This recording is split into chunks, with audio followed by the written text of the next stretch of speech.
Once upon a time, a Soviet war helicopter entered Allied territory.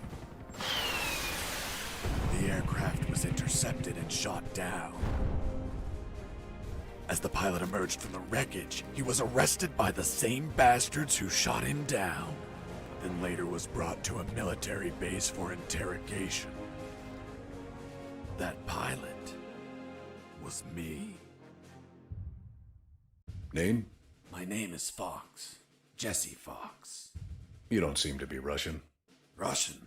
Me? You were piloting a Russian aircraft 2 hours ago. I also drive a Toyota, and I'm not Japanese.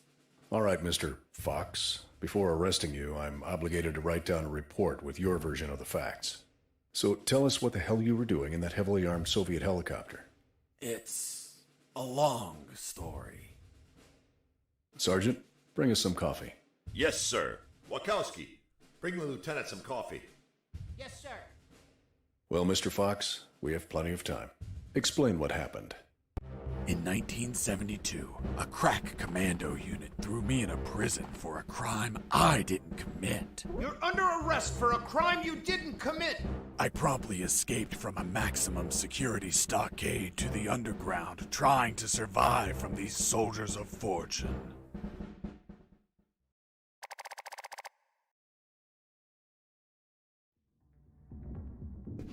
Let's start from the beginning. How did you escape from that cell? Piece of cake. I just had to write a note. A note? Where'd you get the paper from? I used toilet paper. I see. And how did you find a pen? A pen? I was in a dirty, grimy cell, not in an office. I wrote the note with a rusty wire, using my own blood as ink.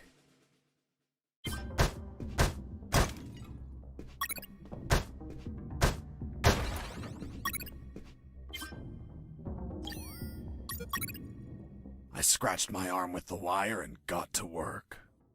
It wasn't easy. The toilet paper tore under the pressure of the bloody wire. Those bastards gave us cheap paper, one ply, unscented, and unpatterned. Why did you break the toilet? Why not grab the paper like a normal person? You know how prison is. It's kill or be killed. And I wasn't going to be killed by some dirty toilet. Hey, you moron! Holy Jesus.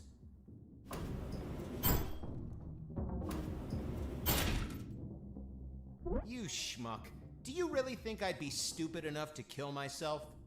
Kill myself? Ugh.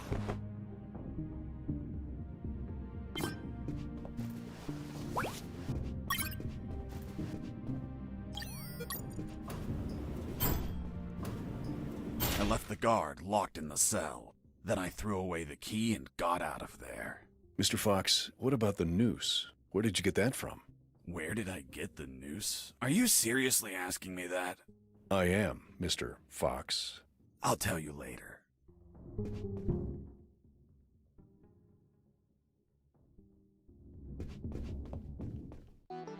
When leaving the cell, I found myself in a prison yard surrounded by some buildings. There were piles of boxes and other stuff here and there. And the ground was plain dirt. Oh, and it was night.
box contained some filthy cloth scraps. I made some handy bandages to prepare for when I would get wounded. Bad news, dirty cloth rags don't heal you. They just stop the bleeding, and I ain't got time to bleed. Good news, I could reuse these rags as much as I wanted. Good dirty cloth is hard to come by. Why did you keep punching those crates? What did you expect to happen? Nothing in particular. Then why this gratuitous violence? I don't know. I suppose I got lost in the moment. You know, for being imprisoned for a crime I didn't commit. I thought everyone would be asleep at night, that it was safe to escape. I was dead wrong. I noticed the presence of one guard on the night shift.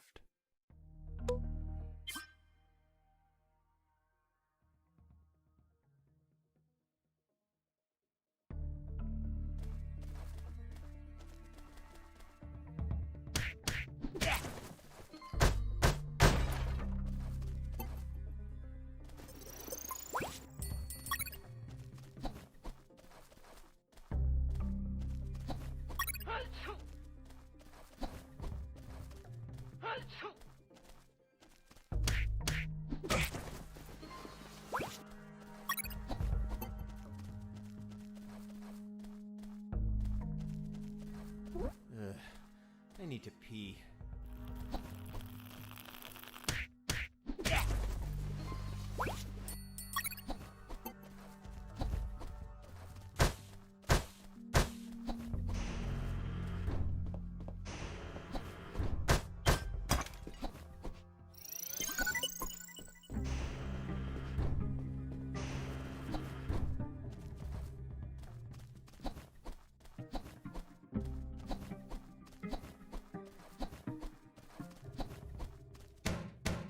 Sleep.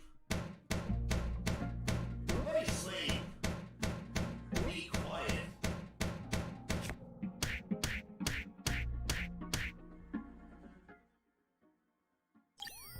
You bastard! Screw yourself in that cell.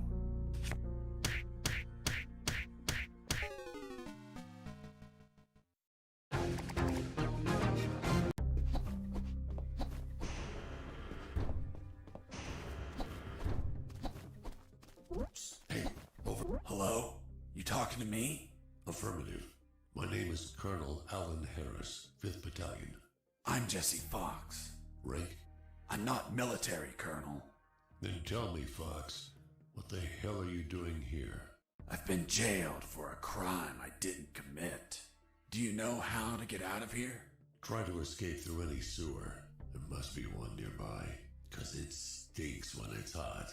Once outside, move along at nighttime and sleep during the day. What about you, Colonel? I've been tortured. My legs won't make it. But if you bring me a radio, I can help you escape. Hold on, Harris. Are you sure you heard him say Alan Harris? Yes, sir. Saw him yesterday. Look, Mr. Fox, Colonel Harris died a month ago in an ambush. Well, it's the name that stubborn old man gave me. I see. I'll write down on the report that you talked to Colonel Harris after his death. Continue your story. As I was saying, I searched for a radio to bring him.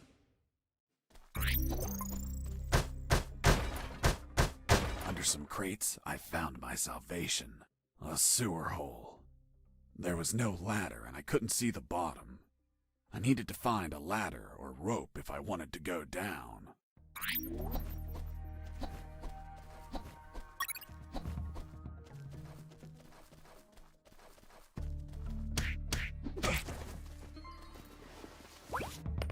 I took a coin off the guard. Money? What'd you intend to spend it on? I suspect there's no shops open for an escapee on a midnight run. Who said anything about spending? I used it to distract soldiers. I quickly found out that guards love picking up free coins off the ground.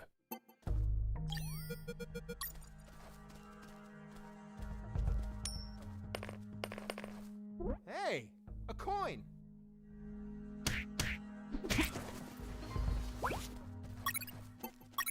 I picked up the guard's radio. Without encryption, I knew other guards could listen in on my conversations with Harris. I see. You still haven't told me how you got that noose. I'll tell you later. As I was saying, I needed to find a special encryption circuit to install in the radio.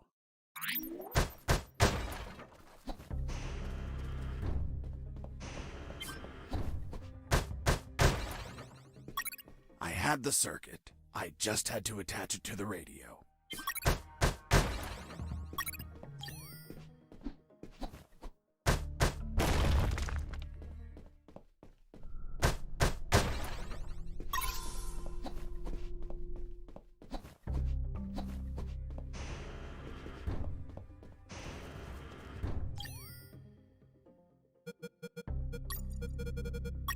With the modified radio, I could speak to Harris with no one listening. Now, I just had to bring it to him. And the noose? Later.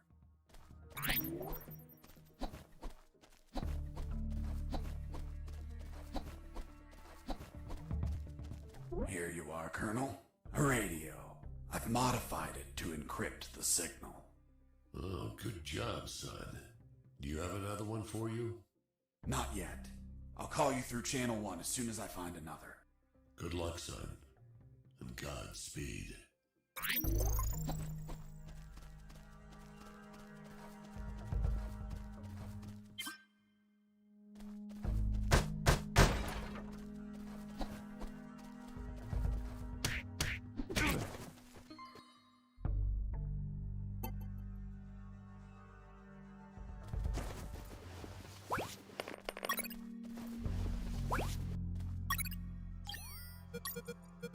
With the radio encrypted, I could talk to Harris. I wouldn't have been able to escape without his help. I hate to admit it, but the grumpy old man gave some good advice.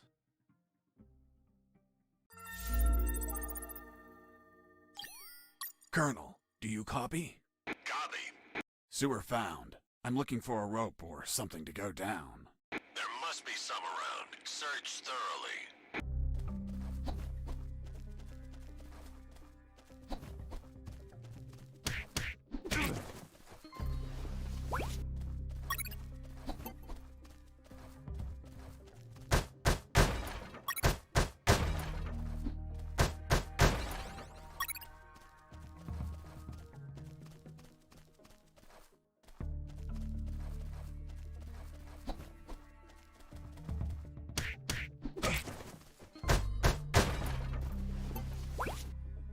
You stole a one-eyed man's patch? A one-eyed man that would shoot me without hesitation. Because it was his job. What you did was macabre and suggest you might have a fetish. Holy Jesus. Well, that patch turned out to be handy to create a lethal weapon.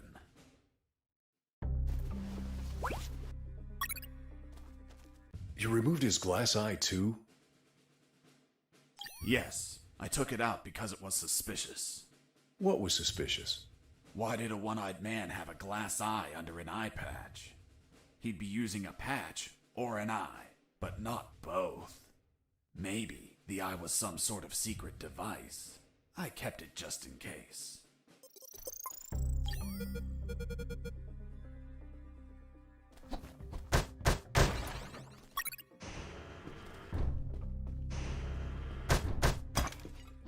Hey, buddy.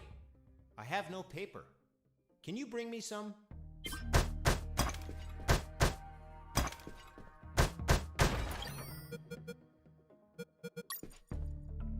Here you are. Thanks, man. You saved my ass, literally. What the fuck? What sort of paper is this? It's only one ply, unscented, and unpatterned. It's the kind the prisoners use. Fuck, that's why their hands stink so much. By the way, who are you? I don't recognize your voice. I'm Lieutenant Marcus Stevenson. Lieutenant, you say? Sir, I apologize for my manners. I did not know your rank, sir. Relax and clean up your rear guard well. Sir, yes, sir.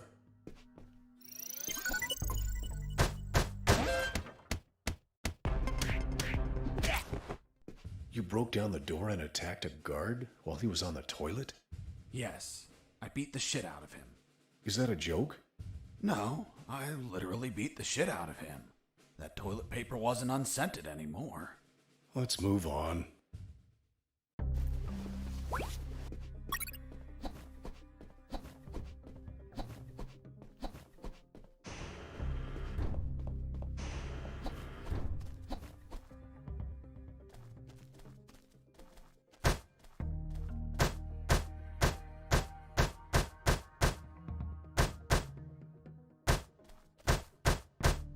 I heard something.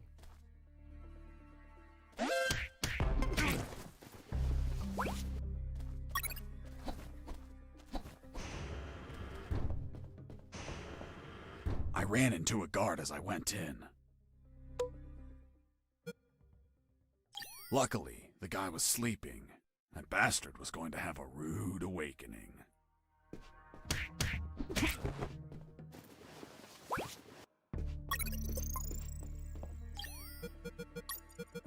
The lethal weapon you created with the patch was a slingshot?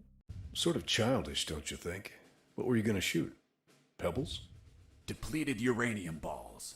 3 shots, and goodbye, guard.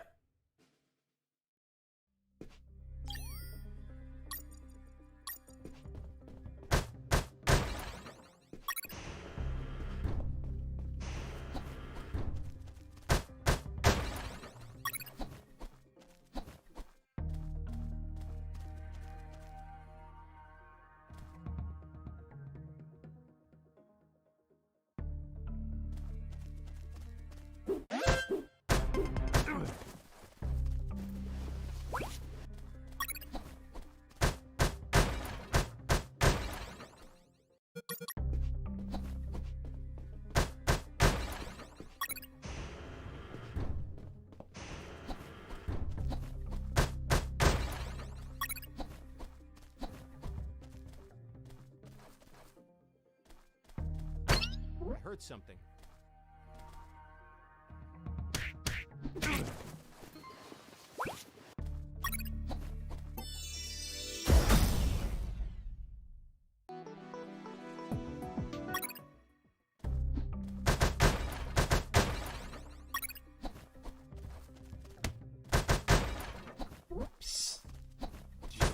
With those first aid kits, I could disinfect and heal my wounds. Good news, those kits stopped any bleeding and also healed my wounds over time. Bad news, once you used them, they were gone. I heard something.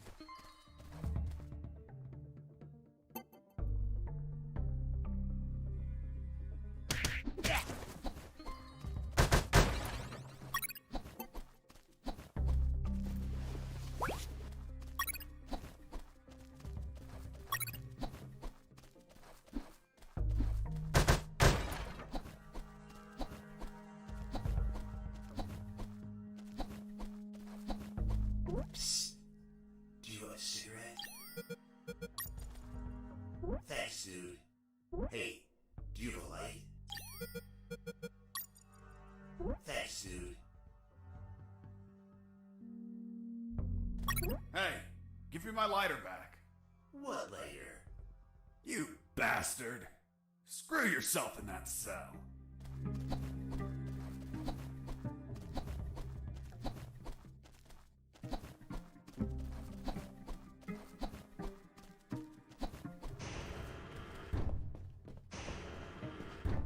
Hey, bro, help me. Get me out of this hole. If you're in a cell, it's because you committed a crime. And I don't free criminals. But you're a prisoner too. I've been imprisoned for a crime I didn't commit. Fuck you. Hey, friend, I'm also innocent. That's what they all say. Please, they keep the key in that box.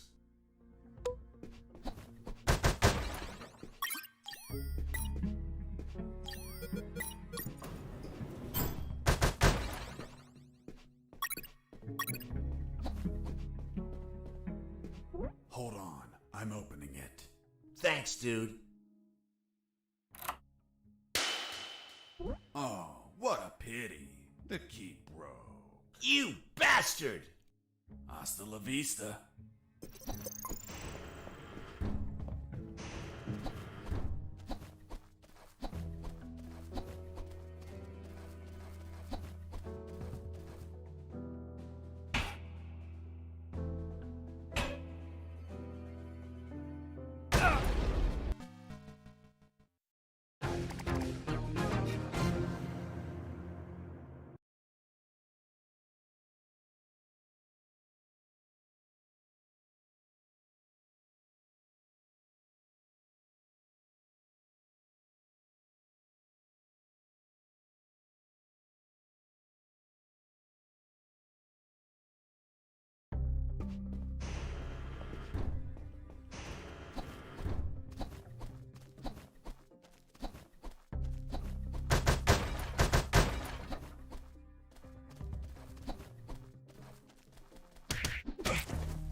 Hey, Mike, can you tell them again?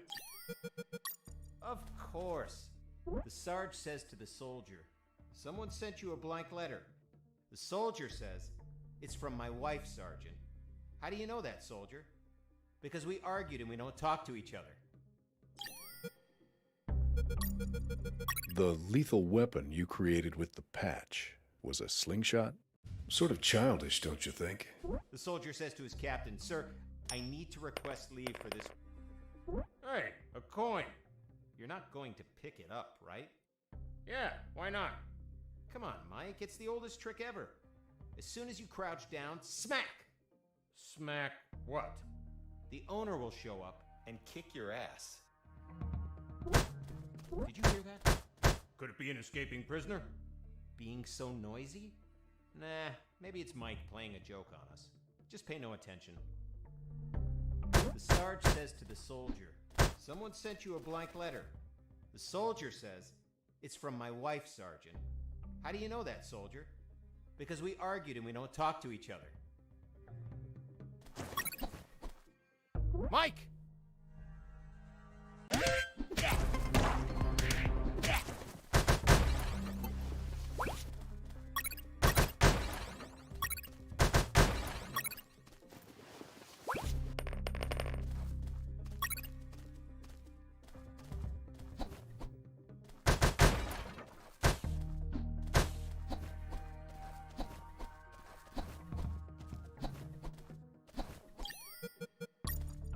I got ready to use the rope to go down, but I couldn't find anywhere to tie it.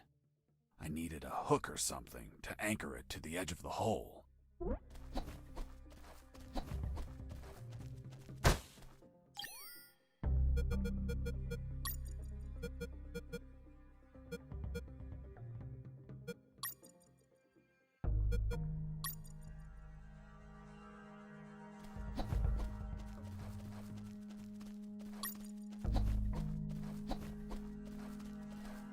I reached a special place where I found something. What, Mr. Fox? It was... what was it? Damn, I can't remember. Oh yeah, now I remember. It was that damn grenade guy. I wanted to punch the hell out of him, but I couldn't reach him. Why couldn't you reach him? There was a ditch. A simple ditch stopped you? This was no mere simple ditch. It was full of tentacles and blood-stained spears that moved up and down, and bony arms that tried to grab me, and deadly lays. Okay, Mr. Fox. I get it. You couldn't reach him. For your own good, I'll not include the spears, arms, and tentacles in my report. Now, Mr. Fox, please continue your story. All right. The fight began as he tossed the first grenade at me.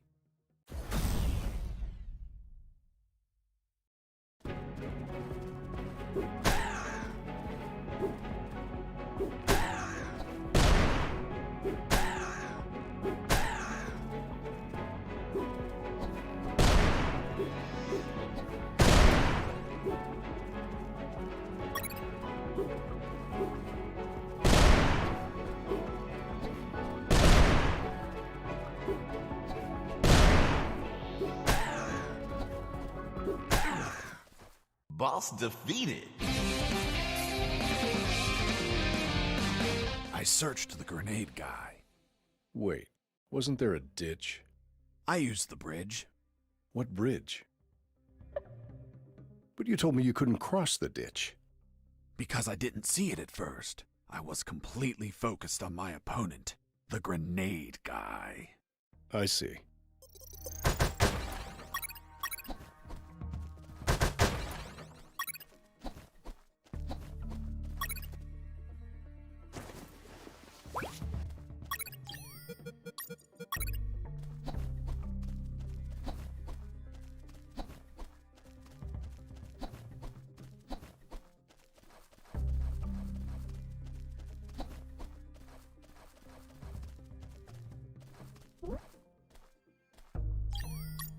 couldn't see the bottom of that hole, but I anchored the rope and I went down.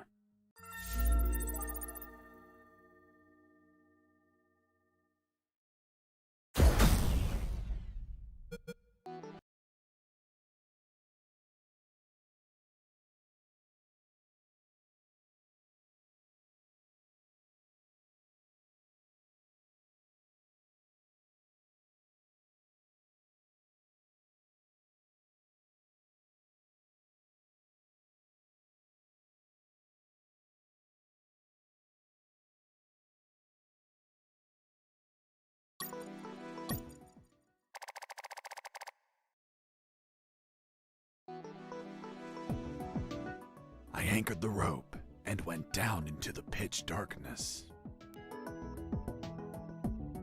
Finally, I touched ground. I was in a sewer composed of narrow passages. There were channels of rotten water and narrow sidewalks, and the typical pipes and waste everywhere. It smelled like shit. The putrid air was barely breathable. But once my lungs got used to that stench, I started to investigate my surroundings. First off, I had to check the depth of the water.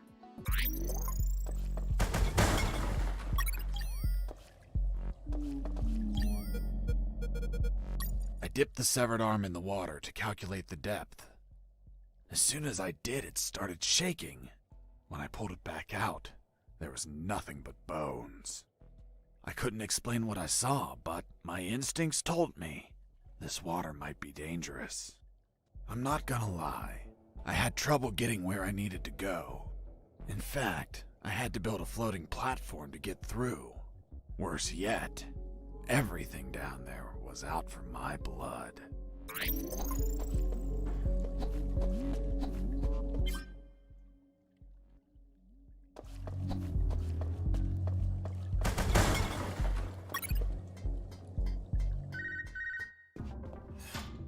Sergeant Roscoe here. What? Escaped? How? Through the sewers? Shit! No, don't send anyone. If he hides like a rat, he will die like a rat. Switch on the shredders. Huh. Did I just hear a rat? Get out from your hole, you cowardly vermin! Look what the cat dragged in. The escaped prisoner. We've got some big balls coming here, rodent. The situation was foobar. He was armed and hunkered down behind his desk. I was screwed. So what did you do?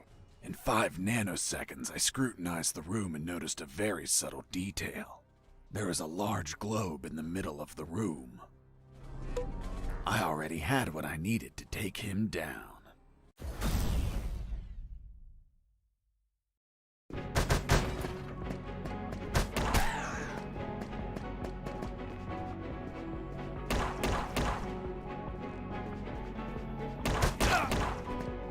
I was injured and losing blood. I had to heal that wound before I bled to death.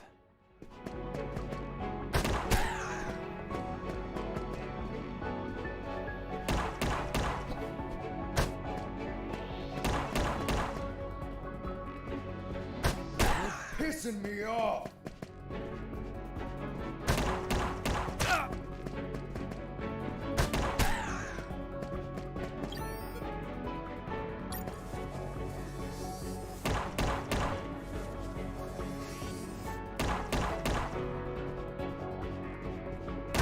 Damn you!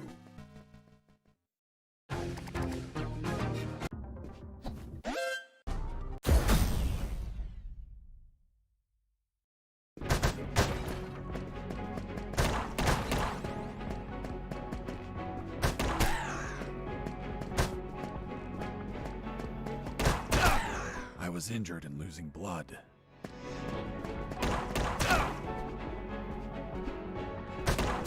Pissing me off!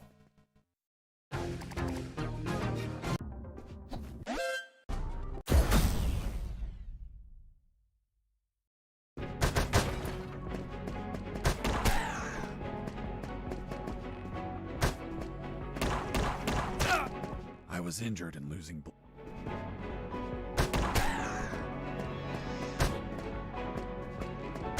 You're pissing me off!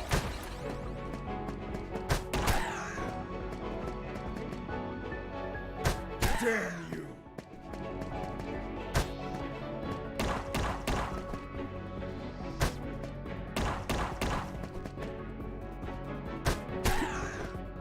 Boss defeated.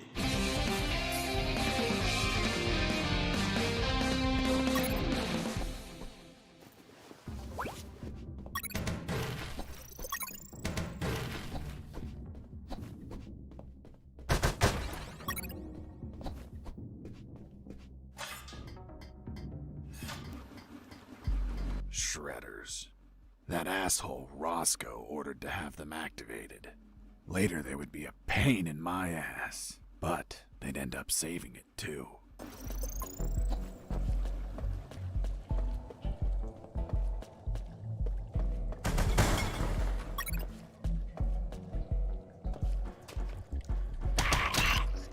Hold on, Mr. Fox. What exactly did you say attacked you?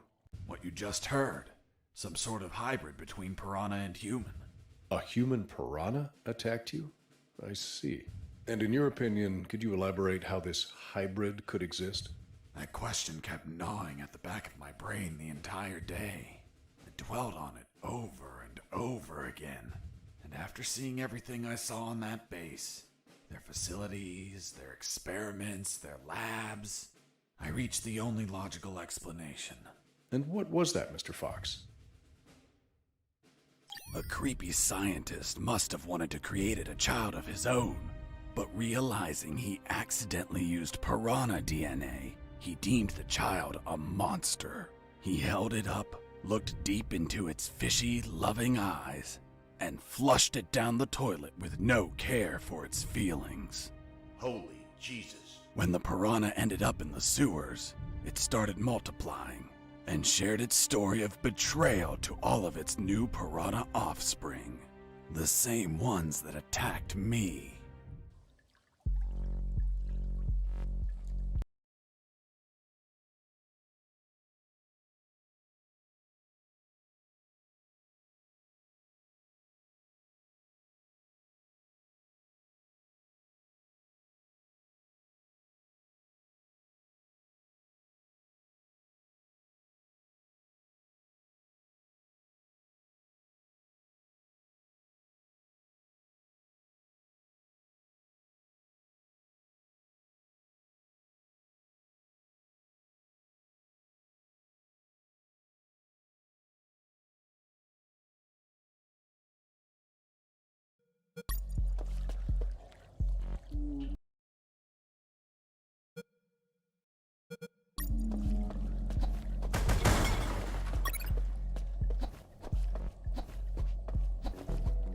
As I proceeded down the sewer sidewalk, I noticed a path nearby I couldn't reach. Why not? It was across the sewer water. What was the distance to the other side? Around 10 yards. Hold on. Weren't those channels narrow? You're contradicting yourself, Mr. Fox. That's because the sewer fumes were psychotropic and messing with my senses. I see. I realized I needed something to cross to the other side.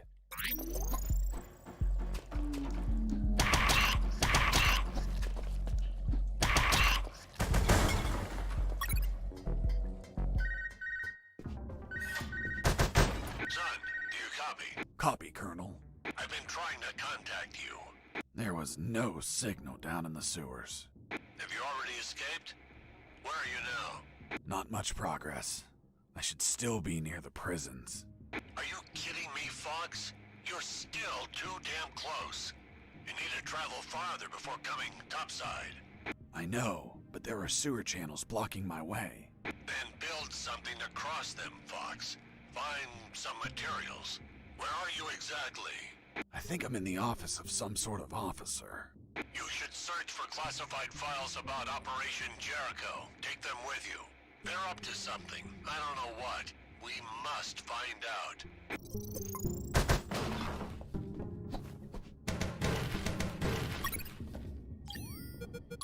The first file was about an attack plan. Its code name was Operation Jericho. I couldn't find many details because it was encoded, but anyone could understand a chart about casualties. Its lines went all the way to the top. Colonel, do you copy? Copy. I found some documents. Operation Jericho. Looks like it talks about an attack plan? Attack? Against what, son?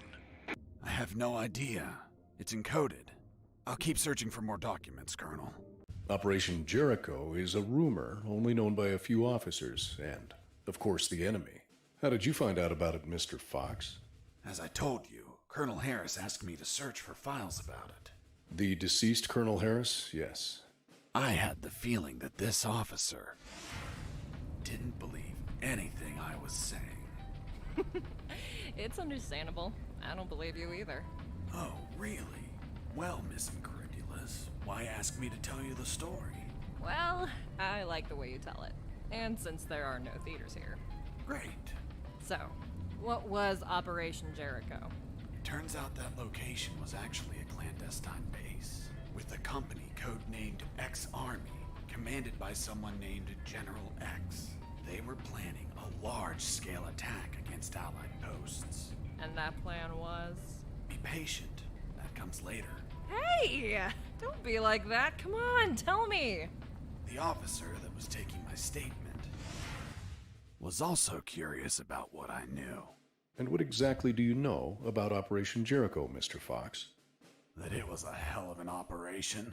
Harris and I knew the details thanks to the files we found. Correction, I found. Again, how much did you exactly find out?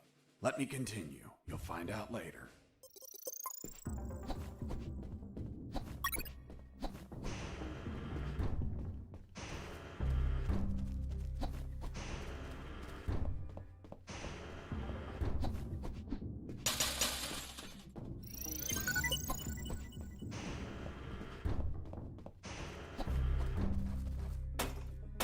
Who's there?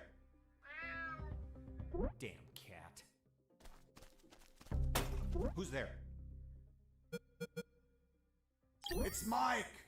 Fuck, Mike, you scared me. I'm sorry. Everything okay? Yeah, everything's okay. I heard something.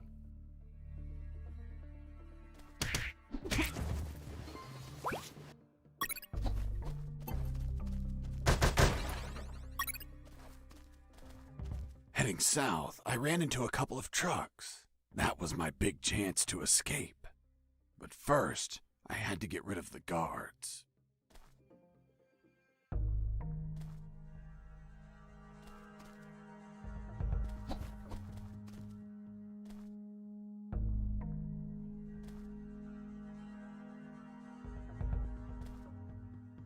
I heard something. Mike!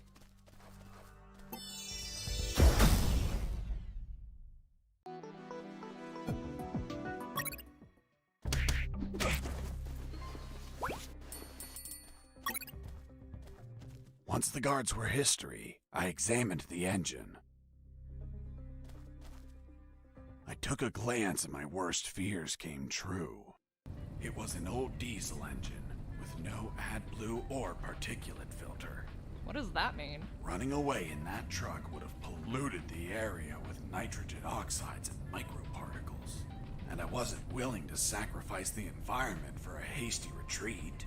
So I armed myself with patience, and I kept searching for another way to escape. Well, Jesse, I didn't know you were so eco-friendly. Well, it's nothing really.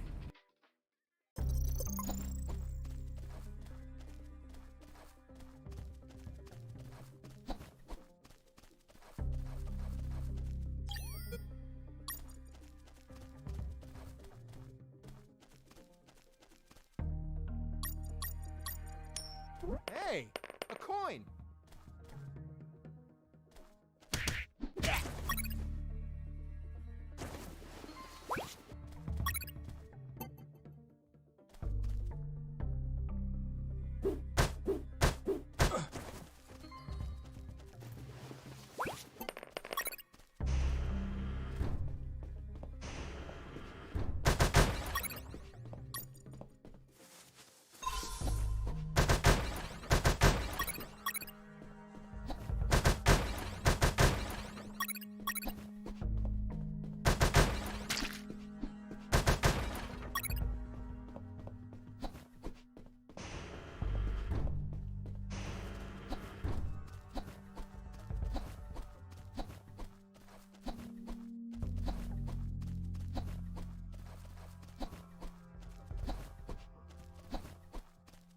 Mr. Fox, I'm still waiting on an explanation for the noose.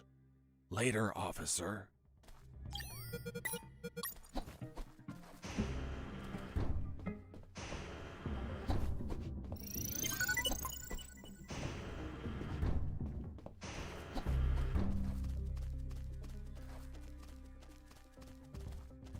Heading east, I ran into a hound. A puppy. You didn't hurt it, did you? A puppy? That monster was the size of a horse. Even so, I wanted to see if it was friendly. Puppy, puppy, are you a good boy? But that hound was trained to kill.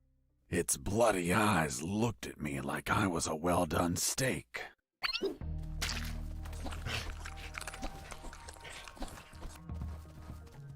Psst, watch out. There's that guard looking here. If you move, he'll see you. Tell me when he's not looking. That bastard won't move. He's over here all the time. Fuck. Hold on. I have an idea. Yo, Mike! Mike! Shut up! I got pictures of your mom naked in the bathtub. Wanna buy them? Real cheap. You bastard! I'm done with his shit. Just go shoot that bastard. I'm already on my way. Burn in hell! Nice. Thanks for the help. Thank you for knocking out that dick. By the way, name's Jesse Fox. I'm Mike. Hold on. Don't tell me the prisoner was also named Mike. No.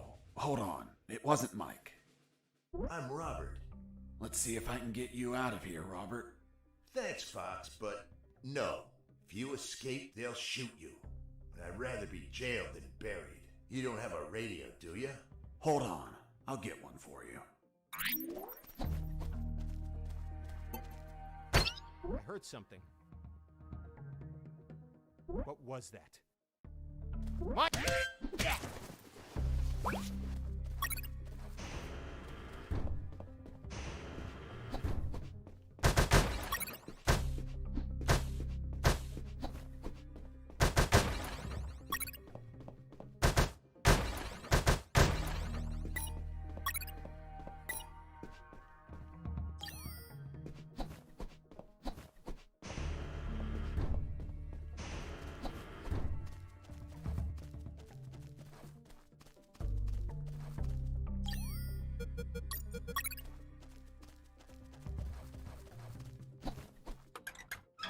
Useless stuff.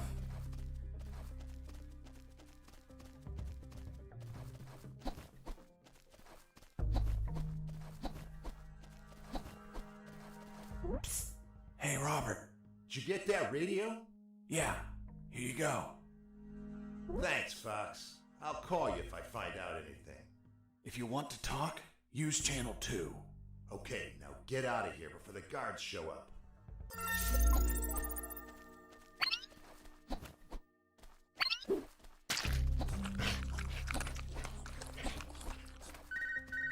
Hey, Fox, are you there? Here I am, Robert. Hey, Robert, you don't look like a military man.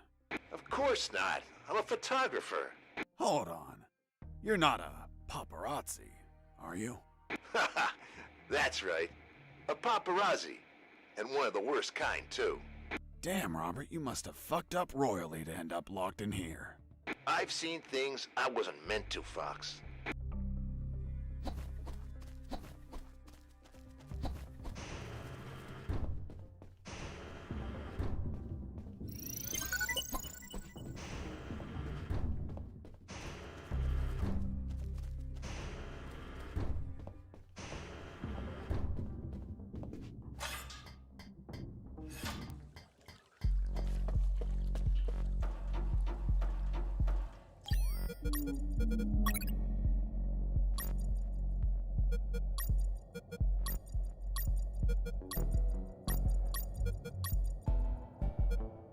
After making the platform, I had what I needed to cross the sewer channels to freedom. Hold on, Mr. Fox. The platform just vanished. What? Of course not. I picked it up every time I got to the other side. You didn't mention that. Sounded like it vanished. Well, I didn't feel like I had to mention something so obvious. Then should I write down that you picked up the platform every time you used it? Yes, of course. Well, Mr. Fox, please continue with your story.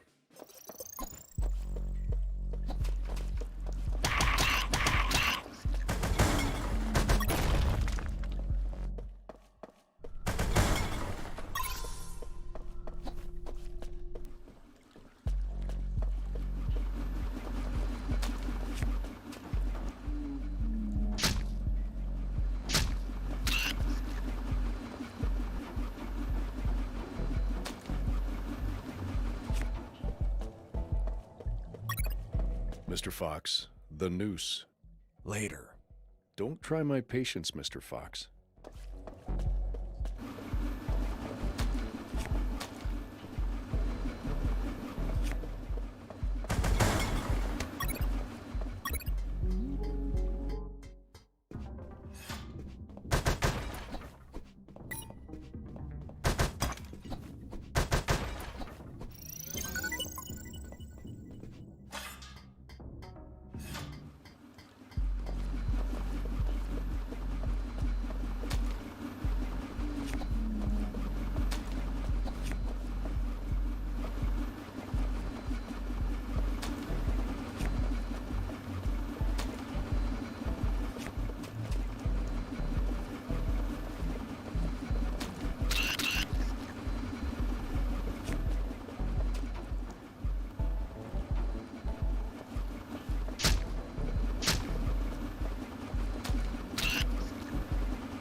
By the way, how many rats were down there?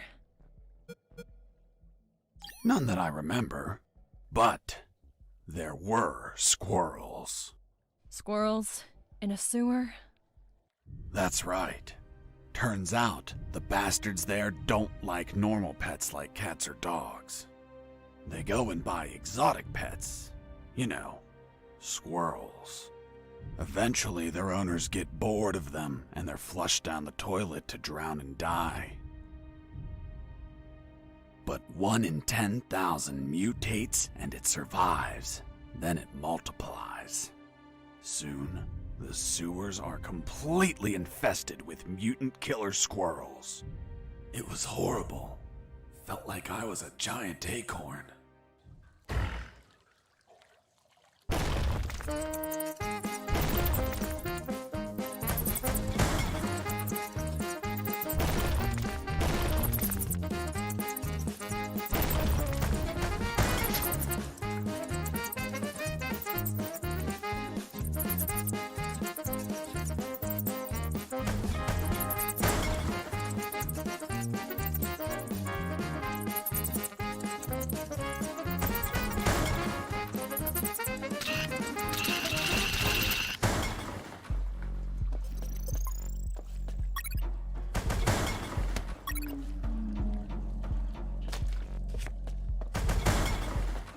Inside some debris, I found an old flamethrower.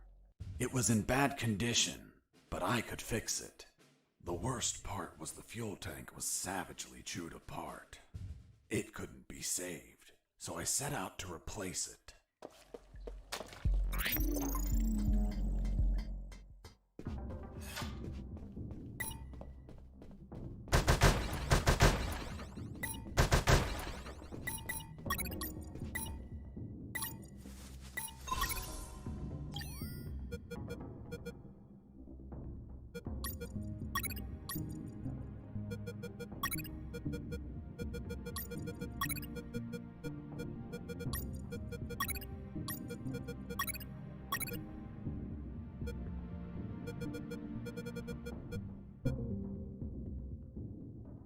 After the repairs, my flamethrower was ready.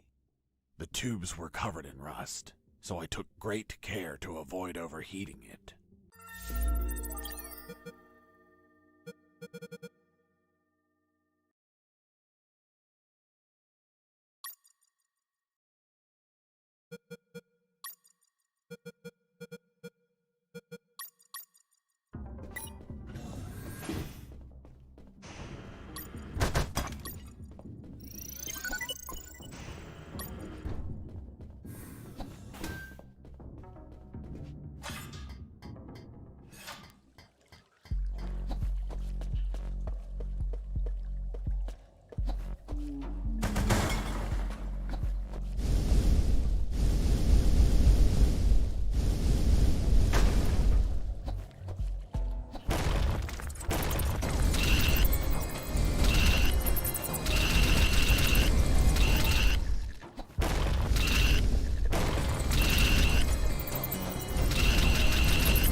You must have been very lonely down there. Nah, I had some company.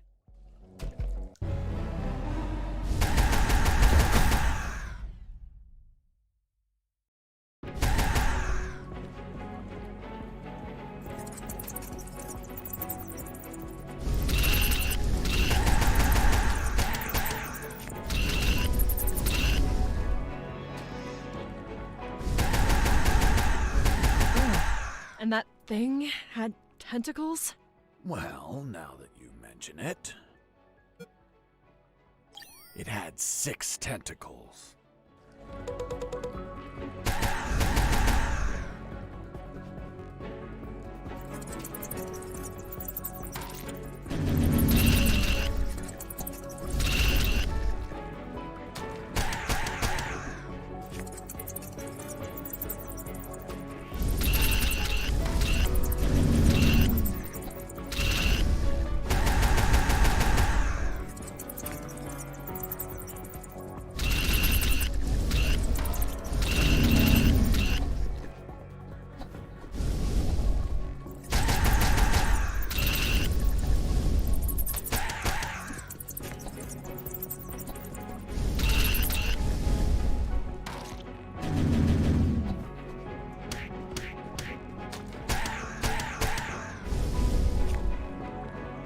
Nearly had that thing dead, but then my luck turned south. The old flamethrower broke apart as I continued the fight. So I finished it the old-fashioned way, with my fists.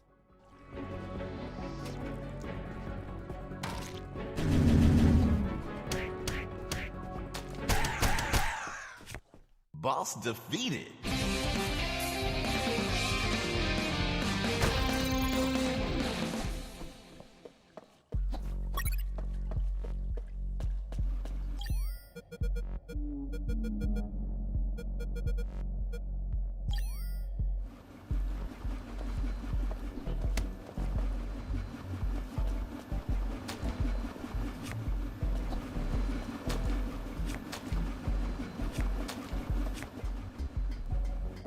Mr. Fox, the gallows noose, tell me how you got it. I'll tell you later. Enough! You've tried my patience, Mr. Fox. Tell me right now how you got that damn noose, or I'll kick your ass and throw you in isolation. Okay. No need for that. I was just about to tell you. I tore out strands of my own hair, one by one, and braided them into a noose. I also applied wax from my own ears to hold it all together. Is that really how you got the noose? Of course not. I lied to the officer. Why? Because no one threatens me to tell the truth. Then how did you really get the noose? I'll tell you later.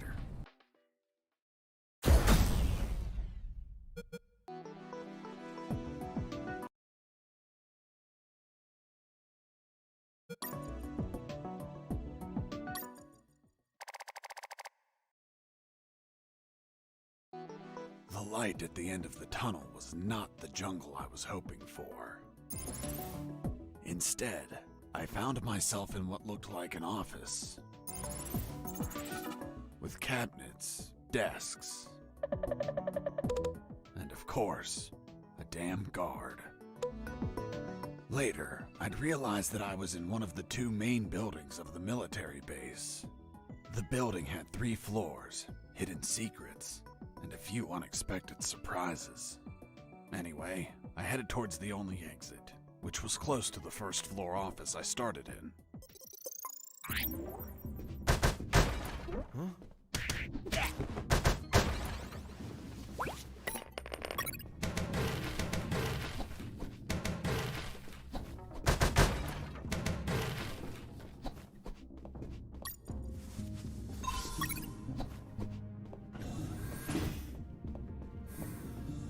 In the beginning, I didn't know exactly where I was, but I knew for sure I wasn't outside.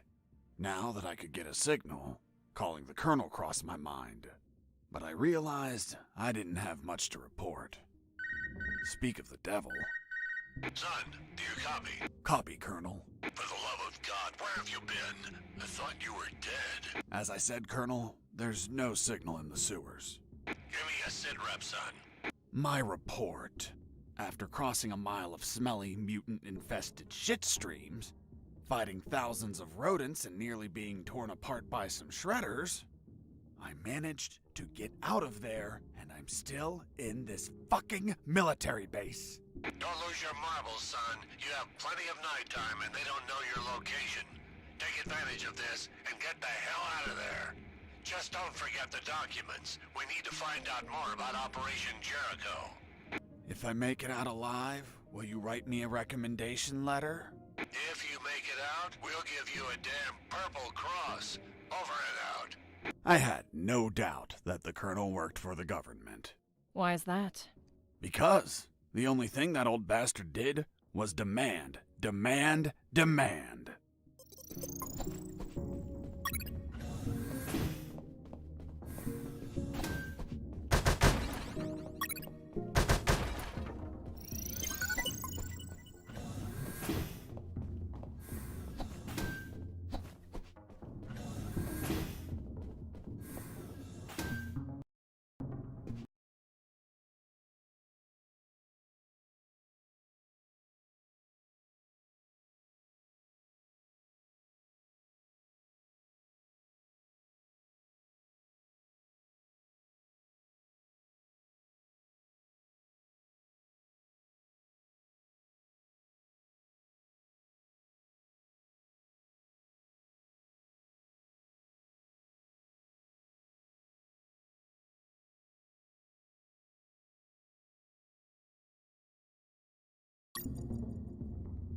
I heard something.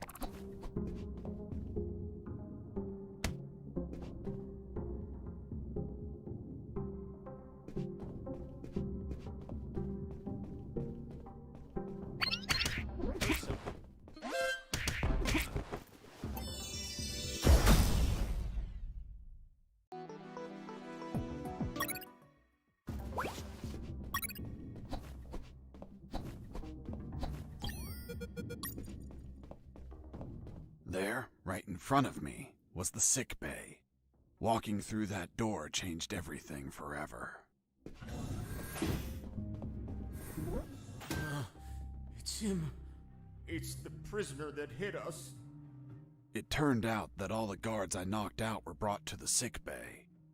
And some were still there. Freeze! Don't move or I'll shoot! Okay, I surrender. The woman that was aiming at me was the doctor. She, of course, was very pissed off because of the copious amount of work I caused. What a face. What a body. What a beauty. This girl was smoking hot, and she had a gun aimed straight at my head. At that distance, I couldn't do anything to neutralize her. I had to improvise. I needed something that would cause a non-lethal wound, like a sharp piece of metal. But I had to grab it without making a single step. Have you ever had a gun pointed at you? Your adrenaline skyrockets. You react on instinct. Everything happened so fast that the doctor had no time to react. In one swift movement, I took the wire, looked deep within the doctor's eyes, and I stuck it in my thigh. What the hell did you just do? I just hurt myself. Are you nuts or what? Now you can't shoot me. What do you mean? You just made it easier for me. According to the degree on your wall, you're a doctor. The Hippocratic oath you took as a doctor forces you to aid your patients, and also forces you to cause patients no harm. I've been injured in a sick bay. Your sick bay. Therefore, I'm now your patient. And I'm forced to assist you. You bastard! Yeah, been called that plenty of times. By the way, I'm bleeding. Fine. I'll heal you. Then you get the hell out of here. Done. It's no longer bleeding. Thank you, Doctor. You're welcome. By the way, Hey, what was that for? that's for all the extra hours. I'm working because of you. It's just as well that you didn't kill anyone. Kill someone? Me? Do I look like an assassin? After arguing for a while, the doctor and I reached an understanding. I would not kill anyone, and she would help me escape. You'll find my access card in my jacket. There are first aid kits in the closet. Take some. If you shoot someone, use them so they don't bleed to death.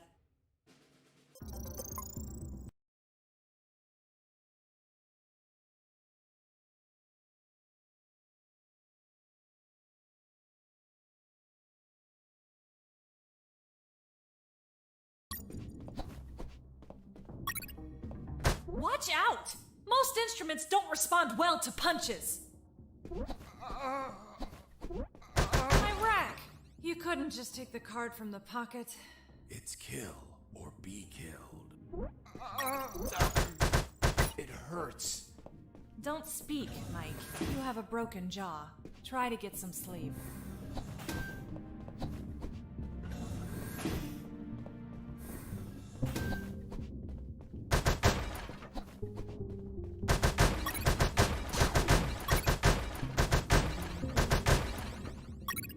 I finally had a gun. Now I could kill those guards.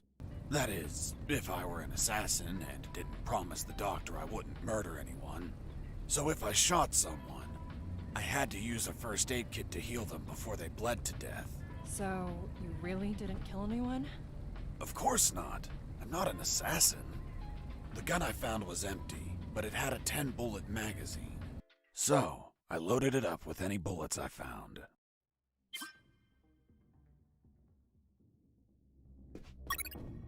I answered the call before leaving. Fox, do you copy? I copy you, Robert. Hi, friend. How's that escape going? Still alive and free. So far. Hey, how did they catch you? I was in the outskirts of Katsala, taking some pictures of a bunch of military trucks. There was too much security. They were obviously hiding something. I couldn't clearly see what they were loading, so I got closer. Turns out, I got too close. Next thing you know, I was surrounded by a bunch of pricks, aiming rifles at my head. Did you at least manage to see what they were loading? Sure did, but I was disappointed. What did you see? Concrete. Concrete? Are you kidding?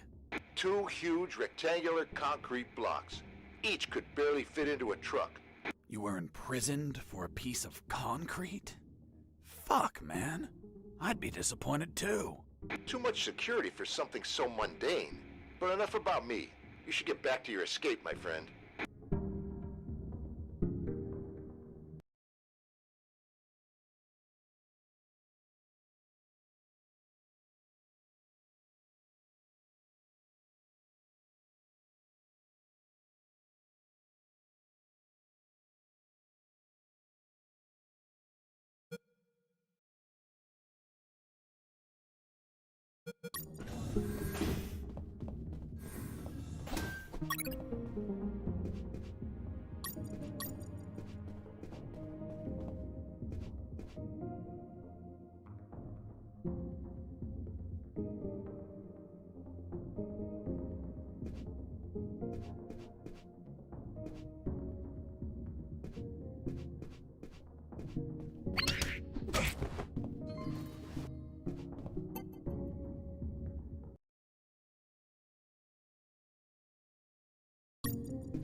Hey, a coin!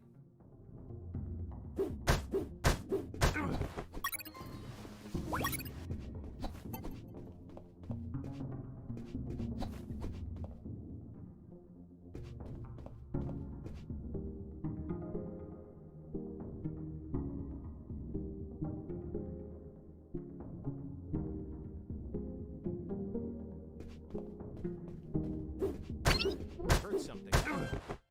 Base, escaping prisoner. Stay back up.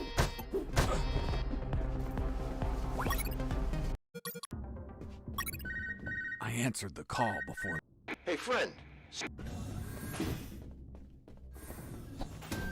I heard something.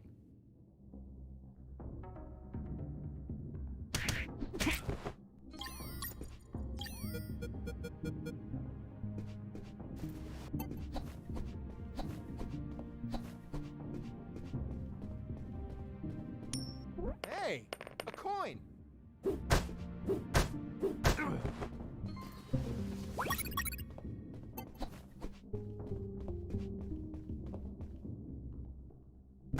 I heard something.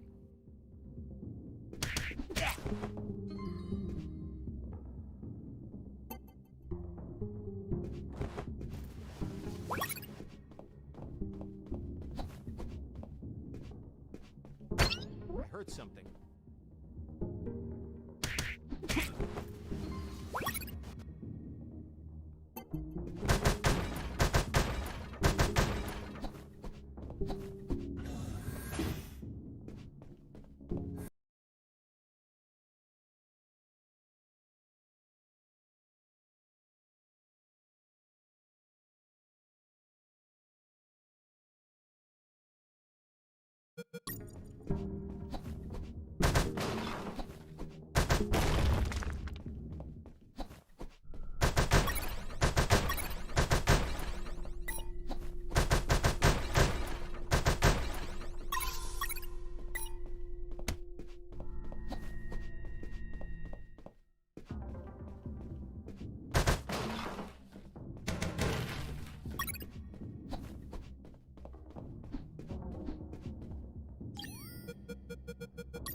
The second file of Operation Jericho was a compendium of coded numbers. It also had a map, so those numbers could be the coordinates of attack routes, or potentially the attack targets themselves. The first file was about an attack plan.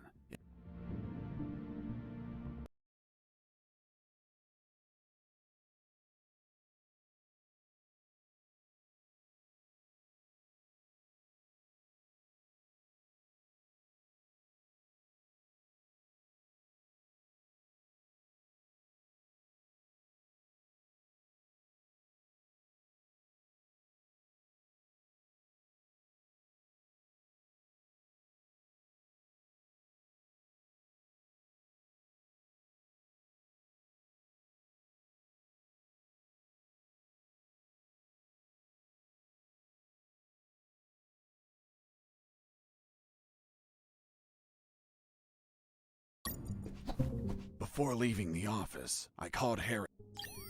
Colonel, do you copy? Copy. I found more documents.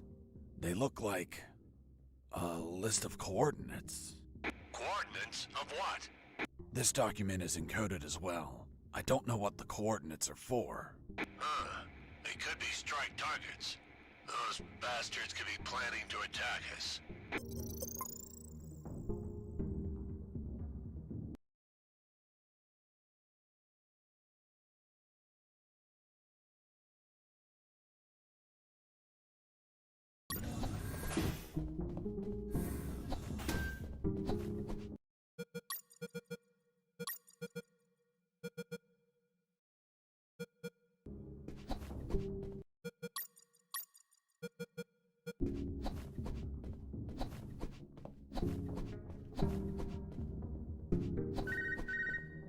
This is Jesse Fox. Over. This is the doctor. Over. What? Doctor? But how? How is the escape going? Just fine. Trying to find a way out of this building. Well, my access card won't work. It's only clearance level 2. Leaving the building requires level 3 clearance. Where would I find that? The officers would have them. Their offices are on the 3rd floor. Wow. Thanks for the help. I didn't know you cared about me. What I care about is that you leave ASAP so I stop getting so many patients. By the way, what's your name? My name is Doctor. Over and out.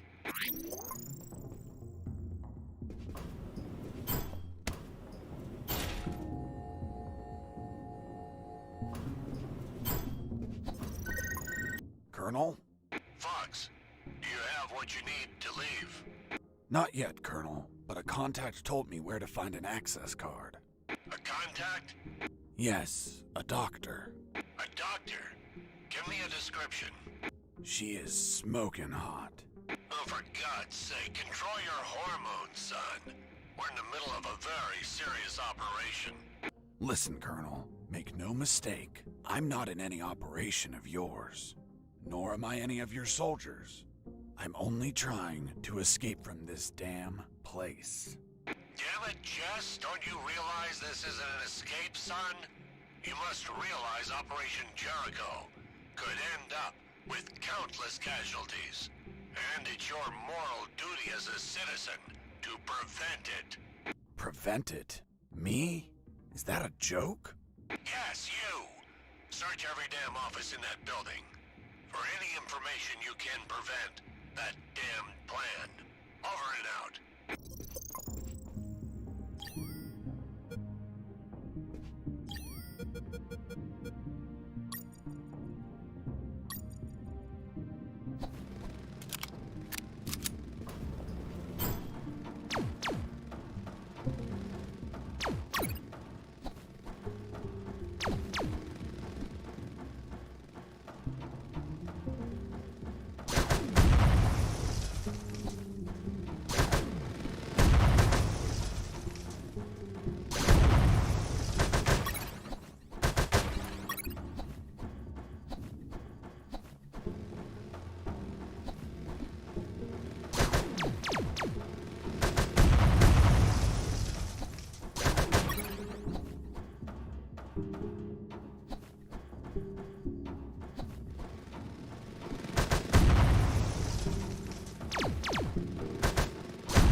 noticed a few abandoned crates that were thirsty for some punch. They seemed easy to reach. That is, until the containers started to drop.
Boss defeated.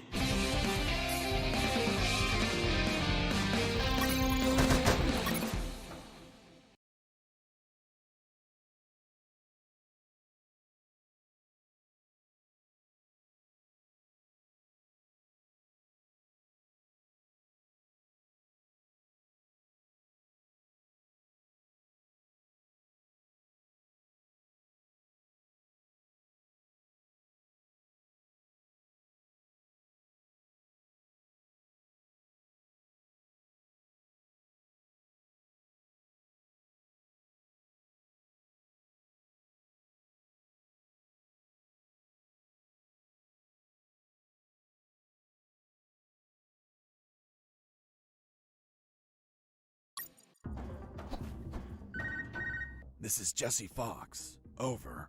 Doctor here. Hey Jesse, I need a small favor. Favor? Of course. The guards you injured on the first floor just keep coming in. Can you find a less vicious way to handle them? Not that I care per se, but I'm getting a little overwhelmed here. Oh. Sorry, Doc. You can count on me. You're drooling. What? Oh, sorry. Her voice was so damn sexy. Is my voice not feminine enough for you? Well, it's girly, of course, but... Oh, shut up. Continue your story.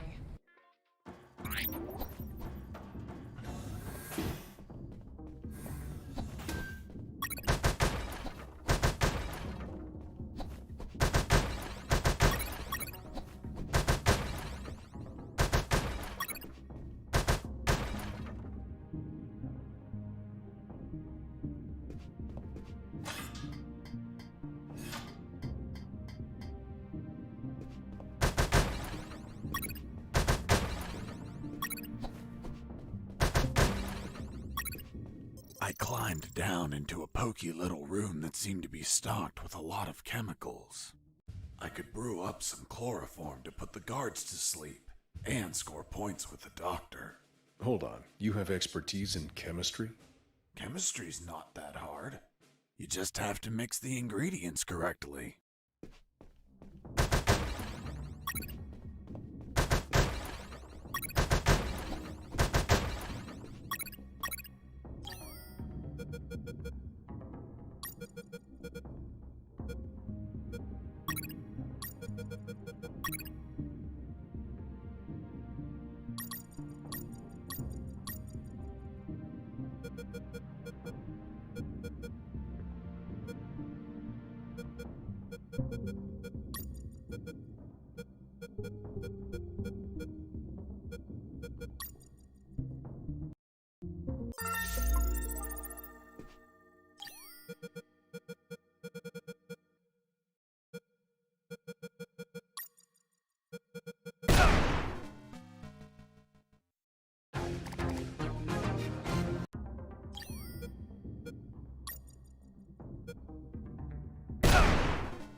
guard with his back turned was listening to music. It was the perfect chance to test out the chloroform.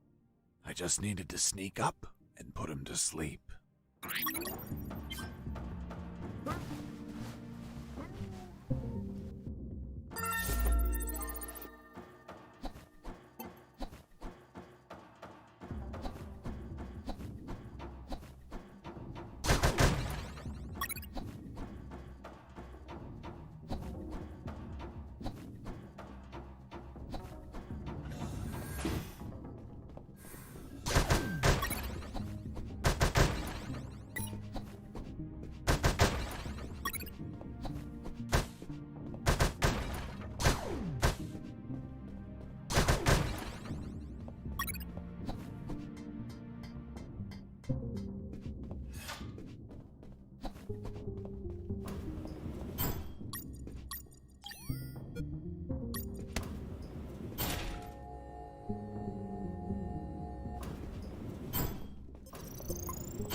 Thermal sensor. Those thermal sensors had a detection angle of 90 degrees, and would sense the heat of my body like the Predator. They obviously wouldn't detect through the tall brown boxes in the facility, so I could hide from them like how I've been sneaking around the guards. But the containers weren't everywhere. Any wide open areas were a problem. That's when I thought to call the Colonel, where I'd learn a way to trick the sensors.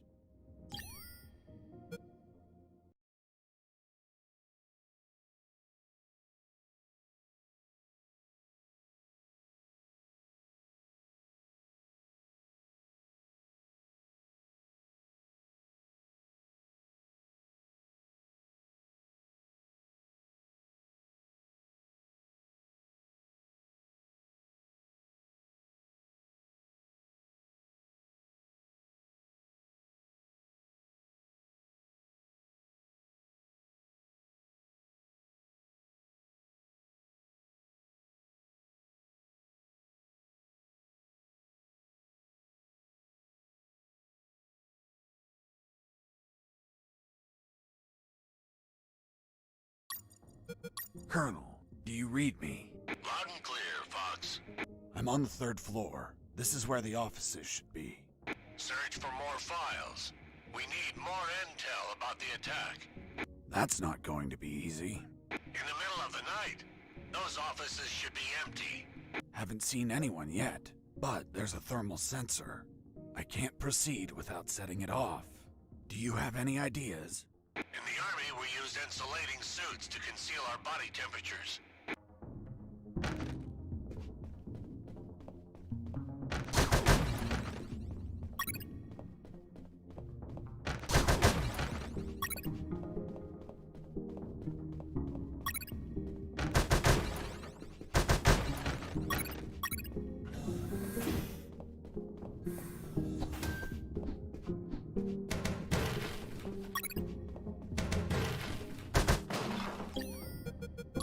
The 3rd file of Operation Jericho was quite revealing. It had a map of the Kantor province with exact coordinates, an ambush plan, and a picture of the Colonel with his name under it. Apparently their plan was to kidnap the Colonel without leaving a trace. The 2nd file of Operation... Fox here. Over. What is it, Fox? Colonel, I discovered a 3rd document. Good job, son. What's on it? Let me take a look at it. Interesting. What was your name? Colonel Alan Harris. Why do you ask? Because your name is written here. Don't pull my leg, son. I'm serious, Colonel. It's right here. Damn. This means that they need me for their plan.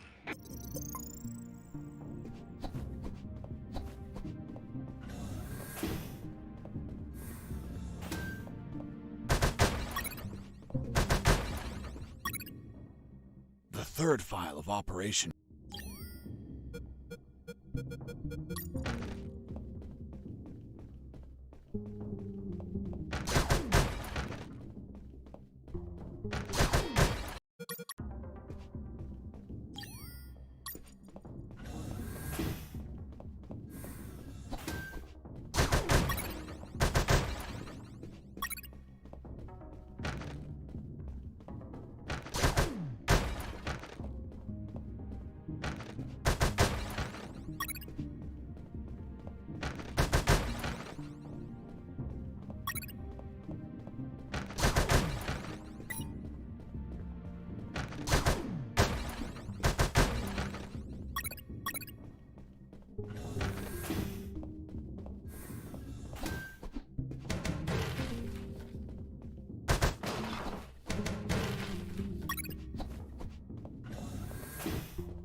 In the next corridor, I ran into...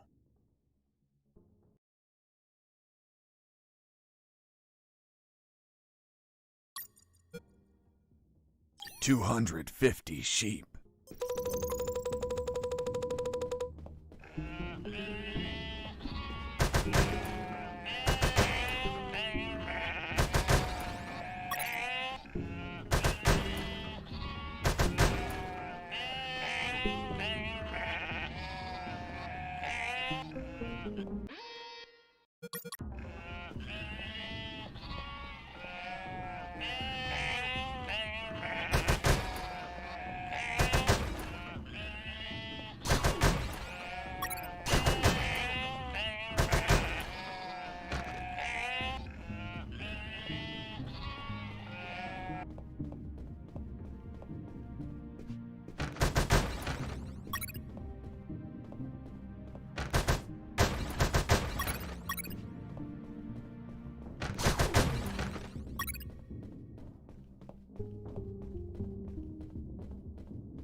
Jesus, you scared me. Sorry, I didn't think anyone was up here. Yeah, me neither. My name's Mike. And you are? I'm Mike, maintenance. I had the day off today, but our damn officer kept me here the whole night fixing stuff. What an asshole. I'm gonna kick his ass so hard, he'll drop his level 3 access card and be stuck in this building. Where's his office? Really? Wow! It's right behind you. That's the door. The one with the lasers? Yep. Let me guess. Deadly lasers. Yep, disintegrate you on contact. Oof. Well, maybe another time then. Hold on. If we generate a small power surge in the right circuit, those lasers will shut down. Great. Let's do it. I'll need at least 12 batteries. We keep them in the boxes on this floor.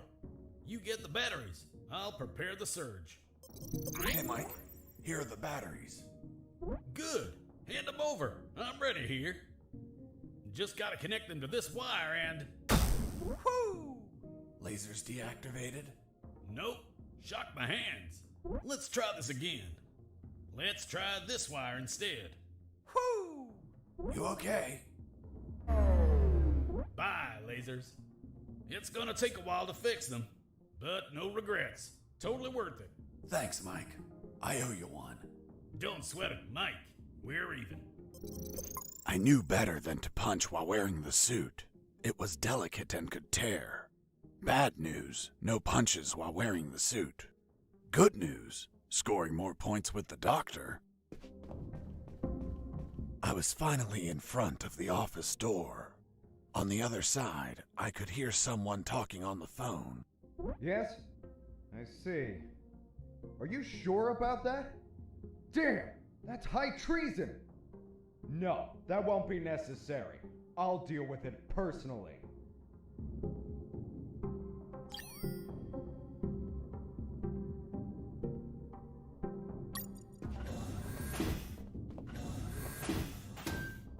That was the officer with the access card I needed.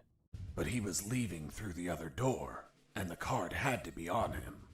What was he talking about? Who was the traitor? It wasn't long before I found out my answers.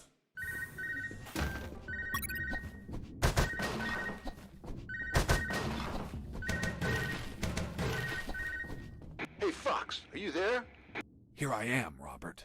It looks like you're in some big shit, pal. I've been listening to some radio comms and... Does the doctor sound familiar to you? Fuck yes. Why? Because I heard that someone is going to arrest him for treason. Damn it. I have to stop them. Careful, Fox. Don't panic. This shot could be a trap. Robert's call made my head spin. I left the office as fast as I could. It took me less than 2 minutes to reach the sick bay.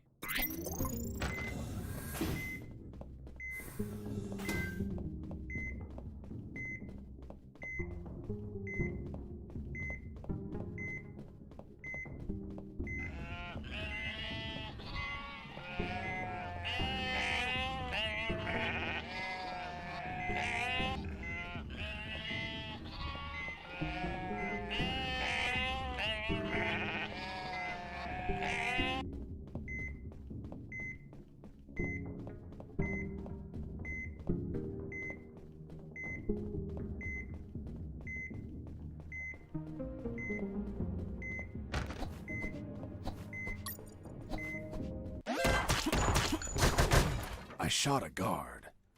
I couldn't let him die. I promised it to the doctor. I had to heal him before bleeding to death. So I got close, and I used one of my first aid kits.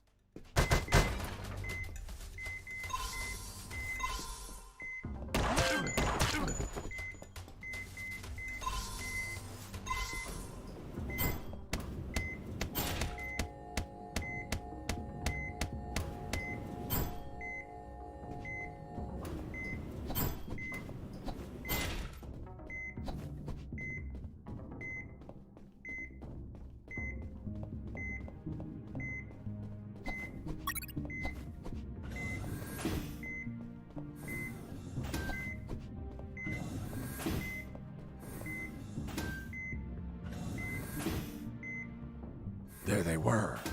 Robert was right. Those bastards were going to arrest their own doctor. Sons of bitches. I wasn't going to let it happen.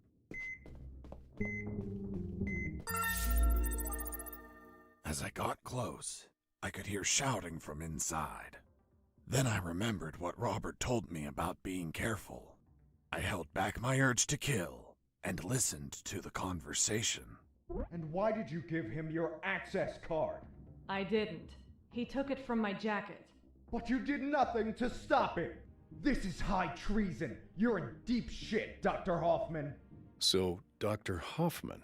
I'm surprised, Mr. Fox. You managed to remember a surname. Well, I had a neighbor named Hoffman. Big German man. Very hairy. He won the lottery and was planning to retire, but his gonorrhea had other plans. Fascinating. Let's return to the story, please. Sure. Where was I? This is high treason. You're in deep shit, Dr. Hoffman. Good. Just testing if you were listening. You want a doctor that has no idea how to fight. Stop a man that knocked out all your guards? Are you really that stupid? Don't you dare insult my intelligence. I know you gave him medical attention. How many wounded have you healed, Lieutenant? I'll tell you. None. Why? Because your job is to be a paper-pushing butterbar. Mine, on the other hand, is to heal and attend to anyone who needs it, even if that person killed my family. Aiding the enemy in this base is treason. My oath has no restrictions on who I must heal. You want to arrest me? Then tell me, Lieutenant, who is going to save the lives of your soldiers if I'm in a cell? You? A man so incompetent that a prisoner is running circles around him? How dare you! Now stop pestering me and get the hell out of my sick bay! This isn't the end, Doctor. You're on thin ice. Man, she's one badass doctor. Shit, they're coming out.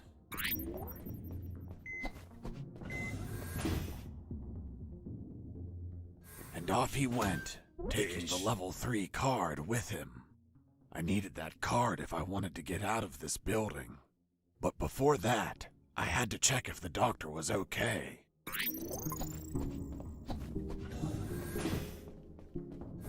Doctor, are you all right? Why do you ask?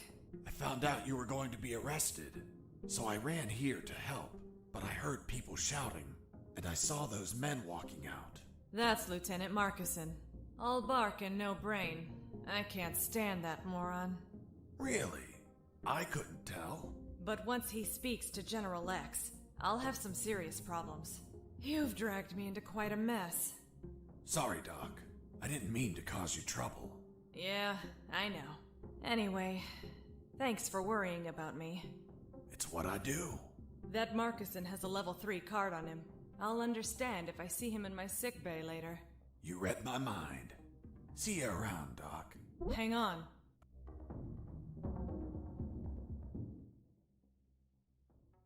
Wait, what? Ouch! Deja vu. What the hell were you doing? I was leaning in for a hug. With your eyes closed? And you said kiss out loud. Sorry, let's never speak of this again. Fine by me. You look tired. Take these first aid kits. Thanks, Doctor. Save some for Lieutenant Marcuson. If you shoot him, don't let him bleed to death. I'll be executed as an accomplice if he dies. Now go! Catch him before he exits the building.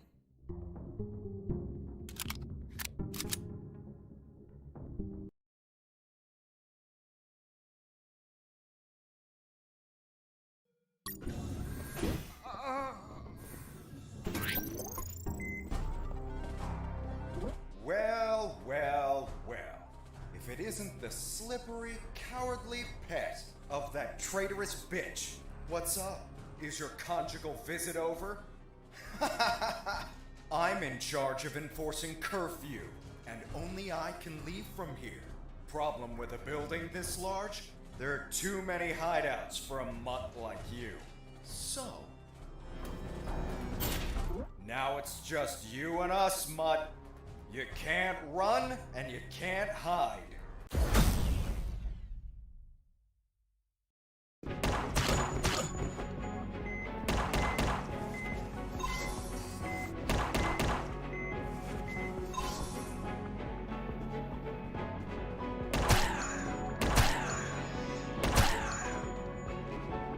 You're a tough little mongrel, aren't you?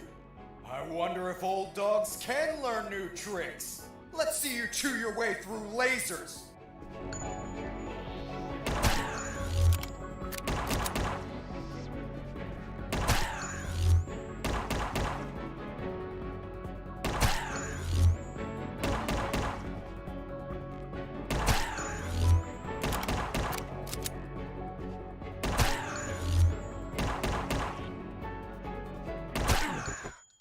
Boss defeated.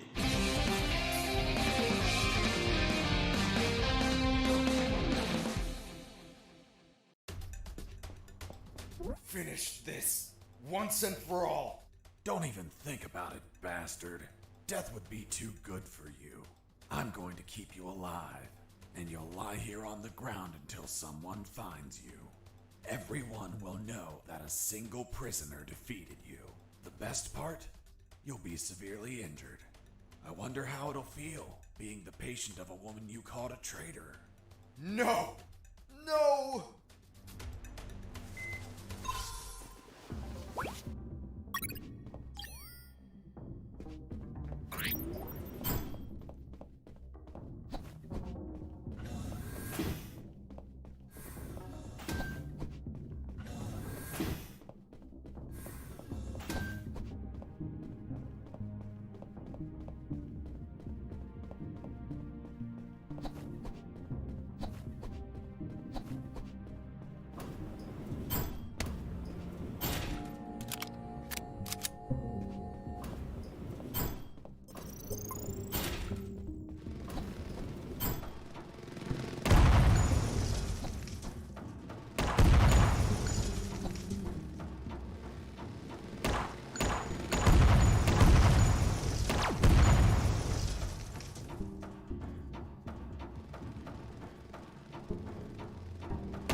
My sight's still fuzzy, though.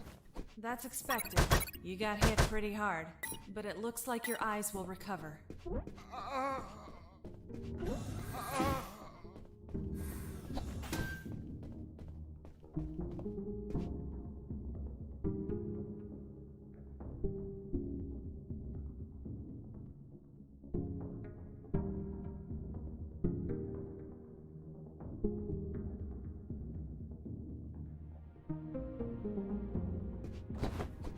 I tried to open the door with the level 3 card, but the exit also had a biometric scanner, which needed to scan your retina and your fingerprints. In other words, only authorized people could open that door. and I was not one of them.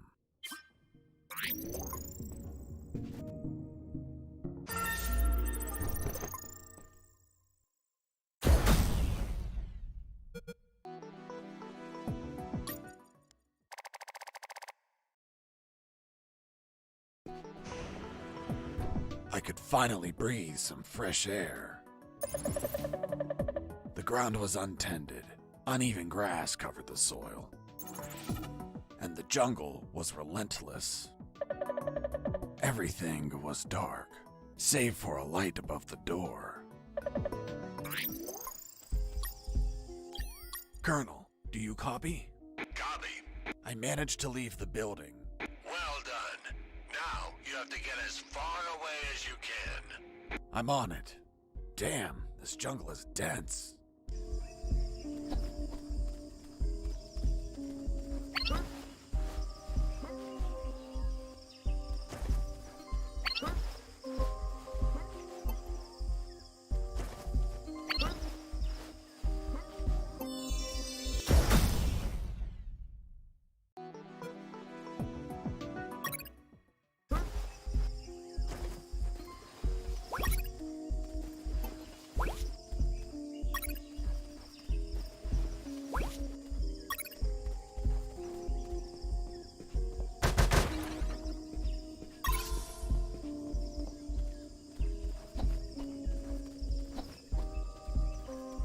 In my escape, I ran into a gang of hounds that were sound asleep.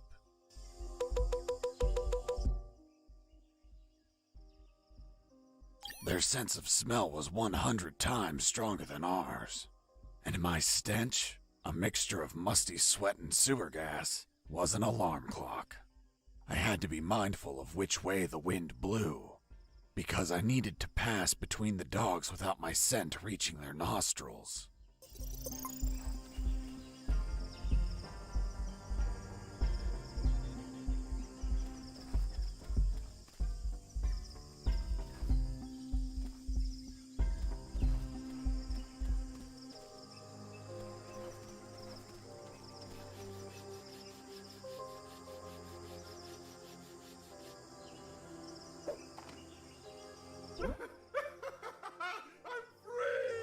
Hey, Mike, aren't we supposed to shoot him?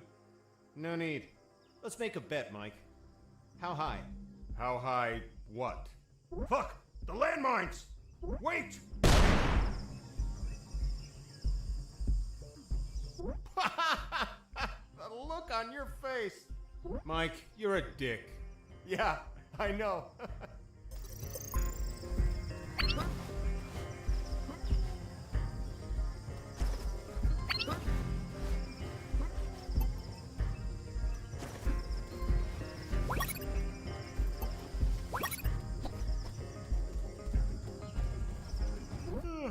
I feel asleep. Hey, I'm sleepy. Oh, thanks. I'm sleepy.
There was nobody in the room, but my instincts told me it was a perfect place for a trap.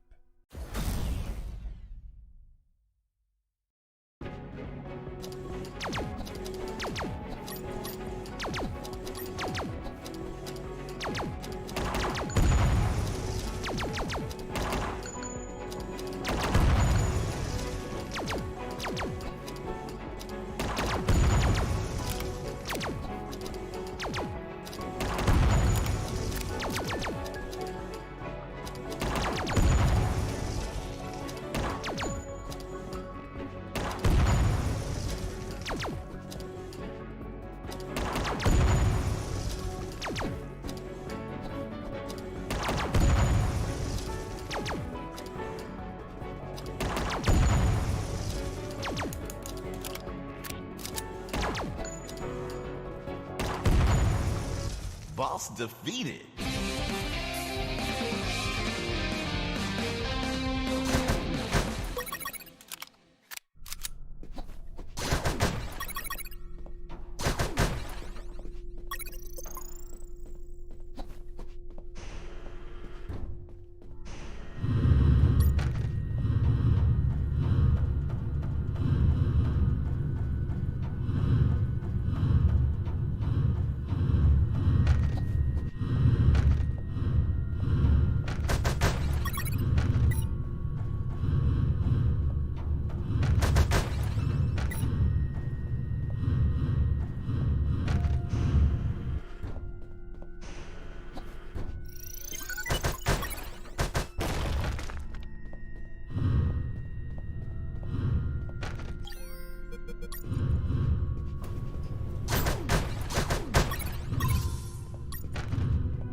Mines weren't the only threat. The jungle was home to ferocious hunters. I noticed the presence of giant CC flies fluttering around. One bite and I'd be asleep forever.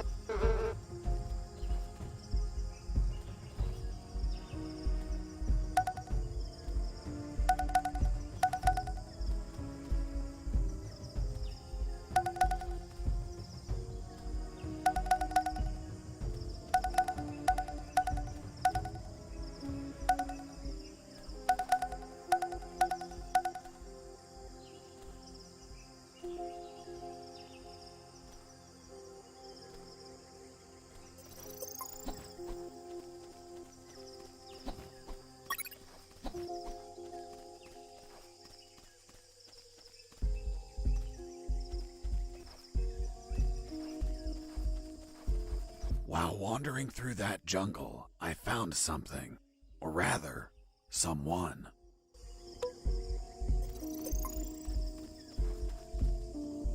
I saw the rotting remains of an escaping prisoner. It had a note. If you're reading this note, then I'm dead. My name is Henry Stanley, and I was imprisoned for a crime I didn't commit. Damn, just like me. After escaping from my cell, I ran away through the sewers, then ended up in the Alpha building. I finally managed to leave that damn building, but now I'm lost in this tropical hell. I've spent 30 years trying to leave this damn jungle, but no luck. I'm old, and my strength is fading. I won't last long. These are my last words. These were his last words. Other than the note, there was a compass, but the needle was missing. A broken compass was useless, so I didn't take it.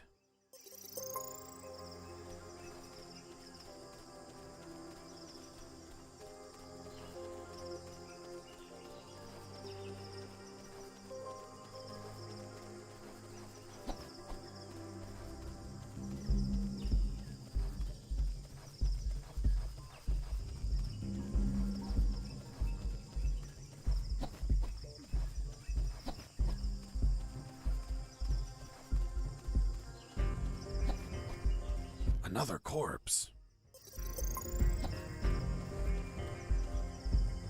I searched the corpse. It was also rotting and gripping another compass. The needle was also missing. Someone or something in this jungle was stealing compass needles. There was a secret pocket in his ragged clothes. Within, I found a note. If you only found this note, then someone else stole my other note. Another note? Damn. Someone passed by before I did and stole this poor man's note. I never knew what the other note said.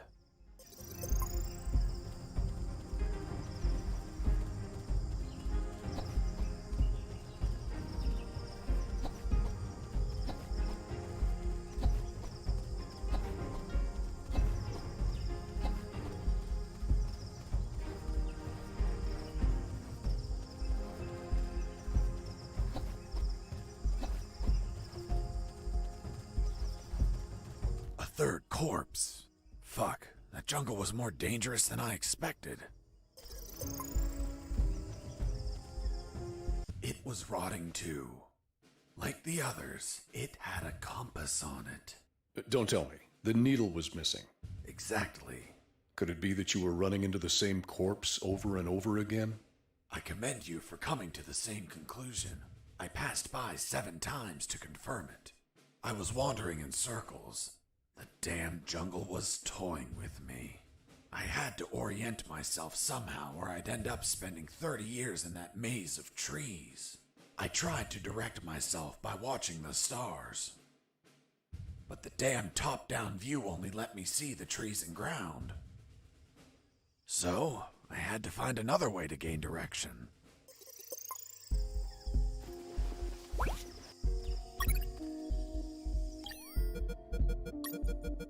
What was the diameter of the compass, Mr. Fox? Around 2 inches. And how long was the rusty wire, Mr. Fox? 6 or 7 inches. Wasn't it a little too long to place it inside the compass? I'm stupid, but not that stupid. I just used a small piece of the rusty wire, not the whole thing. I ripped off a piece with my teeth before placing it in the compass. But that wire wouldn't have been magnetized. How did you expect it to work? Modern compasses don't need the wire to be magnetized. Just turns out the compass wasn't modern. I was looking at the compass, thinking of how to make it work, when something caught my eye. In the middle of the grass, something glimmered under the pale moonlight. In my peripheral vision, I noticed I was not the only one to spot it.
the new recruits?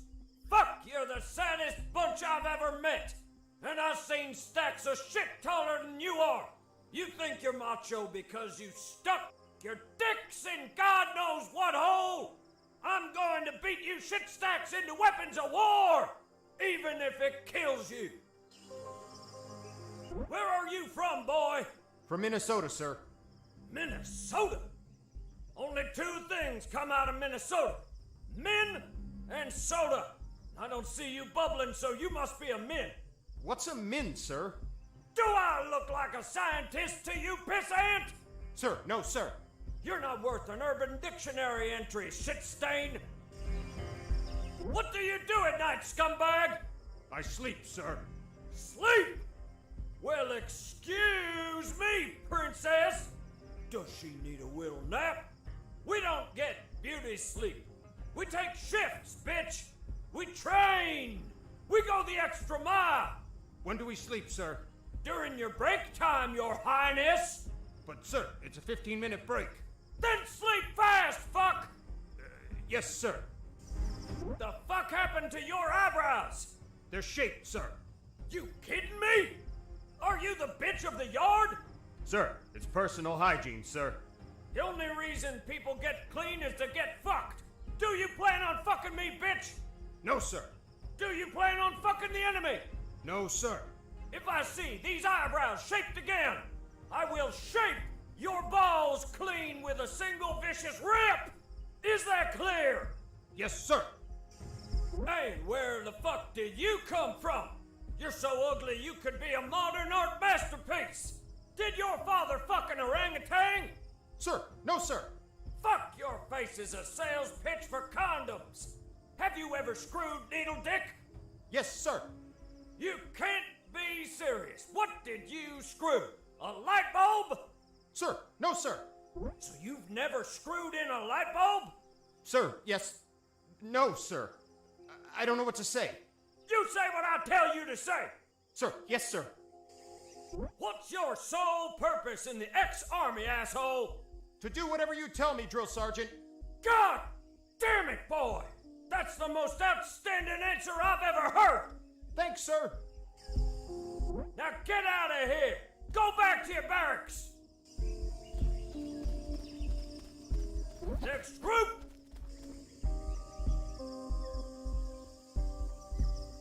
Platoon! Attention! Are you... Sir, I saw someone behind the fence. Fuck, scumbag, did I tell you to watch the damn fence? No, sir. Then does a fence remind you of your mother, motherfucker? Here, you don't see. You don't listen. You don't speak. Until I order you. Is that clear? Yes, sir. Where are you from, boy? I arrived at what looked like the exit of a barracks.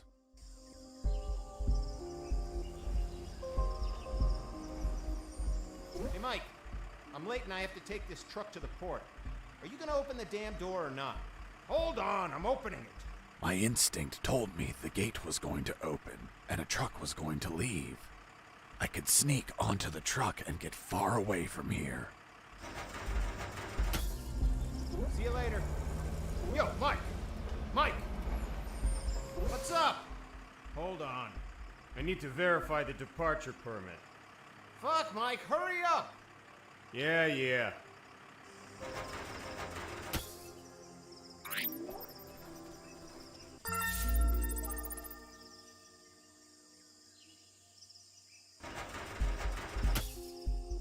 Yo, Mike! Can I leave now? Negative. The lieutenant canceled the delivery. You'll have to come back in. Oh, holy fuck!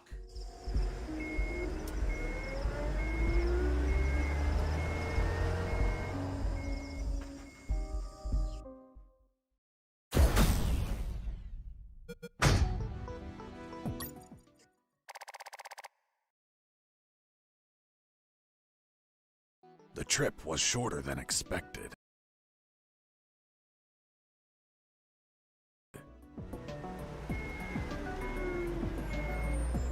Instead of heading away, I ended up inside the compound. The ground was muddy, beaten lifeless by countless combat boots.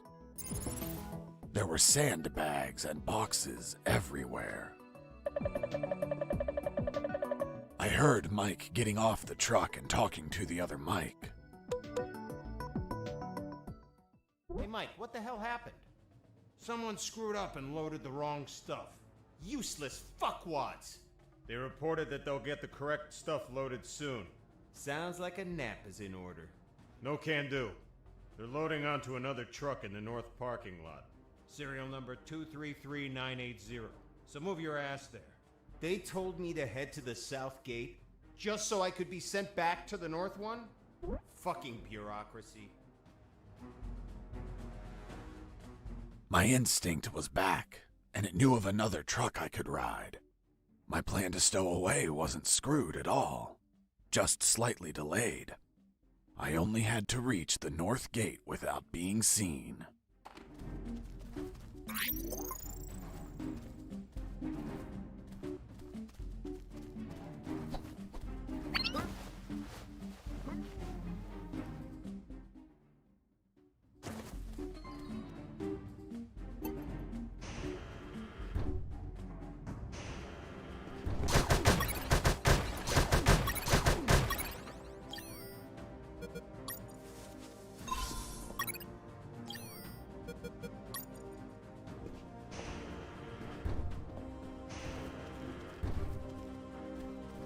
On that base, drill sergeants were assholes. They forced their platoons to run all around the complex.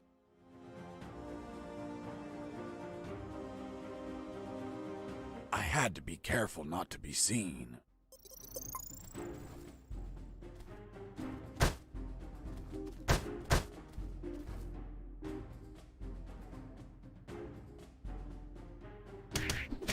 I just neutralized a soldier, but I couldn't leave him in sight. Those platoons could pass by, see him, and raise the alarm. So I made sure to carry the soldiers I neutralized, hiding them elsewhere out of sight of those patrols.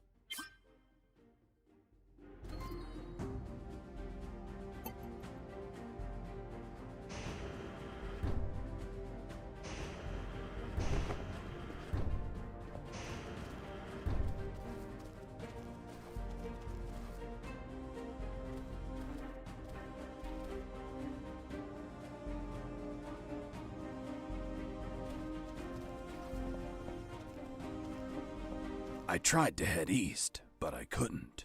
Why not? There was a painted line on the ground. And a simple line stopped you? This was no mere simple line. It was full of tentacles. Okay, Mr. Fox. You could not cross that line.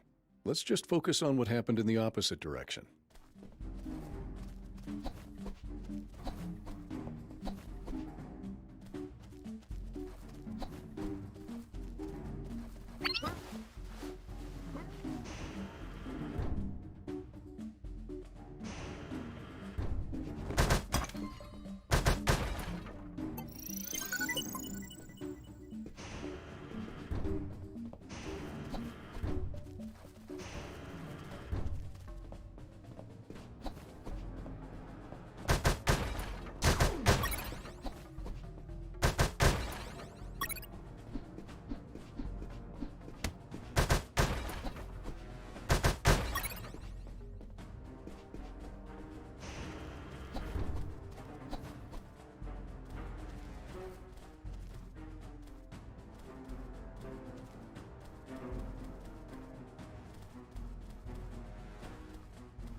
Jacker here.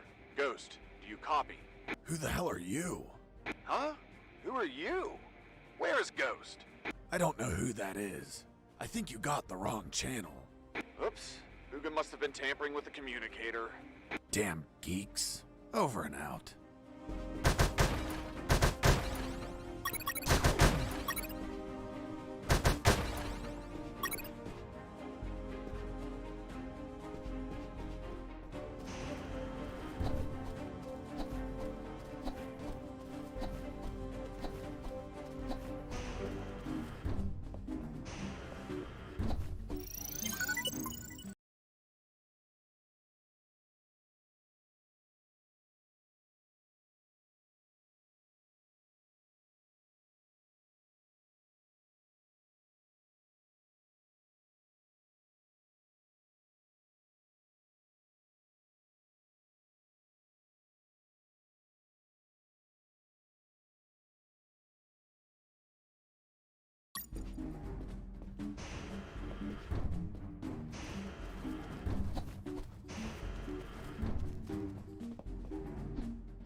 Inside that barrack, there were some guards. I didn't see them because they were sitting behind some bunk beds, slipping out of guard duty, or running around the compound, or worse. But thanks to my extraordinary hearing acuity, I could hear their conversation. Okay, when you enter the dungeon, 2 skeletons with rusty axes block your way. The eerie red light that glimmers in their eye sockets watches you fixedly. What do you do? I load my elven bow and shoot. Hang on, are you really shooting an arrow at a monster that can't bleed? What do you think will happen? That the arrow gets stuck between its ribs and slows it down? Someone just walked in. Fuck, it must be the drill sergeant. Quick, hide yourselves.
hurt something.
As I walked in, I ran into a soldier. The guy was so hammered that he confused me with one of his buddies. Hey, Mike. You want a drink? No thank you. I don't drink when I escape. Hold on. You're not Mike. No, I'm Fox. Jesse Fox. You're the prisoner? I would escape too, if I could. Why? To see my daughter. It turns out that he had a little daughter who he hadn't seen in 3 years. Every year he requests leave to go see her, and every year his drill sergeant rejects it. Poor man. So, in a week, the daughter was turning 6, and Mike requested leave again. And yet, again, the drill sergeant rejected it, which was why he was drowning his sorrows. Until he knocked himself out.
I left him on the ground. Secondhand alcohol is hard to wash out.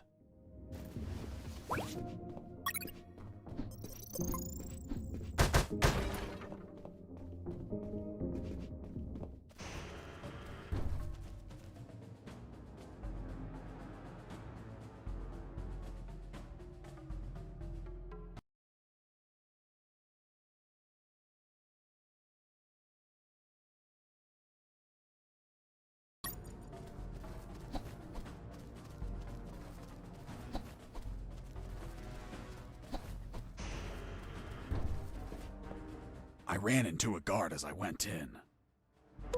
He was urinating. Please don't tell me you pissed that guard off while he was urinating. I couldn't. Someone beat me to it. What the hell are you doing, scumbag? Sir, I'm peeing, sir. Did you wash your hands? No, sir. I'll wash them when I'm done, sir. Are you touching your dick with your dirty hands? How can you be such a pig? Hands are washed before, not after peeing. Sir, yes, sir. Why did you stop peeing, scumbag? Sir, I ran out of pee, sir. What a pussy! Who do you think you are, a fucking Sybil? A soldier continues peeing even if his balls are empty. Now get the hell out of here! Sir, yes, sir. Sergeant, there's someone behind you. Fuck, soldier, did I tell you to look behind me? No, sir. Then why the hell are you looking behind me? Here, you don't look, listen, or speak unless I tell you to do it! Understood? Sir, yes, sir. That damn drill sergeant acted tough with his men, but he ended up crying like a baby with me. Who the fuck are you? And where the hell is your uniform?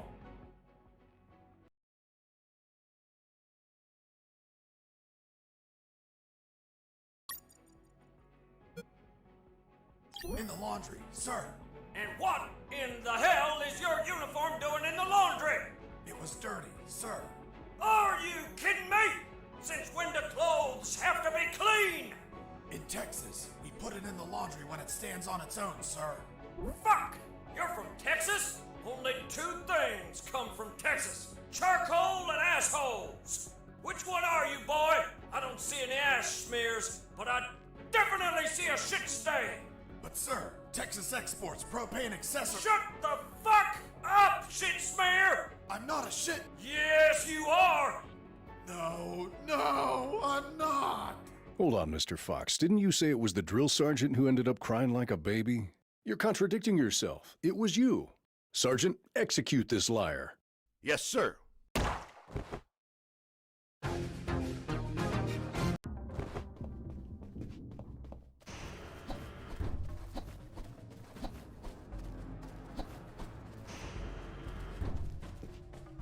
I ran into a guard. Who the fuck are you? And where the hell is your uniform? I can't find it, sir. I must have lost it. You shit for brains! And do you have a spare one? Yes, sir. And where would that crusty-ass spare uniform be?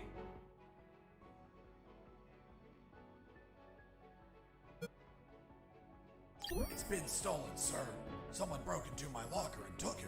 And who the hell was it? We still don't know his identity, sir, but we have a clue. What clue, you fuck? We know he was born in the same state you were, sir. So that son of a bitch is from Texas. Hold on. You're telling me you're from Texas? Only two things come out of Texas. Propane and assholes. I don't see any propane accessories, and I know you're full of shit. Me full of shit? What, you little... Of course you are. Look at your brown eyes. What? My eyes are blue! You sure? The whole base is talking about your brown eye. No! I'm not! To avoid confusion in the record, did he have blue or brown eyes, Mr. Fox? Both, but now he had black eyes. On second thought, I'll leave this out of the report. Proceed. Just as he started to tear up, I helped old Blue Eyes kiss the canvas. Boss defeated. Thanks, dude. Oh, I mean... Freeze, or I'll shoot. What the hell are you doing, scumbag? Aiming at you with my weapon. Fuck, soldier, did I tell you to aim your weapon at me? No, sir. Then why the hell are you aiming your fucking weapon at me? Here you don't look, listen, or speak unless I tell you to do it. Understood? Sir, yes, sir. Did you wash your hands before aiming your weapon at me, scumbag? No, sir. Fuck, how can you be such a pig? Get the hell out of here. Sir, yes, sir.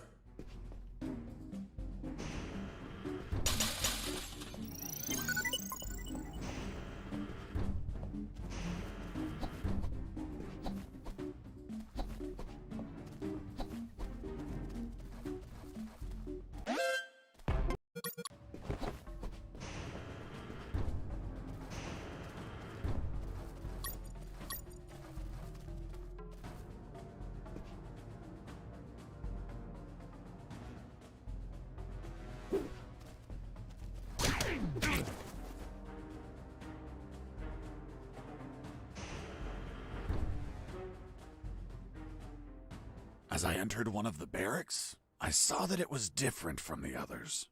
First off, it had its own urinal. Moreover, it had an office desk. I figured it was the drill sergeant's quarters. I had plenty of time, because I was sure he was still indisposed in the bathroom. The desk had stacks of papers and an ink pad chained onto it.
I returned the stamped permission form to the same pocket I found it in.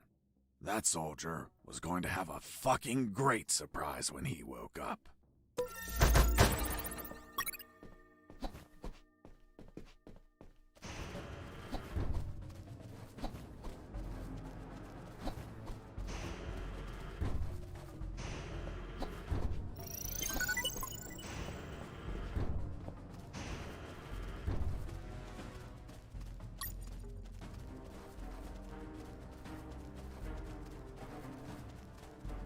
You're Fox, right? I knew you were going to pass through here sooner or later. I'm Machine Gun Mike. Are you ready to face me? Or are you going to run away like a coward? Run away? I don't run from dead men. Then prepare to die.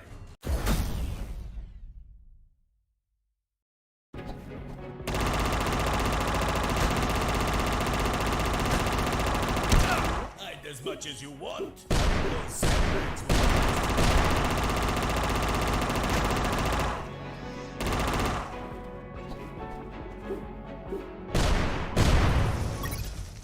will You destroyed my machine gun! Damn you, Fox! Boss defeated.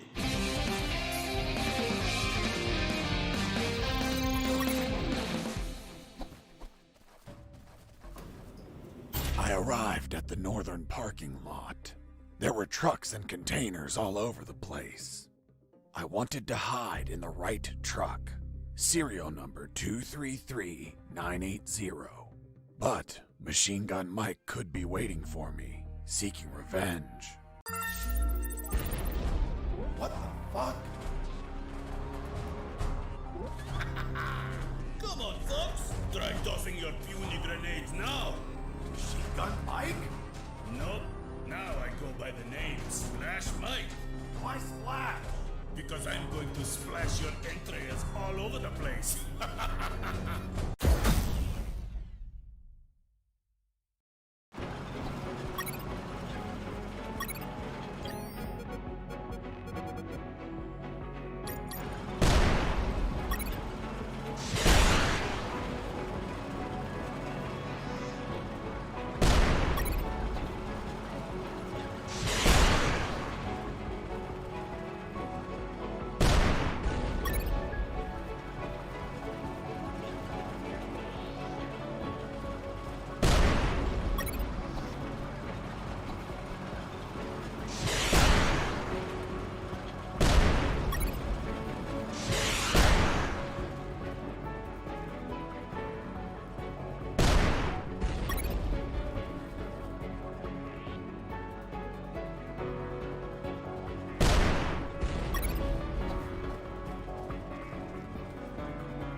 Boss defeated.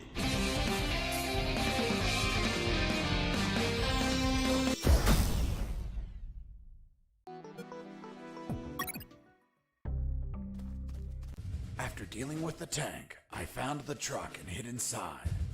The driver showed up a few minutes later and unknowingly aided my escape. And the military didn't find it weird that everything in the northern parking lot was destroyed? Who knows? Maybe it's a regular occurrence. But the truck driver must have seen all that destruction. Well, you know how military grunts are. They only think when ordered to.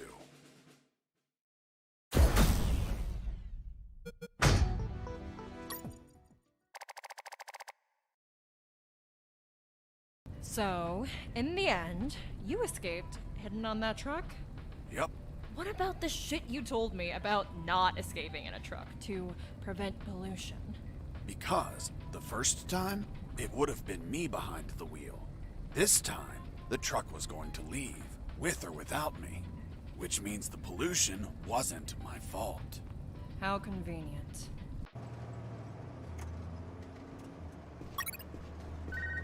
Fox, do you copy? Hey, it's the concrete paparazzi. Concrete paparazzi. Ha! Such an asshole. But I like it. How's that escape of yours going? Making progress. I'm currently stowed away in a truck. Communications are hot. You really pissed them off, Fox. I guess we're both gifted with pissing people off. Sorry about the concrete joke, by the way. Nah, don't worry about it. Better to have a sense of humor about being jailed over some concrete blocks. By the way, you haven't seen them, right? I've seen concrete everywhere, Robert, but nothing as big as you mentioned. Ah, well. Send a postcard when you get home, my friend. Definitely. Over and out.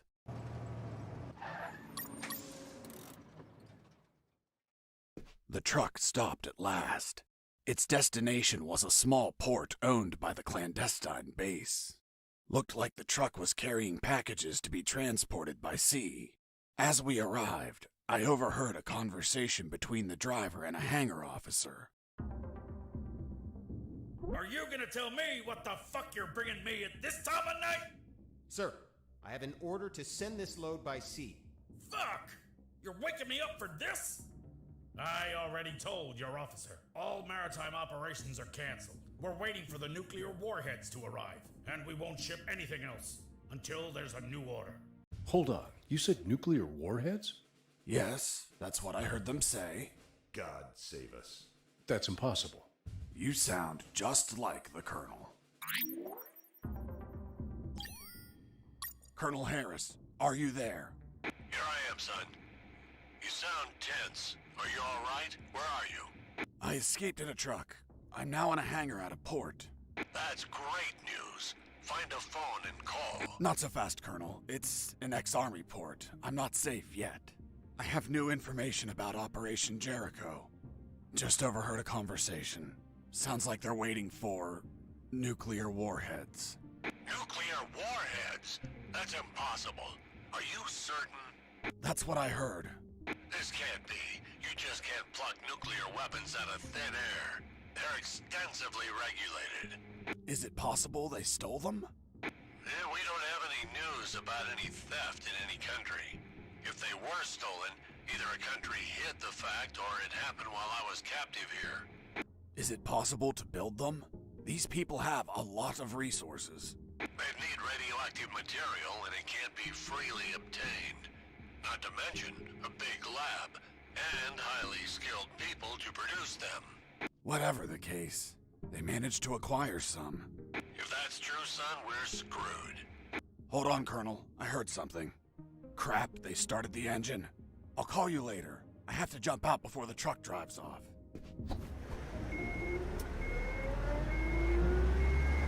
Close the door.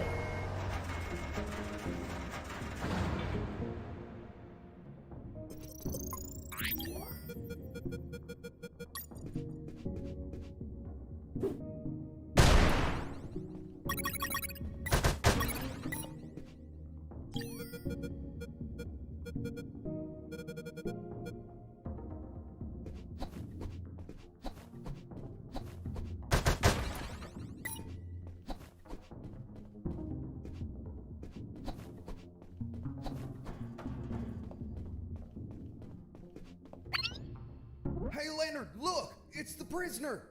Leonard, not Mike. These guys were Leonard's. Mike doesn't fit engineers. Quick, call for backup! So they get the credit?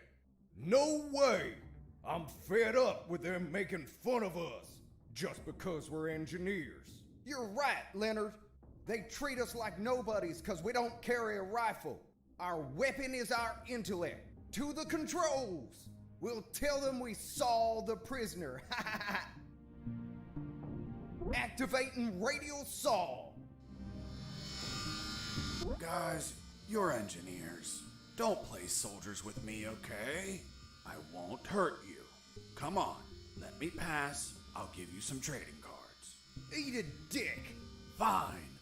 I don't know what you have on those computers, but any unsaved work is going to get lost. The saws were controlled by the terminals. I only had to destroy them, and with all the noise in the hangar, a few explosions wouldn't draw any attention. But I had to be careful not to kill the engineers, and heal them in case they got injured.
Son, do you copy? Copy, Colonel. Still in that hangar? Yes, Colonel. Still trying to figure out how to get out of here. By the way, guess what? They have a mini rescue submarine. Rescue? These people don't look like they go around rescuing people. I'm getting inside to have a look. Maybe I can ride it out of here.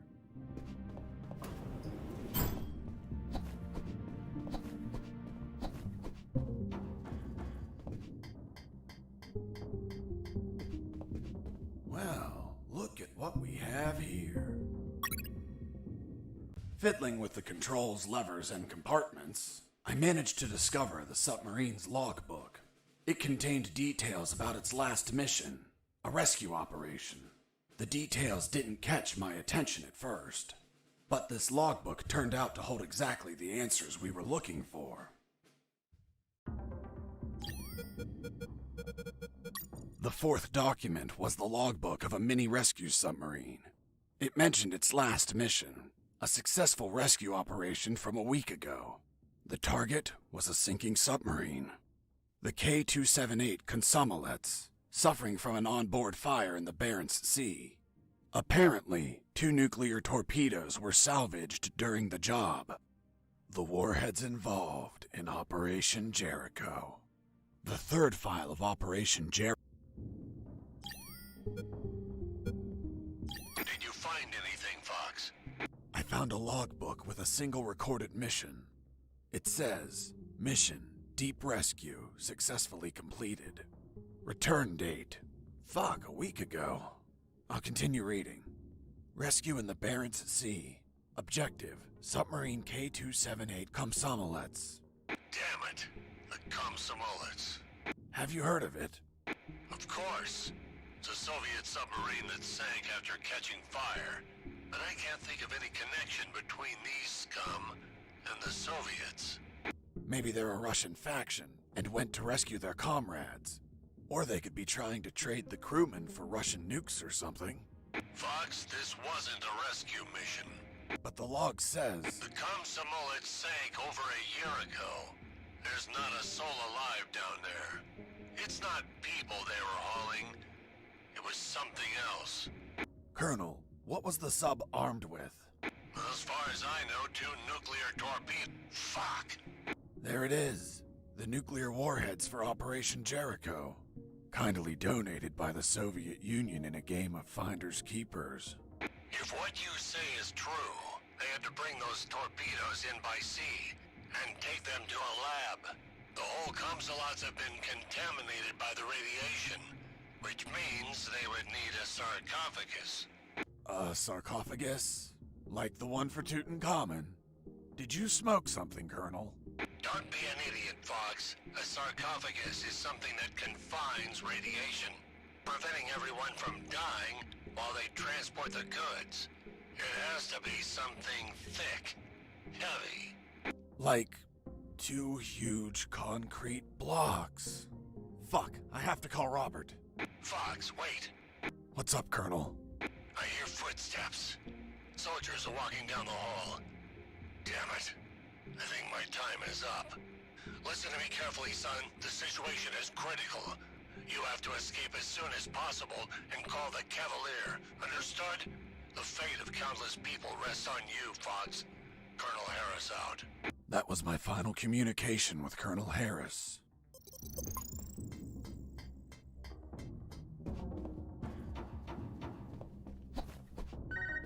Fox, do you copy?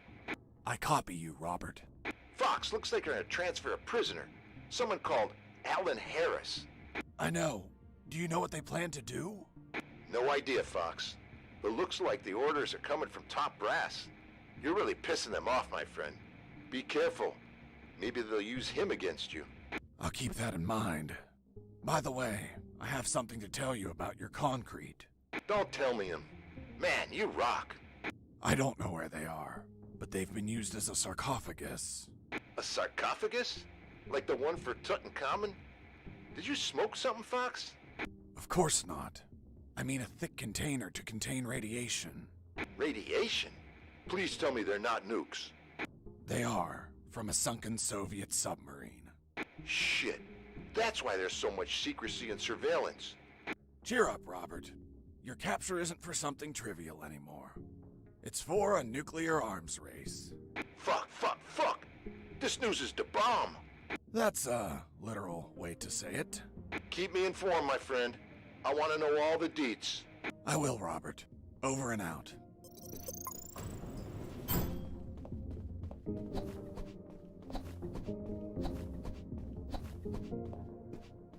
I finally located a recycling bin. I've been needing one for a while. Why the hell did you need a recycling bin? To get rid of some stuff. But couldn't you just toss them on the ground? Are you taking me for some sort of shitbag?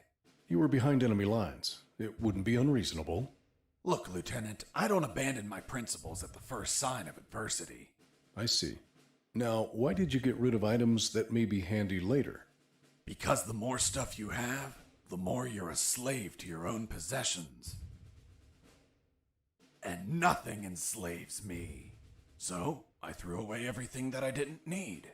An act that's common to minimalists such as yourself. Minimalist? Me? Where'd you get that stupid idea? Take a look at yourself. You look angry and disappointed. As if you're having minimalist intercourse. How dare you? Relax, Sergeant. It's obvious what Mr. Fox is trying to do. We've been here for a long time. We're tired, even slightly agitated. Mr. Fox is trying to take advantage of that by getting on my nerves with petty insults, hoping I attack him and provide an officer misconduct charge that enables him to be set free. But that is not going to work, Mr. Fox. Look, I'm used to interrogating assholes like you. Fuck. You got me, officer. I underestimated you. Fuck. I have to admit that you're very good. Well, thanks. Yeah, well, let's continue. You said that you got rid of some items.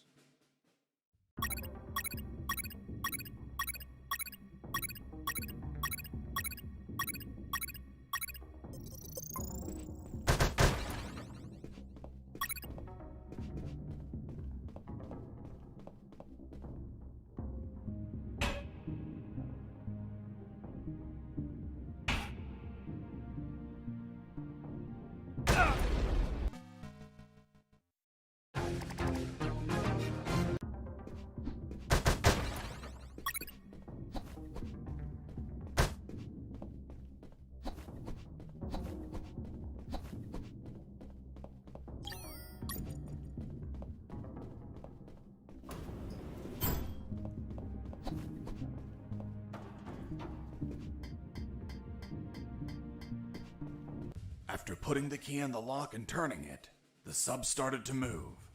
I took the mini submarine through underground channels beneath the hangar. Seriously? Now you can drive mini submarines? Nope. Never done it before in my life. But I found a manual. Can you read Russian? Of course not. It was in English. The mini submarine was American. It was a pretty smooth ride. I didn't have to worry about the battery levels, oxygen, or depth. And the inside was very comfortable. I could practically live in there. Huh, well, of course. It's an American product. What did you expect? Yeah, but you know how American vehicles are. They practically explode on contact. Ever seen an action movie? Anyways, that's why I avoided any hard collisions.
You had to feel lonely, locked in that submarine underwater. Nah, I had some company.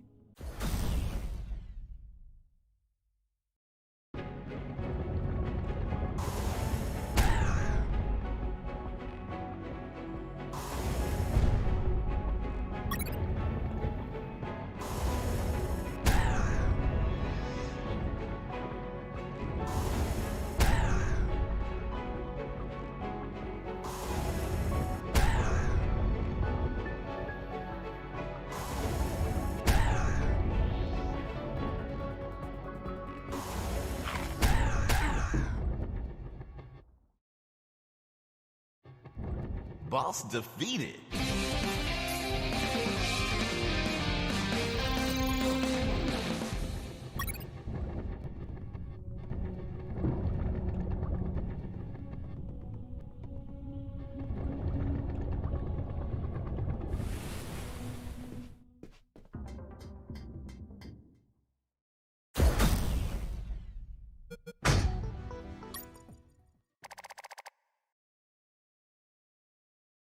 I ended up in what looked like a dock. There were containers and stuff. The sea was slightly rough. Oh, and there was a storm. Useless stuff. Nothing interesting.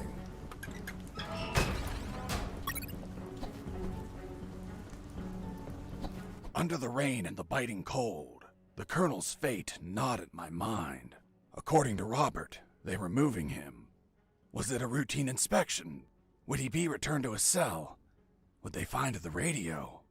He was an old, annoying, tiresome man, but I feared for his life. Until the radio chimed in. It was Channel 1. Colonel, what happened? Are you okay? I'm fine, Mr. Fox, thank you for asking. But my rank is General, not Colonel. Wait, you're General X? So, Mr. Fox, have you heard? You've become quite the celebrity. I've been dying to meet you since your debut. So I took this hack job of a radio to call you before your inevitable capture. Where's the Colonel? Don't worry about him. He's in good hands. Say hello, Colonel. Fox, run away! Don't listen to this bastard! Get your hands off me, you fucking moron! Colonel! Seniors say such silly things. I join him in wishing you a happy escape, but you know too much. Sooner or later, you will make a mistake. One that'll prove fatal. We'll see about that, General.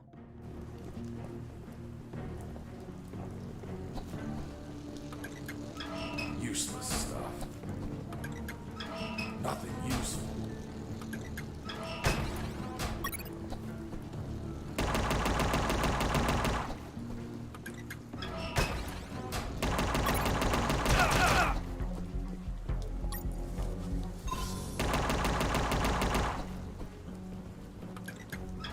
Useless stuff.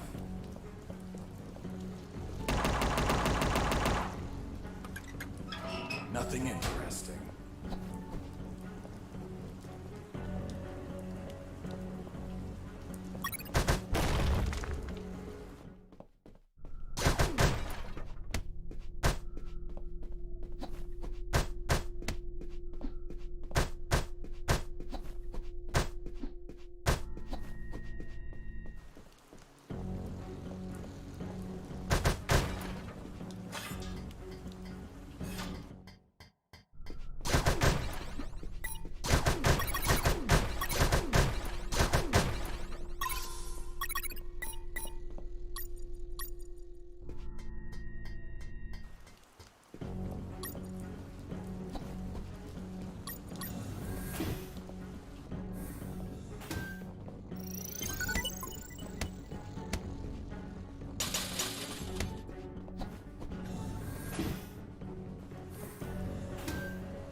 Heard something.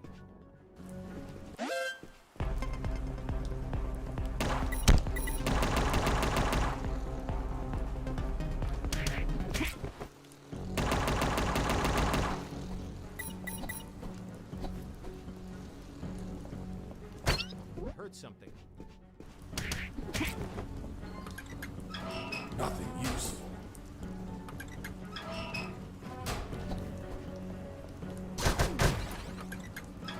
Useless stuff.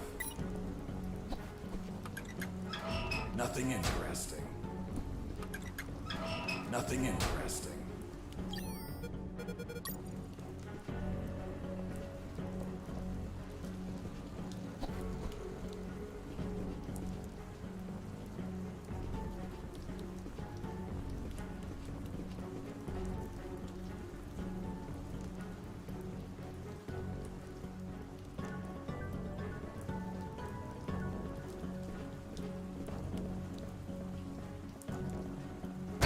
I heard something.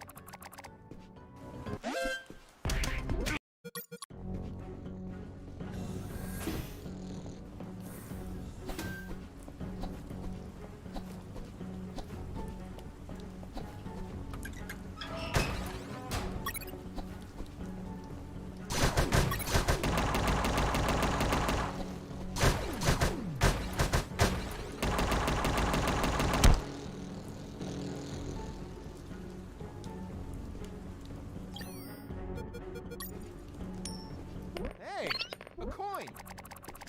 Hey, a coin!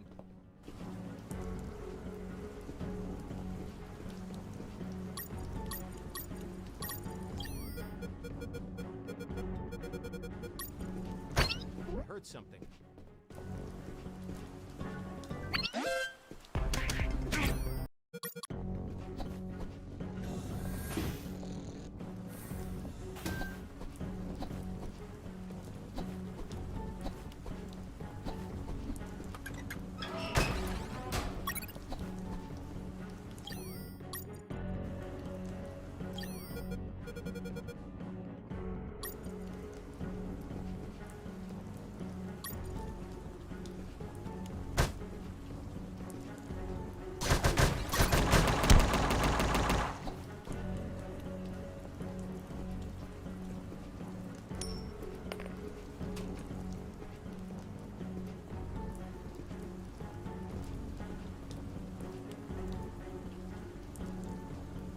I heard something.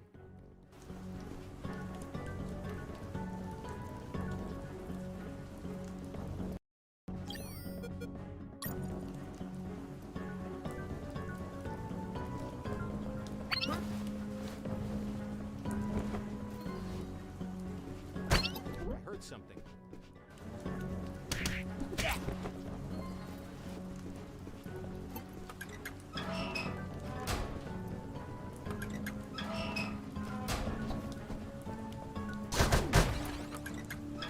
Nothing useful. Nothing interesting. Nothing useful. I heard something.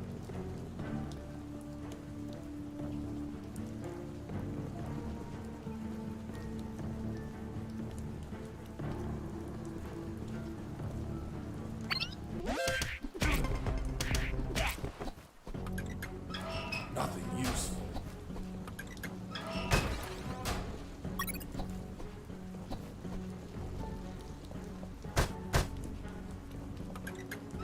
Useless stuff.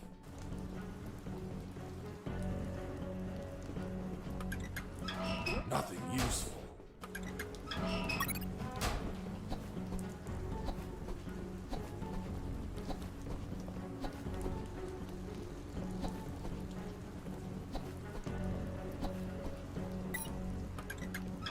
Nothing interesting.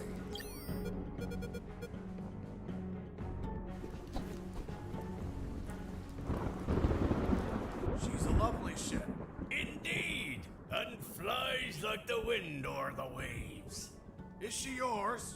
She is. I look after her like a treasure. I want to buy her. Ha ha ha! This beauty costs $50 million. I doubt you can afford it. Just 50 million. Here's the money. Fuck! So much money! That hunk of scrap is all yours. Here's the key.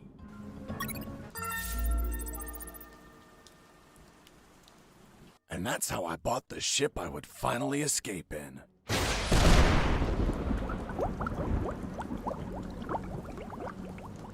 If only a lightning bolt didn't split her in two. Shit! Why are you giving me back the keys? I want my money back. Haha, sorry. No refunds. Shit!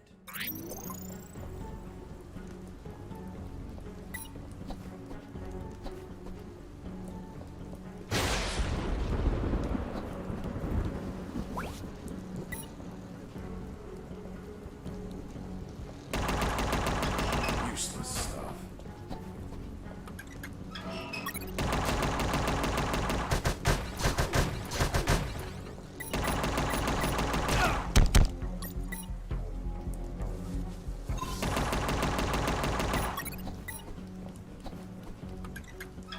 Nothing interesting. Useless stuff.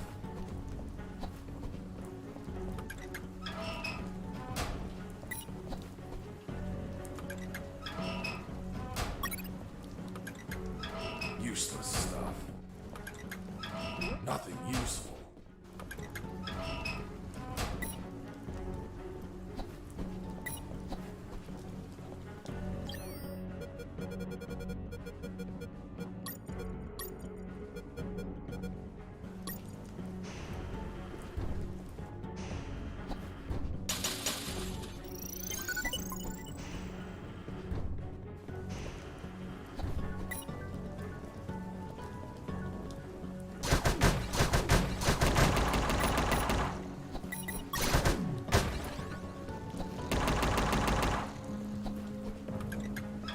Nothing interesting. Useless stuff. Nothing interesting. Nothing interesting.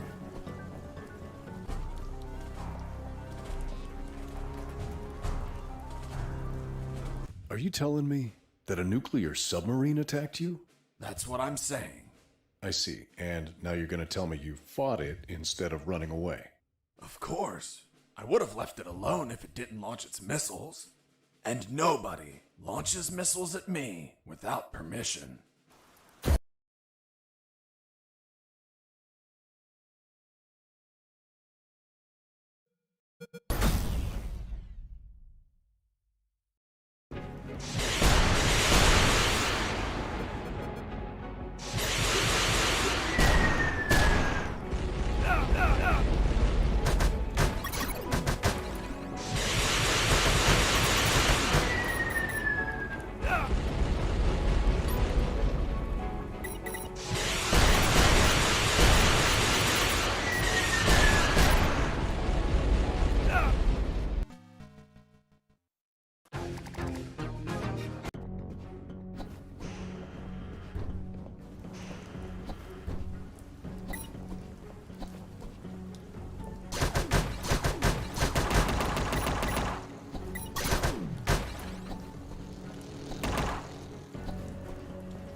Boss defeated. My triumph was fleeting. The platform collapsed after the ballistic abuse from all the missiles.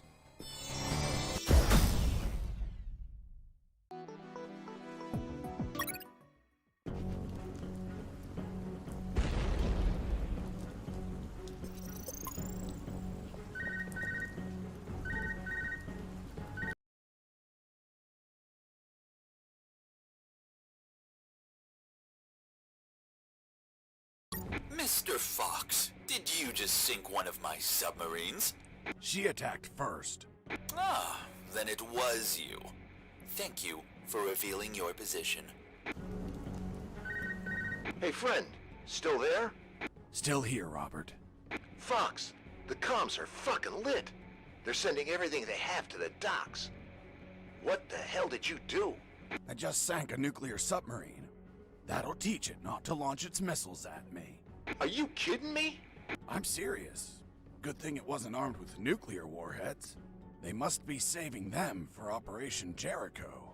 Speaking of nukes, hearing a lot of chatter that they're prepping to the Omega building. Man, if you don't stop them, there's gonna be a worldwide bloodbath. I won't be stopping them. But who else will? I don't care, Robert. Right now, I don't need to be recruited by another colonel to save the world. Right now, I just need to save my ass. And the moment I find anything, even a pull float, I'm getting the hell out of here.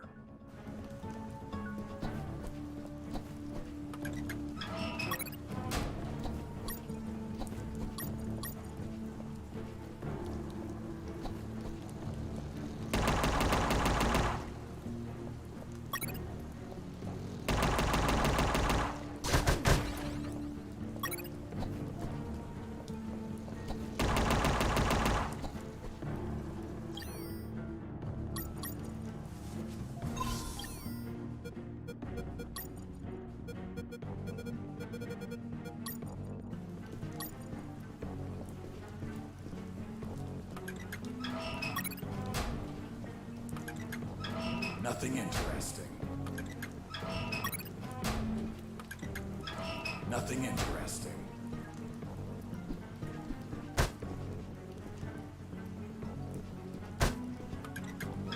Nothing useful.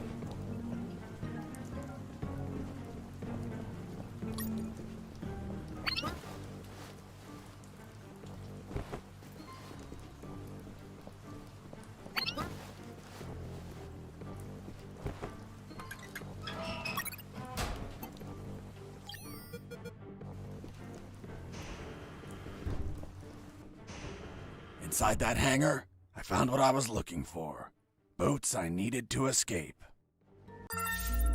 There was a Zodiac motorboat and a hovercraft. The Zodiac was the faster and more maneuverable choice in the water, but hovercrafts were versatile and could pass over terrain where Zodiacs could not. As I checked the hovercraft, I found out that its gas tank was empty.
Inside that hangar, I found what As I checked the Zodiac, I found out that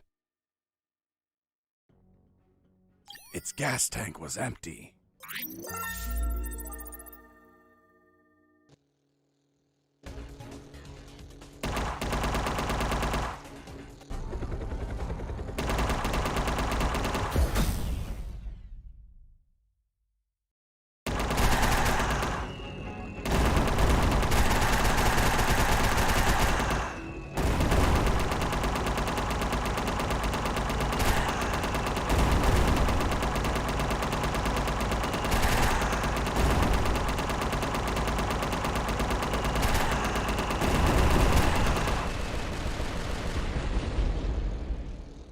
Boss defeated.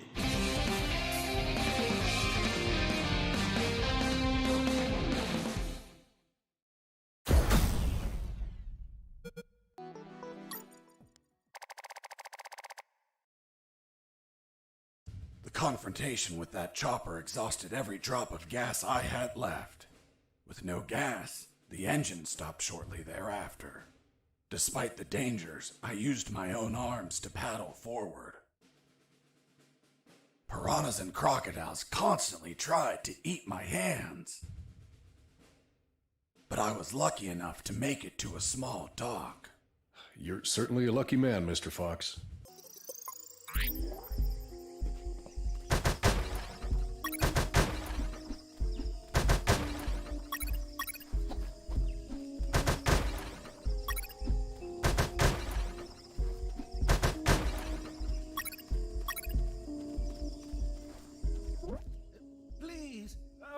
Please don't kill me. Why would I want to kill you? Hold on. You're not one of those bastards. Of course not. I'm a very nice guy. By the way, what are you doing? Those bastards won't stop building fences everywhere. They think the jungle is theirs, so I cut them to fuck with them. Do you have, by any chance, a van to get out of here? I had one, but they took it away. The old man told me a few stories about that place. It was isolated, with no roads or towns nearby. And most importantly, he told me about what I might encounter up ahead.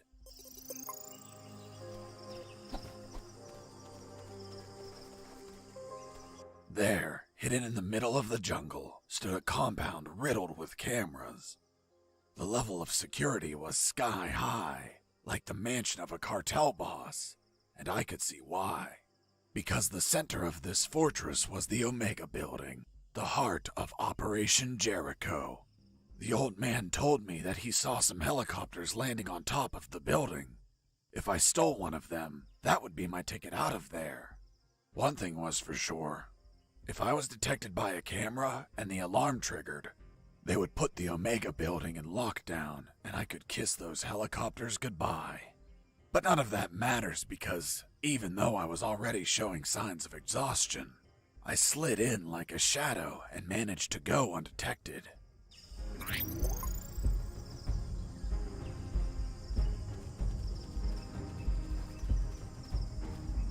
The door was locked and chained. There was nobody outside, so finding the key for the lock wasn't an option. I could cut the chain with a bolt cutter, but where would I find one?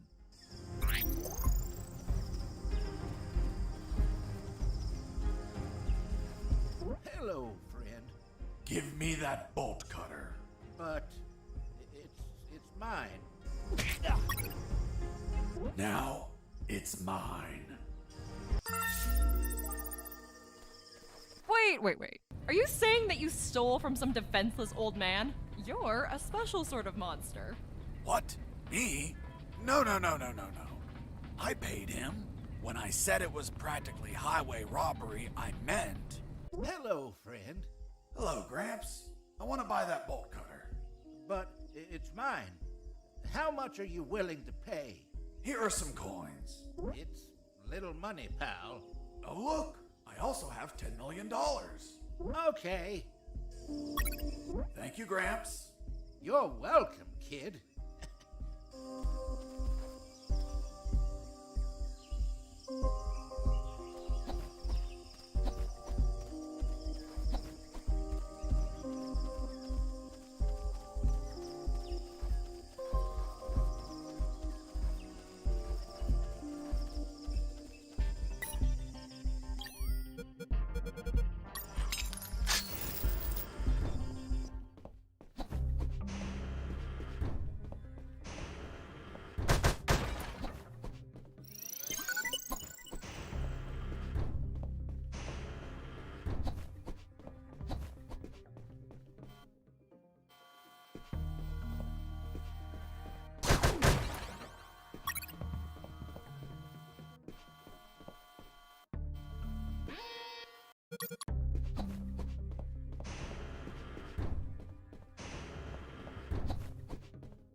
On the east side, the cameras were accompanied by guards. I needed to pass without being spotted by Mike or the camera. So, I had to get rid of Mike and leave no witnesses. But it was more complicated than that. If the camera saw Mike knocked out, lying on the ground, the alarm would be triggered. Seems you just had to move him away from the view of the camera. Exactly. But if Mike wasn't there as the camera viewed his post, the alarm would still be triggered. Whatever I did, the camera had to see Mike standing at his post. Quite the scenario. Unless it's an episode of MacGyver, it would be impossible to proceed. Hold on. If you're telling me this, that means you made it through, correct? Well, yes, I managed to fool the camera eventually. How did you manage that? If the camera needed to see Mike, I could just make a copy of him. A clone? Yes. The copy was so perfect, Mike's mother wouldn't know the difference. I made the swap when the camera wasn't looking.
There it was, the entrance to the Omega building.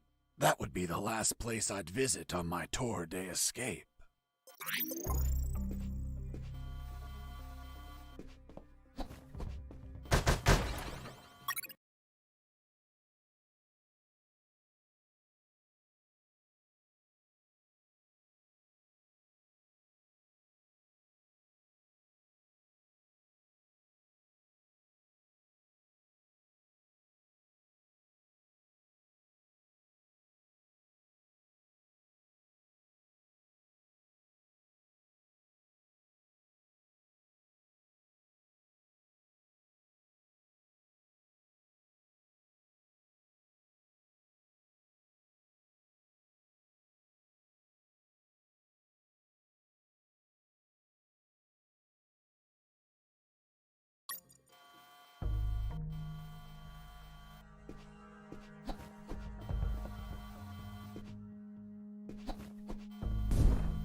carefully studied that pizza box, examining every detail, every clue, every molecule.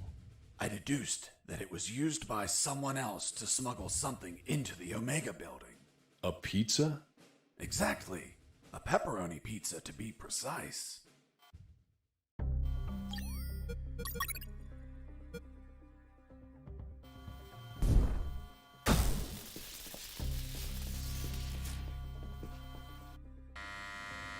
Who is this? I have a pizza here for Mike. That's me, but I didn't order one. Fuck. The pizzeria screwed up again. They must have repeated the last order. My God, they suck at managing orders. And this is so far away. Are you sure you don't want it? It's just out of the oven. Hold on. Show me the pizza. Here it is. Yeah, I see it. What kind of pizza is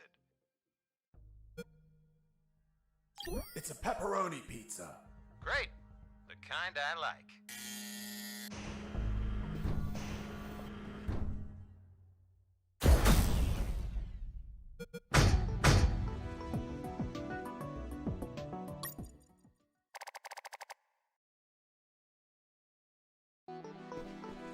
As I crossed the door, I entered into the Omega building, the heart of Operation Jericho. It was a cold, dark industrial place with containers and barrels everywhere. On my right, there was the control room where they monitored the outer cameras. And, of course, the asshole that controlled them. The guy I tricked with the pizza, who was coming over to get it. Reality was going to hit him in the face. Give me the fucking pizza and get out. Of course. Here you are, friend. I'm not your friend, buddy. What the fuck? It doesn't weigh shit.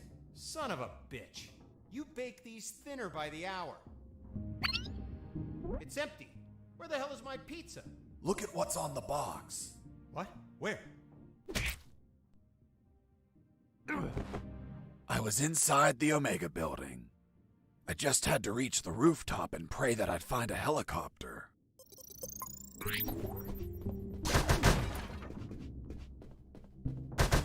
As I destroyed that computer, I saw something curious inside its metal guts. It was a thick cable and a sign that said ground floor alarm cable, do not cut.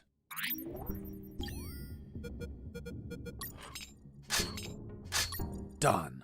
With the cable cut, the alarm wouldn't be triggered on this floor. Even if I was detected, guards wouldn't be able to trigger the alarm.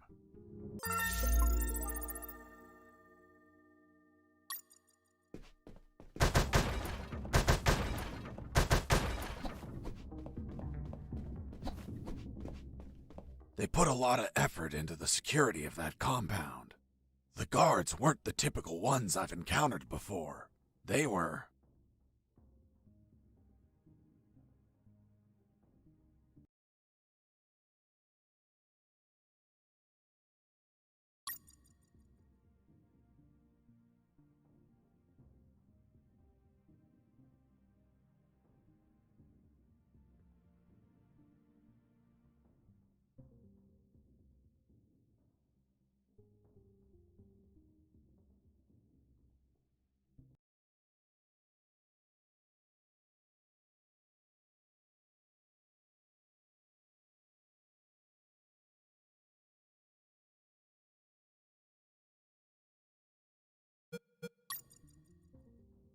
Scandinavian guards. Not only were they tougher than normal guards, they were light sleepers too.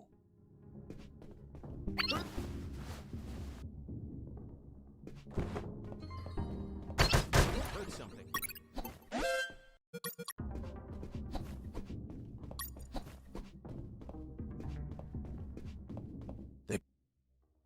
Scandinavian guard.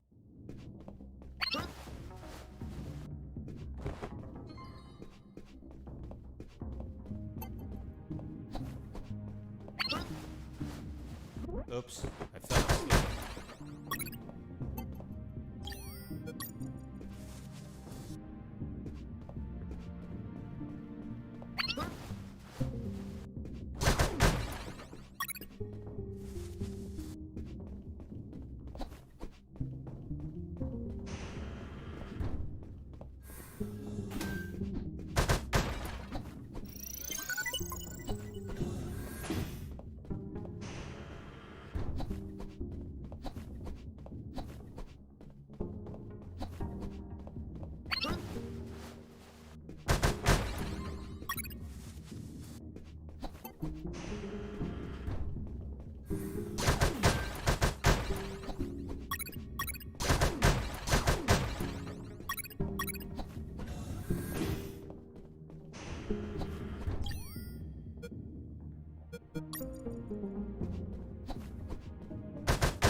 In that pokey little room, I found a few crates.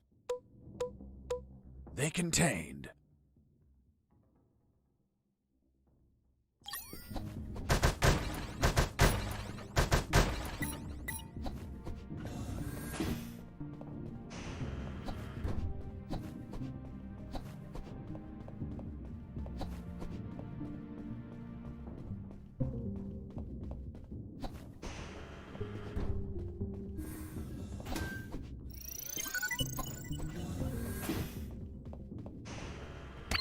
I heard something.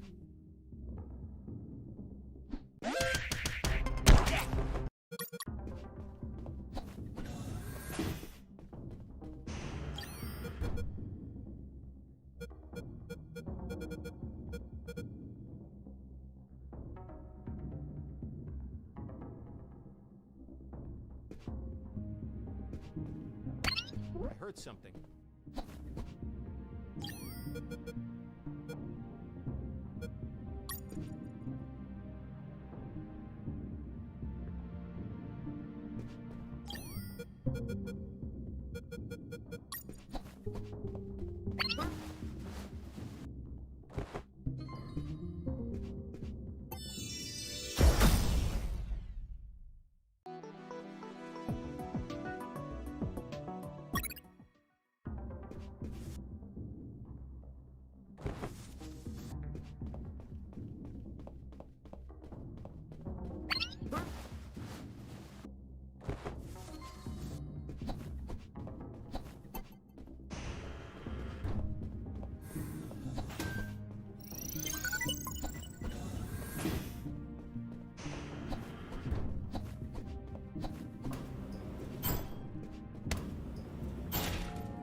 Welcome to the basement.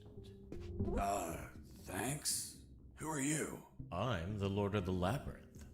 If I hadn't had enough already, a mental patient escaped from a ward. I played along. I'm Fox, son of Zox.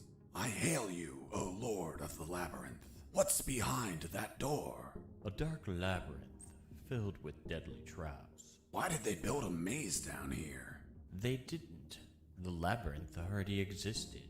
This building was built over an old prison, which was built over ancient catacombs. It is said that the souls of the prisoners still dwell there. Are you trying to scare me with that children's story? It is merely a warning. Such is the esteemed duty of the Lord of the Labyrinth. I was curious about what was inside the labyrinth, but I had no business in these catacombs. I was focused on my escape, so I didn't think about those ridiculous stories. Although later, I'd be back. Do you wish to enter the labyrinth? No, thank you.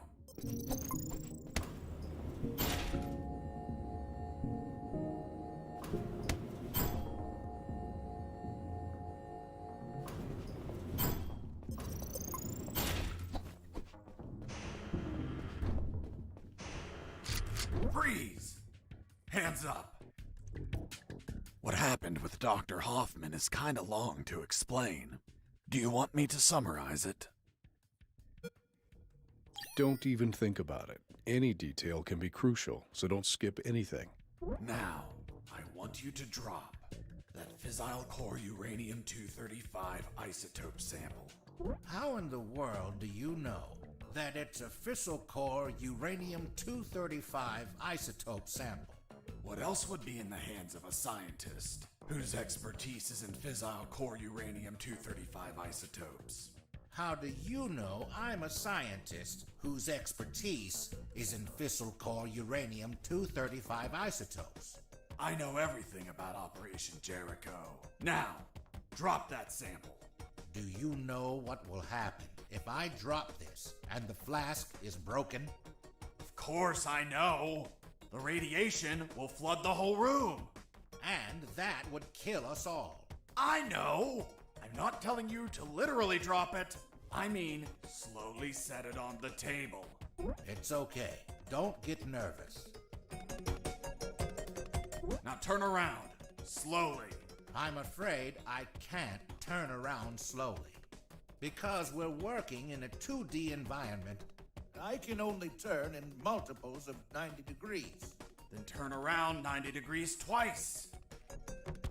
So you're the brains behind it all. You won't get away with this, you sick bastard. Operation Jericho will die with you. Everything okay, Dr. Hoffman? Oh God, he has a weapon! Wait, you said Dr. Hoffman. Is your surname Hoffman? Yes. Fuck. Why? What's up?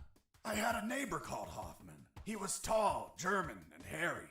He won the lottery, but died of gonorrhea the week after. Poor man. Yes, life can be cruel sometimes. But enough stories. What's the purity of the isotope you're using? 95%. Are you mad? That purity is highly unstable. You'd need to generate an absolute void field and contain that isotope in an electromagnetic field. That's what we do. We have containers of 500 megajoules. You're playing God. Rabble like you invented the H-bomb. You disgust me. Hold on. Fuck. H as in Hoffman. You invented the H-bomb. What are you saying? The H comes from hydrogen. Hydro what? Don't try to confuse me with your scientific slang.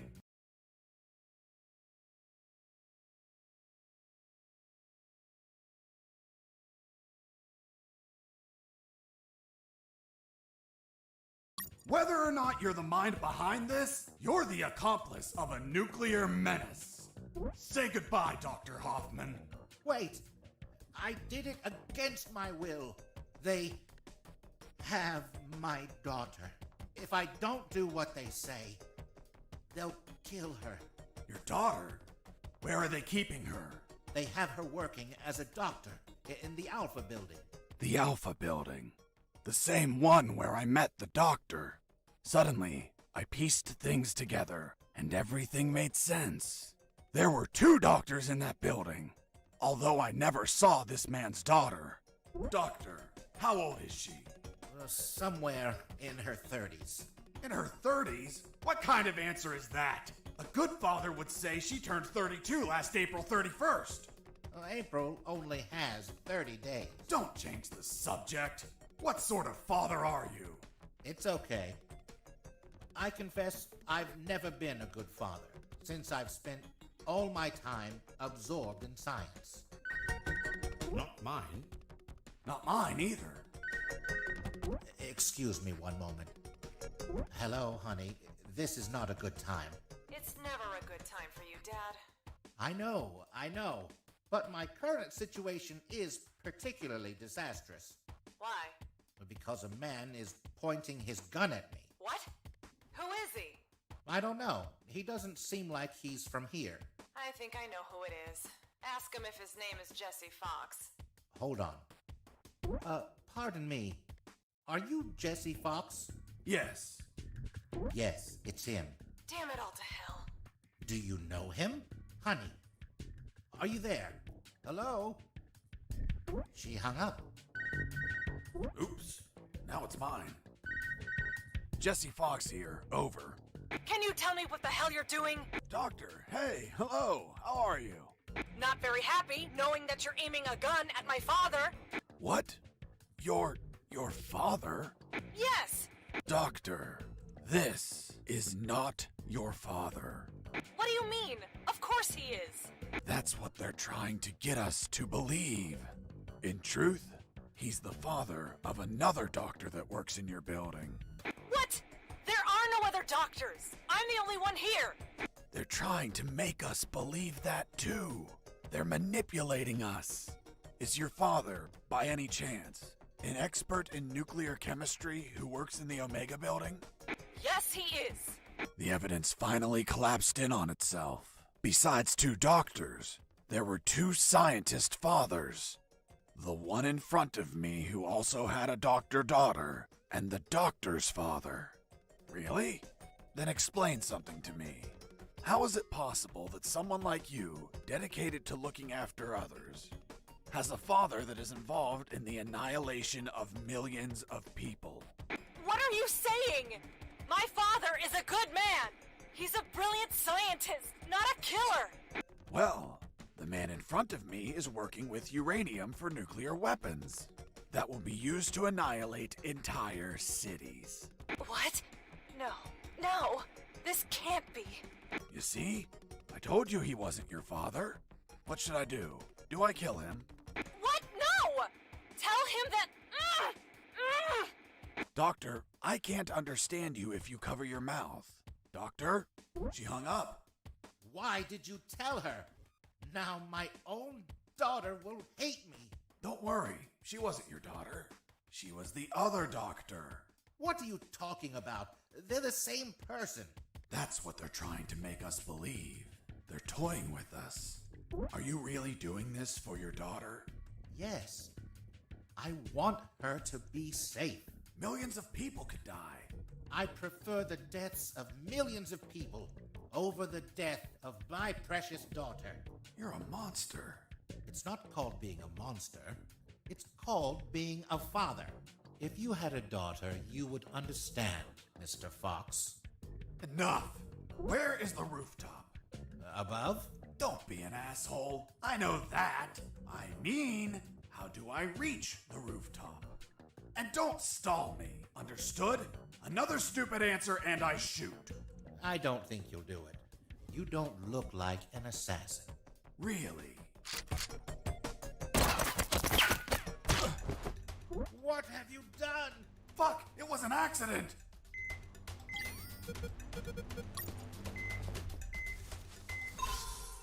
Tis but a scratch.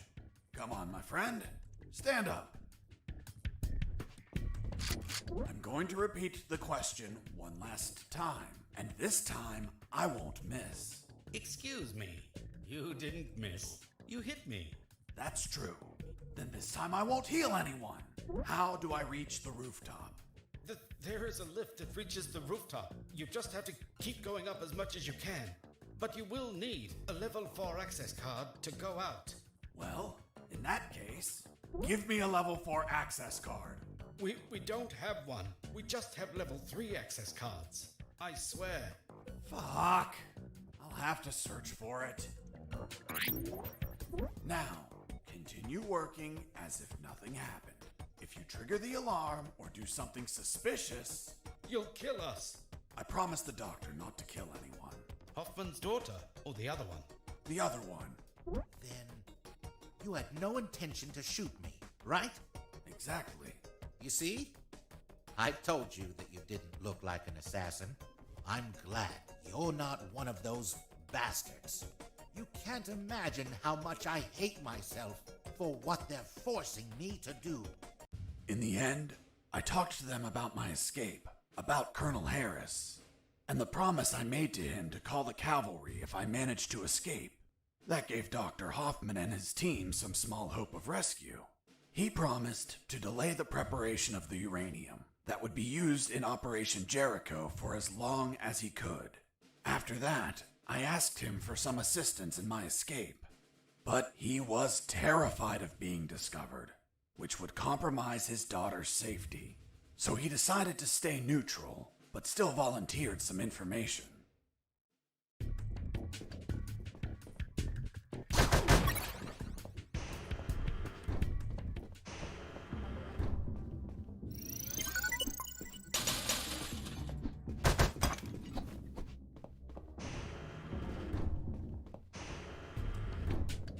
Another thing, don't shoot in the lab. Most of these devices don't react well to bullets. Be careful in there. There are patrols of mechanical spiders. They can see in every direction. Can they be shut down somehow? Only with an electromagnetic grenade, but it would only last a few seconds. Enough time to let them taste my fists. Thanks for the warning. Please carry on with your genocide work.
Mr. Fox! Mr. Fox! I'm coming! What's up, Hoffman? My daughter. She is not replying. Isn't she a doctor? She must be operating on someone. Right when you come into my life? Too many coincidences. What if they killed her? Why would they do that? If they do, you no longer have a reason to continue your work here. You're right. But... Relax and wait a while. And remember to delay those nuclear warheads as much as you can. God knows what'll happen if they get completed.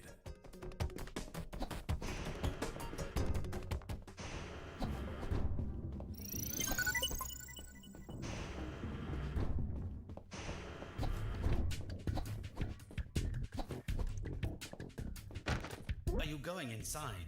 I'm just going to have a quick look. The radiation level is extremely high, so wear the anti-rad suit the entire time.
Fox, are you there? Here I am, Robert. Guess where I am? I don't think you're home. The radio signal wouldn't reach. I'm in the Omega building. Fuck, man. Where they're prepping the nukes? You decide to stop them? What a change of heart, man. No, it wasn't intentional. Then why the hell are you there? Trying to ride a helicopter out of here. Guess that whole runaway by sea plan didn't work out, eh? Just forget about that. I'll see what I can find out about that building.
This was the access card I needed to reach the rooftop. Now I just had to check if there were any helicopters up there.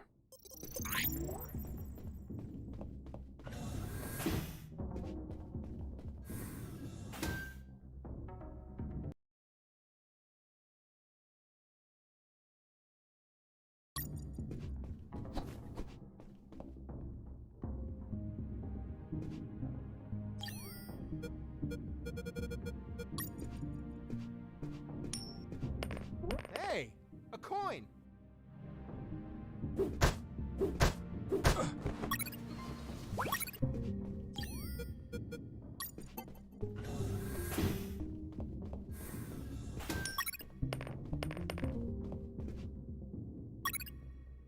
I found some photos on a desk.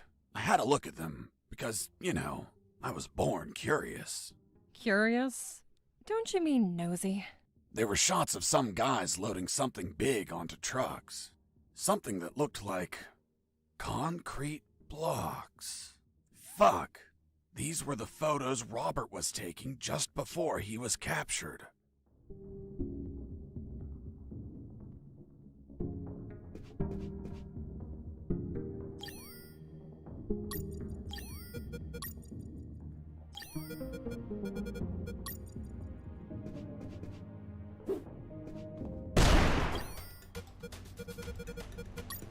Hey,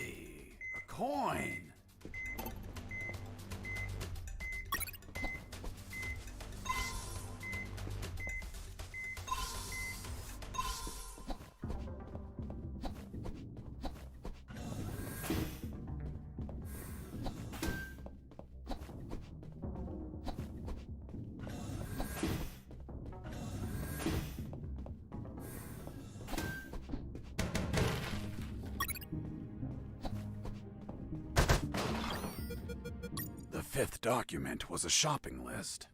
A collection of military vehicles they bought from the Soviet Union when it collapsed. Trucks, tanks, armored vehicles, helicopters, and nuclear submarines. Submarines like the one that attacked me. Now they have one less. The fourth document was the logbook.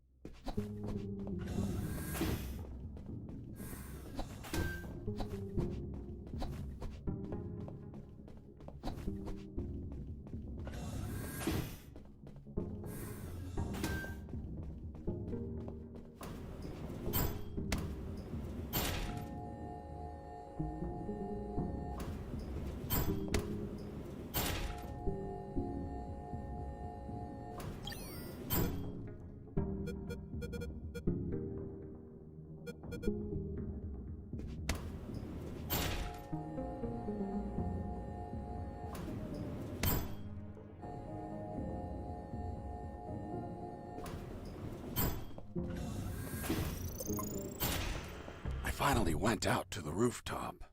As I stepped out, I observed details that would be missed by mere amateurs. But to a trained eye like mine, nothing ever goes unnoticed. First off, there was a communication antenna to my right. Right? You mean on the left? I was looking south, so your left is my right. Of course. Continue. Another key detail. There were 4 guards. And they were smoking. Well, well, well. Look who we have here. Hands up! You have no fucking idea who I am, do you? Who the hell are you, scumbag? I'm the man who's going to shove my boot in your asses so deep that you'll all be shitting leather for a month. I'm the fucking work inspector. Military Internal Affairs. What? So, how the fuck is it possible that a goddamn gentleman like me, dressed as a mere civilian, freely strolled around the whole fucking building? I'll tell you how. Because some inept guards decided that instead of being at their posts, they slithered up to the rooftop to hide, smoke, and spew scum. It's our 5 minutes off, sir. Are you kidding me, soldier? No, sir.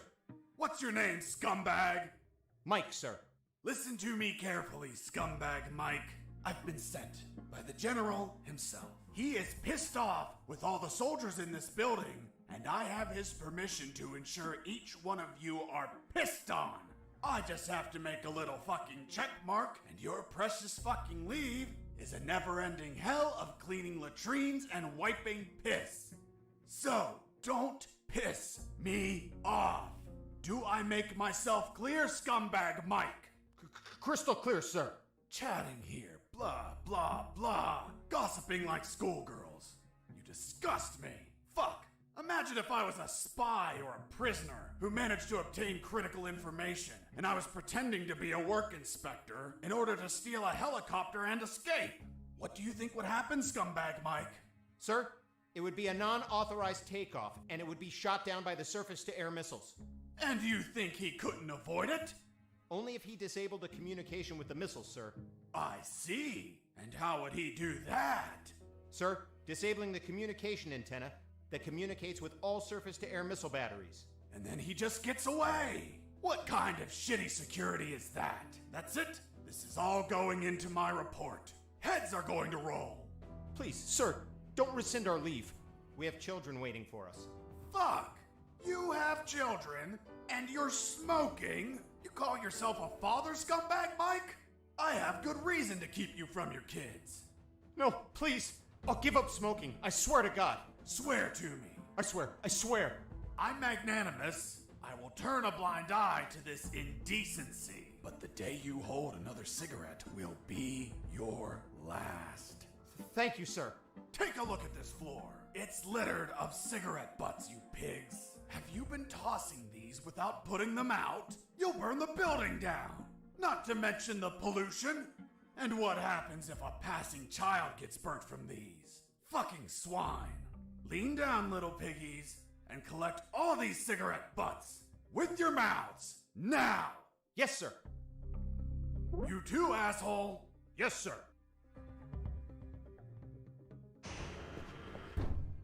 Now, get out of here and go back to your posts! Yes, sir.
There it was, the helicopter I eventually escaped in, only to have you inevitably shoot it down.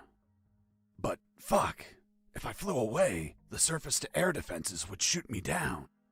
I had to disable that communication antenna so they wouldn't receive the command to fire.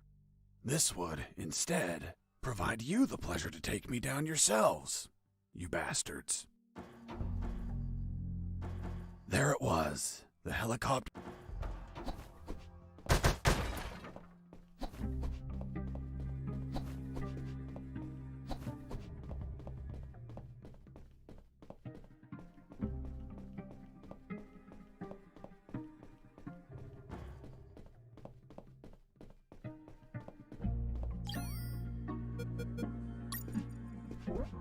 Here it was, the antenna. I searched for wires to cut. Good news, I found some wires. Bad news, I found something else behind them. What, Mr. Fox? A bomb. A bomb in a communication antenna? Exactly. I thought someone before me placed it there to sabotage the tower. And that person was captured or killed before he could set off the bomb. However, a label adjacent to the bomb solved the enigma. It read, Communication Antenna Sparky SGL-65B Anti-Vandalism System. Anti-personnel bomb explode if person attempt cut antenna signal.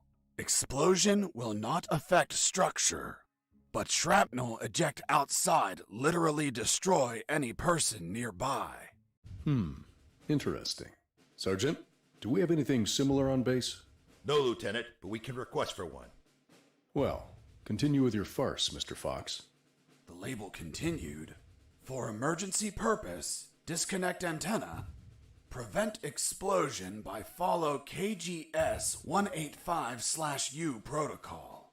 And what the hell is that protocol? The KGS 185/U protocol.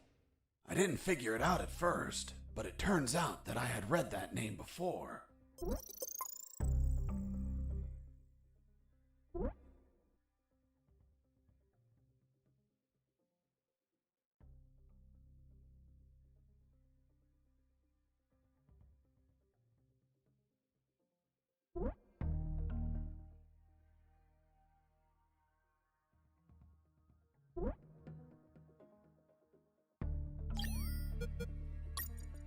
I use the wire with clamps to connect the...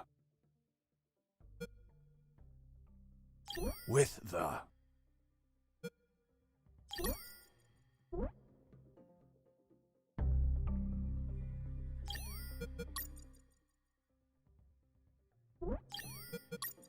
I use the wire with clamps to connect the... with the...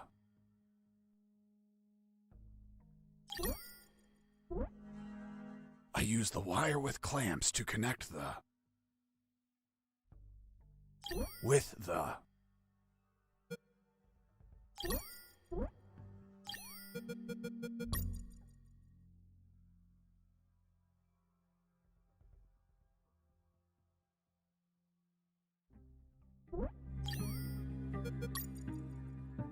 I used the bolt cutter to cut the...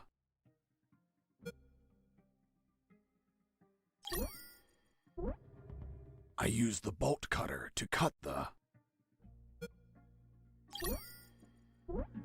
I used the bolt cutter to cut the...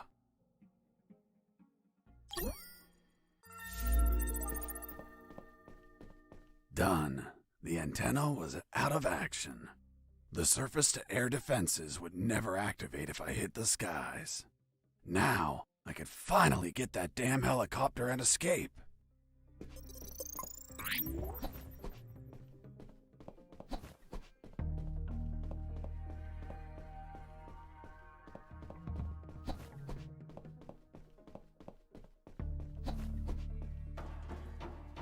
There it was, the helicopter I eventually escaped in, only to have you inevitably shoot it down.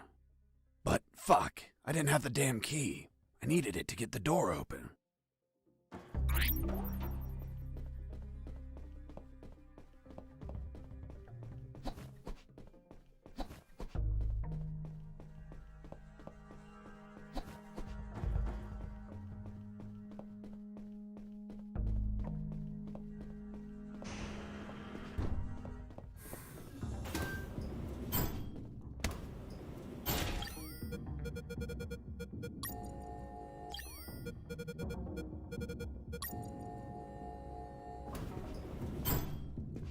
I answered the call before leaving. Fox, do you copy? I copy you, Robert. You find a chopper yet? Found a helicopter, but I don't have the key. Can't you hotwire it? I can't even open the outer door. Work your magic with the radio. Maybe you can hear something useful. No problem. Let's see if a guard can be tricked into telling where a spare key is. Thanks, friend. I was on the 3rd floor. There were guards keeping watch on the whole level. But these were not your run-of-the-mill guards. They were Japanese mercenaries. Were they also tougher than normal guards? No way. On the contrary, they were weaker. One punch and down they went. But these Japanese mercs were damn perceptive due to special training they received. Their unique awareness was twice that of a normal guard, an angle of 180 degrees. Getting close to them unnoticed was impossible if you weren't behind their back.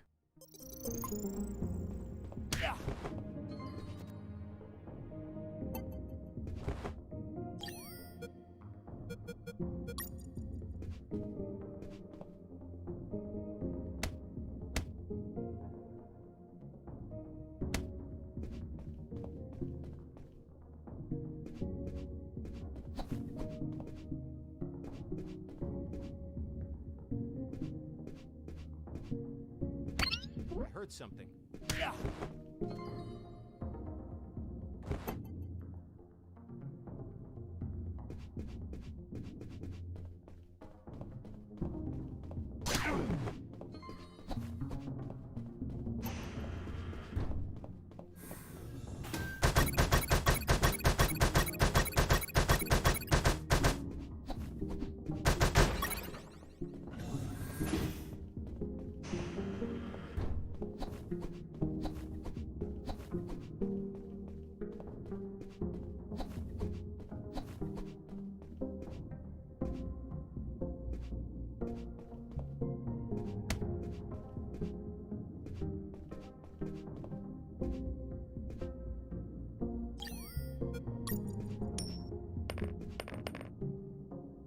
Hey, a coin!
Base, area is clear. Returning to my position. Mike! Are you okay? Wake up, Mike! I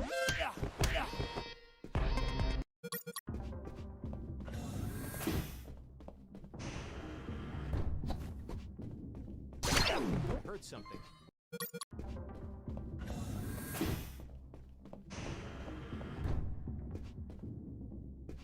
I heard something.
I am Takuma Takagashi, Great Japanese Samurai Warrior, Guardian of General X.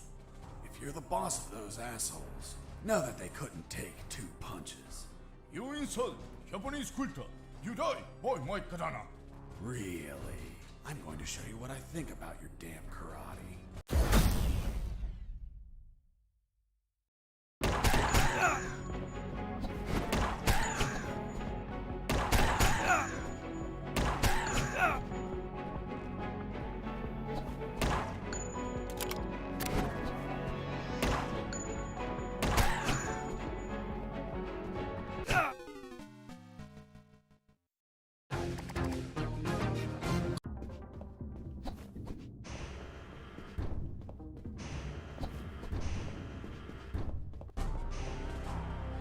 Takuma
You has won.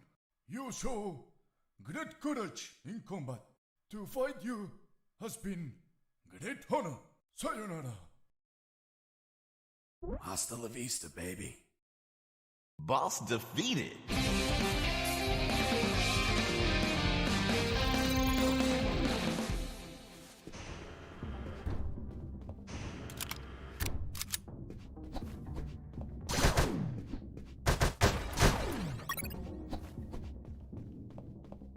Hey, Mike. Fuck! You scared me. Mike? Yeah, it's me. I heard about how you kicked Marcuson's ass. Son of a bitch. He deserved it. What are you doing here, Mike? Well, after I finished repairing those lasers, they decided I had to come here to fix more stuff. Wasn't it your night off? Yup. Just another night working for a bunch of damn extortionists. Hey, Mike. How did they bring you here? In a helicopter, like everyone else. Everyone but me? Mike, I'm looking for the key to that helicopter. Well, General X probably has it in his office. Is it far? You're right in front of it. That door? Yes. Fuck. Finally some luck. But? What? Only General X can open it. Shit. Can't you use your magic? Nope. There has to be a way to get in there. A back door or something. Come on, Mike, think. Wait. His office might have another entrance. A while ago, I was studying the map of this building, and I saw something weird. Weird? What was weird? The office has a private elevator that leads to the basement. Always wondered why he wanted an unlocked private elevator. So you could take the main elevator to the basement and go through there to General X's private elevator? Yup. Thanks, Mike. I'm going to the basement. Mike, wait! The basement is a fucking maze! Take this map with you. You'll need it to get through safely.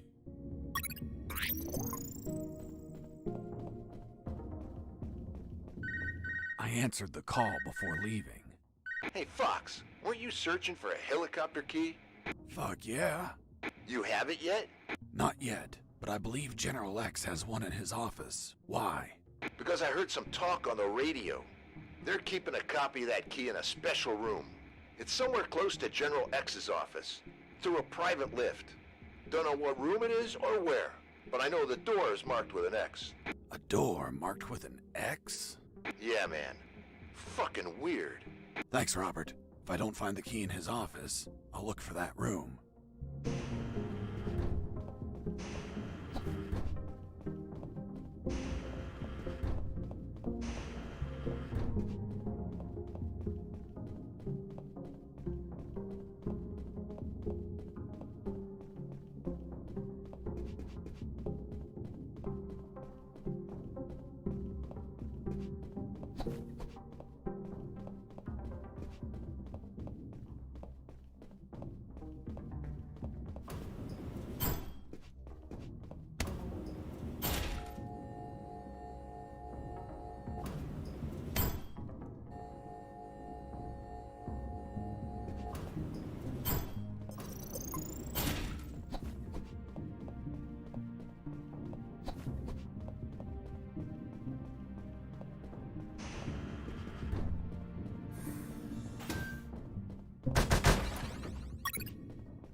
I wish to enter the labyrinth. Then say friend in Elvish, and the door will open.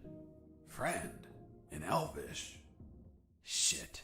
Turns out the mental patient was a fucking Lord of the Rings geek. What person in their right mind knows how to say friend in Elvish? Well, I don't know the word. Can you give me a hint? I'm afraid I can't grant any assistance to this enigma. What if I grant you a punch in the face? Fruit. Big, sweet. You eat it in the summer? Watermelon? It lacks water. Melon?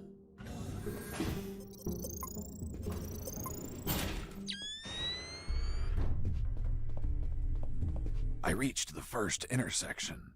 It had 3 exits, north, east, and west. I checked the map.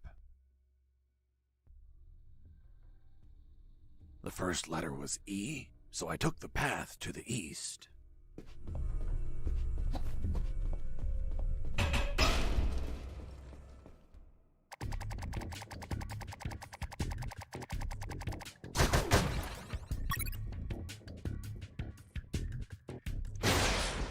I found an old rusted sword. 1,000 years ago, it could have been of use, but this was current year. So I tossed it.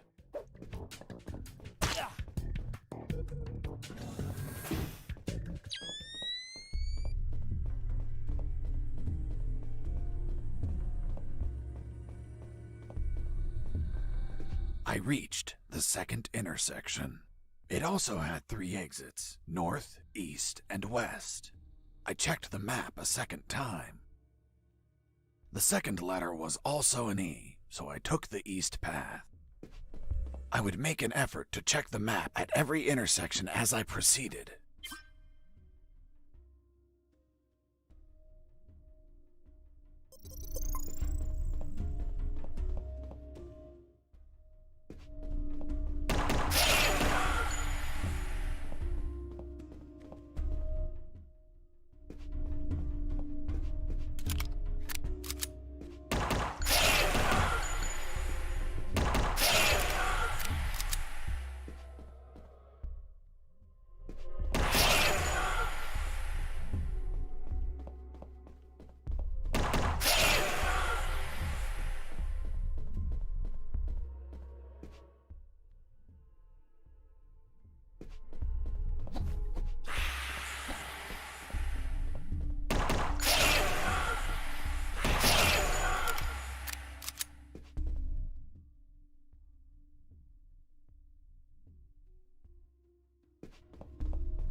There was something odd about that wall.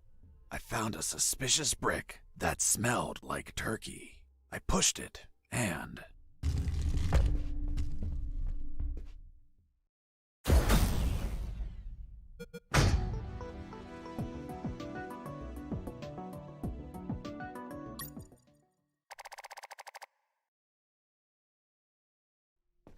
I entered the secret door and left those dungeons behind. Ahead of me was a less dank portion of the basement. According to Mike, there had to be an elevator somewhere that went to General X's office, which should ultimately hold the original helicopter key. On the other hand, Robert told me that he heard of a special room with an X on its door, which could alternatively hold a copy of that key. Either option was fine as long as I could get a hold of a damn working key. And thus my search of the basement began.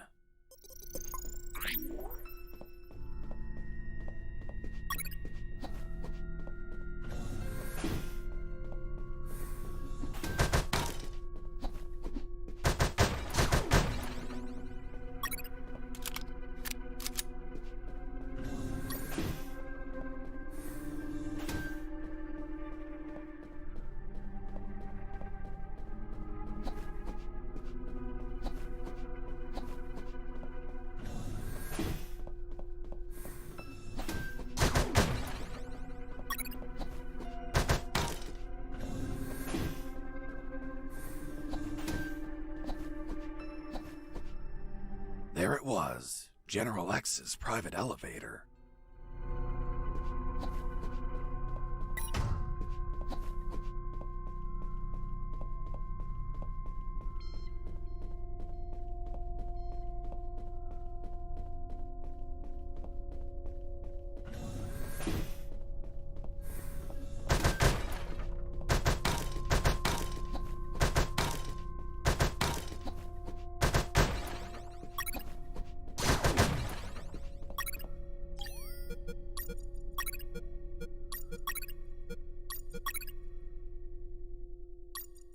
To use the explosive, I needed something to act as a timer.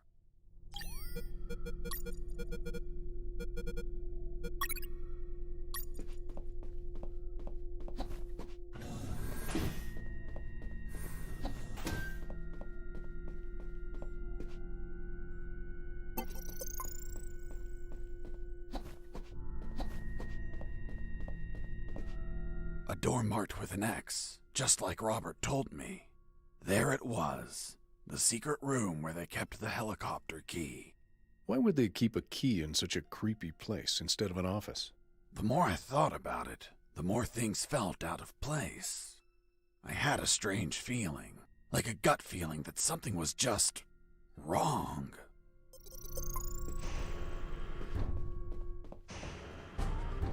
Mr. Fox, you have finally arrived. General X? The same. Are you searching for a key, Mr. Fox? Perhaps one for a helicopter? You won't find it here, Mr. Fox. I'm afraid that your contact has betrayed you. Fuck. Don't blame him. He's been the victim of my counterintelligence. Right there, in front of me, was General X, the puppet master of Operation Jericho. Not only was he a merciless, psychopathic asshole, he was so smart that he could predict my every move. For starters, he tricked me and Robert into searching for this room. You had us waiting longer than expected, Mr. Fox. If you drew some arrows in the labyrinth, I would have come sooner. That would remove a certain charm, don't you think? By the way, I brought some company. Colonel! Doctor! I see you're already acquainted. I'll get to the point, Mr. Fox. Surrender. Otherwise, we'll start executing our guests. There were too many people. If I opened fire, Harris and the doctor could die. Let me guess. You're considering the option of shooting, but you know that Harris and the doctor could die. Fuck, yeah. He read my mind, but that asshole X was a clean shot. If I shot quickly, I could kill him. Now you're probably thinking I'm stupid for being so exposed, and that you can kill me with a quick enough shot. If you shoot and kill me, that would be the end of the final boss. Of all of this, you'd be a hero. Do you really have such a low opinion of my intellect, Mr. Fox? Shit. This was part of his plan. He was here on purpose. I was thinking that he might have worn a bulletproof vest. By now, you should be thinking that I'm wearing a bulletproof vest. Shooting an armored man would be foolish, don't you think? Fuck. He read my mind once again. But even if his body was covered, his head was not. One bullet between his eyes and goodbye. But you're not a quitter, Mr. Fox. It's only logical that you'd consider shooting me in the head. I will admit, a challenging, yet possible shot. An Olympian trial of marksmanship, reflexes, and luck. Let me spare you the trouble. Sergeant! Yes, sir. Shoot me in the head at point-blank range. But, sir... That's an order. Yes, sir. The bullet went through his head, but the bastard was unfazed. Return to your post, Sergeant. Yes, sir. What you're staring at in awe, Mr. Fox, is a projected image of myself. A hologram? Precisely, Mr. Fox. And now that it's obvious that you can't kill me, let's conclude the matter of your surrender. Or are there not enough dead bodies to convince you? Just give me 10 seconds to think about it. Of course. Have you already made up your mind, Mr. Fox? Yes, I've decided that. Watch out! Behind you! Did you seriously think that I'd fall for such an old trick? For the record, I warned you. Doctor! I'm fine. What happened? An explosion. The guard behind you received the brunt of it. Colonel! He's alive. Looks like he just blacked out. We have to leave before reinforcements arrive. I'm taking Harris with me. It's best not to move him. We don't know if he has any fractures or internal wounds. I'll take the risk. He can't stay here. Doctor, let's go! I'm not coming, Fox. Why not? There are injured that require my attention, and I don't want to leave my father alone. What? They were going to kill you! No, they weren't. It was just a trick to catch you. And if I leave, my father won't work and they'll kill him. Run! Go away! I'll come back for you with the cavalry. You have my word. I left that room, carrying the Colonel. Wait, you're saying that you managed to rescue Colonel Harris? That's correct. Well, Mr. Fox, let's see what you invent to remove him from this story. Lieutenant, we found a corpse in the remains of the helicopter. What? Who is he? We don't know, Lieutenant. It was totally carbonized by the fire. Take him to the lab. I want a forensic analysis done yesterday. Do you understand me, Wachowski? Yes, sir. Fuck. We killed Colonel Harris. May God forgive us. No, he's not Harris. The colonel died a month ago in an ambush. These are his personal belongings, his dog tag, his watch. Don't you remember, Sergeant? We found them on his corpse. That man has never seen the colonel. He's just trying to confuse us with his lies. Fuck's sake, he has absolutely no evidence for what he's saying. I have this. But what? If I'm not mistaken, it's a graduation ring for the 48th Commission of Officer Candidate School. Colonel Harris graduated in the 48th Commission of Officer Candidate School. Sergeant, you don't believe him, do you? With all due respect, sir, I only said that Colonel Harris graduated in the 48th Commission of Officer Candidate School. He's trying to fool us, Sergeant. I remind you that there are more rings like this one. Yes, but not with the same smell. It reeks of shit. Sir, permission to smell the ring? Fuck. It smells just like Colonel Harris's anus. What? How the hell do you know what the colonel's anus smells like? I'm not authorized to reveal that information, sir. Fuck. This is getting out of hand.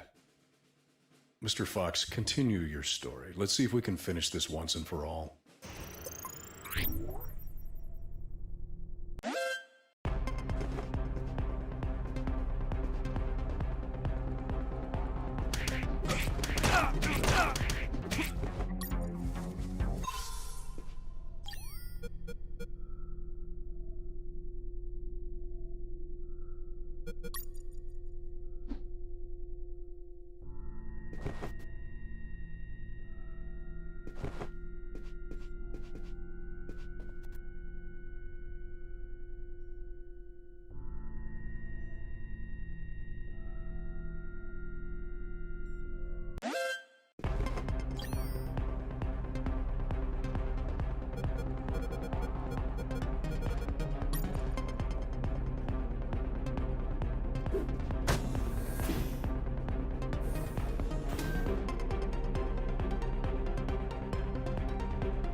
Went up in the private elevator of...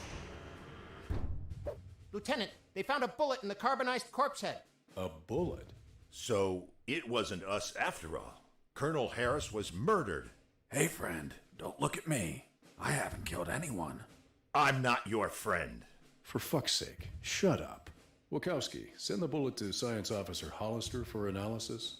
And tell him to collate it with the gun Mr. Fox had on him. Maybe we'll have a surprise. I want the results of that 5 minutes ago. Understood? Yes, sir.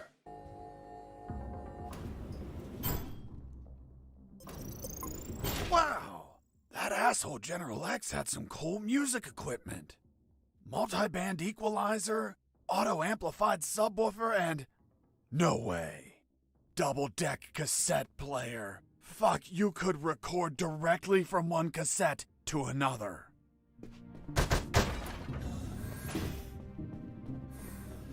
Fuck!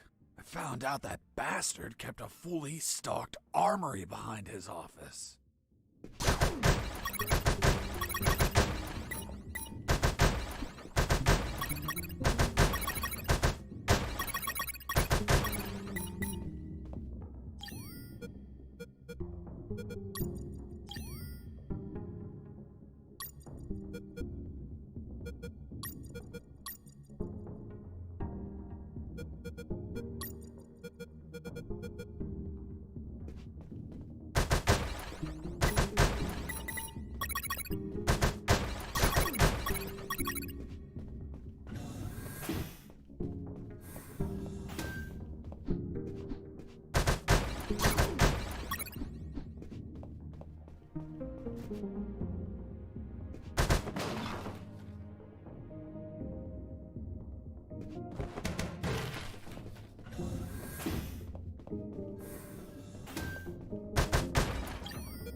finally reached the last floor. Lieutenant, we already have the ballistics results. And? You are right, sir. Ballistics established that the bullet was fired from Mr. Fox's gun. You killed Colonel Harris, you bastard! Sergeant, behave. Sir, permission to execute that assassin! Permission denied. First off, we can't confirm the identity of the victim until we have the forensics report. Second, according to policy, Mr. Fox has the right to finish his story. Mr. Fox, continue. And you better not contradict the evidence we're collecting.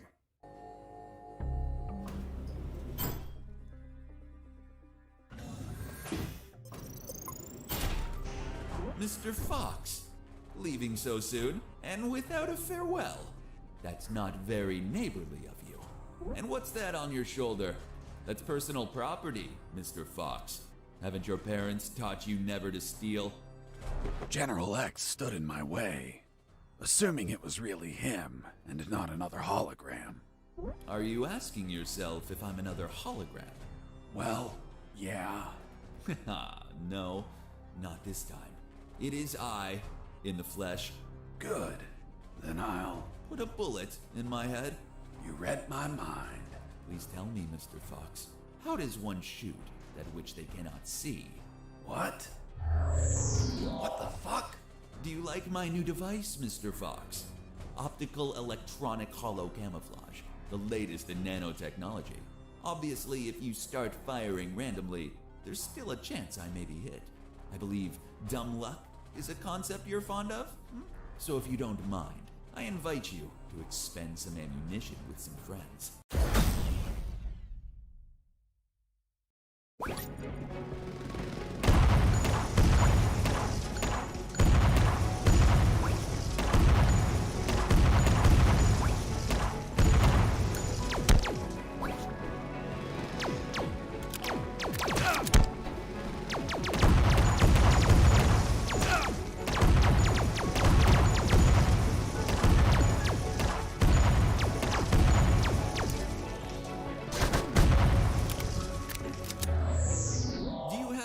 Bullets left, Fox? I imagine not. I suspect you've stashed some grenades, though. Let's find out.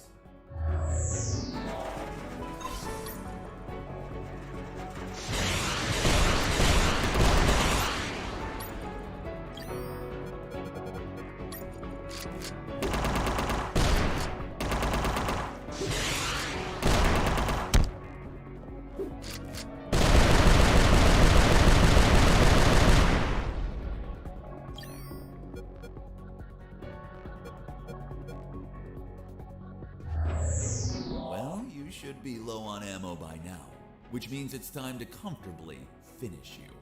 By the way, I'm sure you may have noticed by now, while you were distracted with my friends, I took the liberty to follow you around and recover some of my stolen property.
I have underestimated you, Mr. Fox.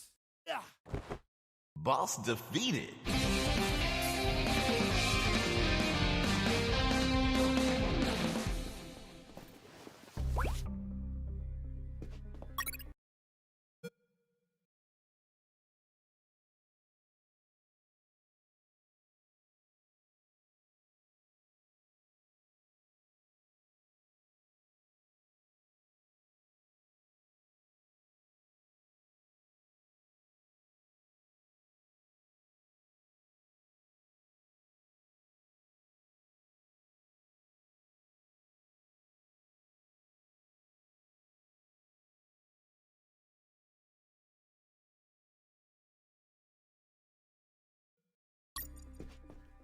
What are you waiting for? Finish me. Time without paying for your crimes? No way. I'll take you to a trial so they condemn you and lock you in a cell to rot for the rest of your life. I see. Tell me, Mr. Fox, how are you going to take me if you can't move? What? You're so predictable. I knew you wouldn't kill me or let me die. Just like all of my other subordinates, they consistently led you directly into my trap, Mr. Fox. Honestly, I hope you were going to surprise me again, like that little spark in the basement. But once more, the pen is mightier than the sword. By the way, thanks for volunteering to test my new paralyzer. The discharge it releases shuts down the whole peripheral nervous system.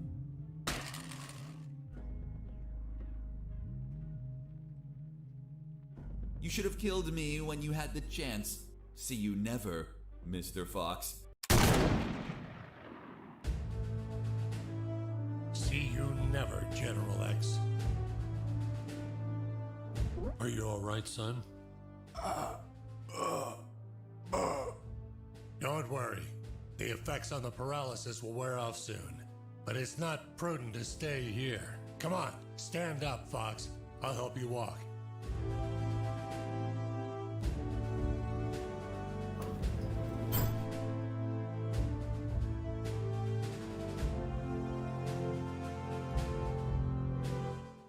Colonel Harris and I went to the helicopter. A few minutes later, when I regained my motor skills, we took off. Lieutenant, we have the forensic report of the carbonized corpse. Hand it to the sergeant. Dismissed. Yes, sir. Looks like we can finally prove that Mr. Fox has been lying. Sergeant, what does the report say? And the physiological study confirms that the corpse with identification C4423 measures 3 inches taller than Colonel Alan Harris, disproving his identity. What? Then he's not the colonel. Of course not. I told you, Sergeant. Care to explain this, Mr. Fox? Are you going to tell us that he was tortured on a rack until it stretched him 3 inches? That would be ridiculous. He's not Colonel Harris. I never said he was. You what? You just told us that you both flew away in that helicopter. I told you we escaped together, but never said that corpse was Colonel Harris. In fact, I have no idea who it is. Are you sure you found it in the helicopter? Did you plan it yourselves to incriminate me? Like some dirty cops? How dare you? Enough games, Mr. Fox, enough. We'll find out who you are and then we'll execute you. What now? What the hell is happening in here? Colonel in the room, salute. At ease. Colonel Harris? You're alive. Sir, we thought you passed away. As you can see, Lieutenant, I'm alive and kicking. Why is this man handcuffed? We were interrogating him. He's a spy that we captured, sir. A spy? Are you pulling my leg? He's a civilian who was imprisoned for a crime he didn't commit. He's also the man that not only saved my life and freed me from the ex-Army base, but also he found classified information about Operation Jericho that will be essential in stopping the ex-Army. For goodness sakes, that man's a fucking hero. Release him immediately. Yes, sir. Did you tell them your heroic feat, Fox? I was at when we entered the helicopter, Colonel. But it looks like they found a corpse in the helicopter. But fuck, I don't know who he is. They say he has a bullet in his head, and it came from my gun. But I haven't killed anyone. That corpse was General X. I killed him with your gun myself. Don't you remember? See you never, General X. Later, while you were regaining your senses inside the helicopter, I retrieved General X's corpse and dragged it to the helicopter's aft. That bastard was heavy. In the air, you know what happened. Hurry up, Fox. They're following us. Don't rush me, Colonel. I'm getting used to the controls. This piece of junk has levers and buttons everywhere. But don't panic. I think we'll be able to reach Allied territory before they catch up. Then I'll call the cavalry. Charlie, Alpha, 54438, do you copy? Damn it, this radio isn't working. Fucking piece of shit. Don't worry, Colonel. As soon as we reach Allied territory, they'll stop pursuing us. Don't worry. Son, with no radio, when this fully armed piece of Soviet junk pings their radar, the first thing they're gonna do when we don't answer is take us down. Fuck. So we'll be shot at if we keep going, or we'll be shot at when we turn around? Affirmative. We're between a rock and a hard place. We'll abandon the helicopter as soon as we cross the border. I'm gonna search for the parachutes. But jumping would still be risky in this jungle terrain. You have them, Colonel? We're nearly there. There's only one, Fox. You jump and deliver the documents to the Allies. Are you insane, Colonel? They won't believe me. And you don't know how to pilot this junk. I'm dead to them anyway. You're young. You have your life ahead of you, son. Take this ring, show it to them. They'll believe you. Fuck, it reeks of shit. Well, that's because those asshole bastards were going to snatch it as they put their hands on me. So I hid it, in the only safe place I had left. My ass. Come on, son, put on the parachute. Colonel, you need to jump and tell them everything yourself. We argued about who had to jump, but I had to admit that Mr. Fox had one convincing argument. Fox, what are you waiting for? Hurry up, son. We are running out of time. For heaven's sake, put on the parachute. The next thing I remember was waking up, hanging from the parachute tangled to a tree. The owner of a farm who spotted me arrived a few minutes later. After tending to my wounds and offering me food, he was so kind as to bring me here to the base. The lieutenant and the sergeant were shocked and immediately apologized. A few days later, the Army decorated me with 2 medals. Jesse Fox, for rescuing an MIA military colonel and recovering intelligence on Operation Jericho. I, Colonel Alan Harris of the 5th Battalion, award you a Purple Cross of Civilian Courage. That medal really exists? It didn't.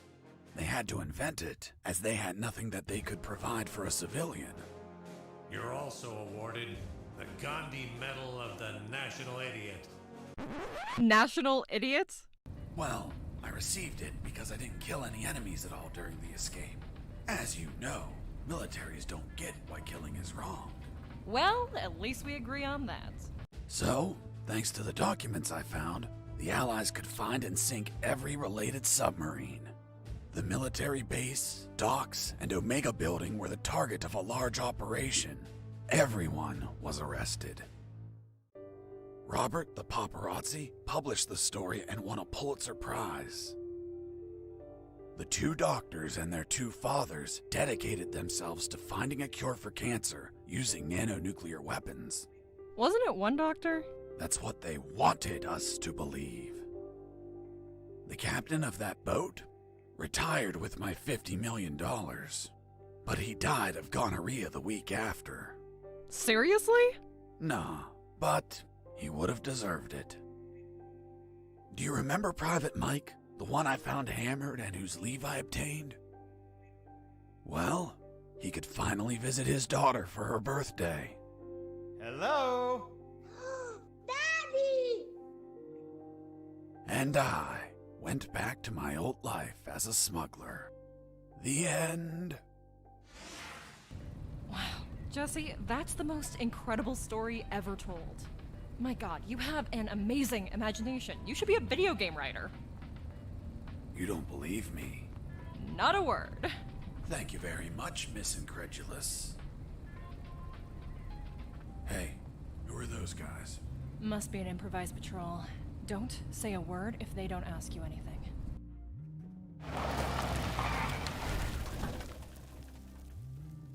Good morning. May May I see your passports, please? Good morning. Here you are. Very well, let's see. Fuck. You're Jesse Fox! Yeah, that's me. Holy Jesus, I can't believe it! Hey, Jimmy, who is that guy? Fuck, Mike, he's Fox! The one who rescued Colonel Alan Harris and prevented the nuclear attacks. I really admire you, Mr. Fox. You're a fucking hero. Thanks, soldier. Here are your passports. Go, drive carefully.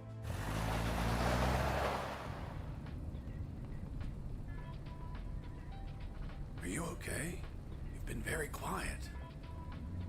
Stop the car.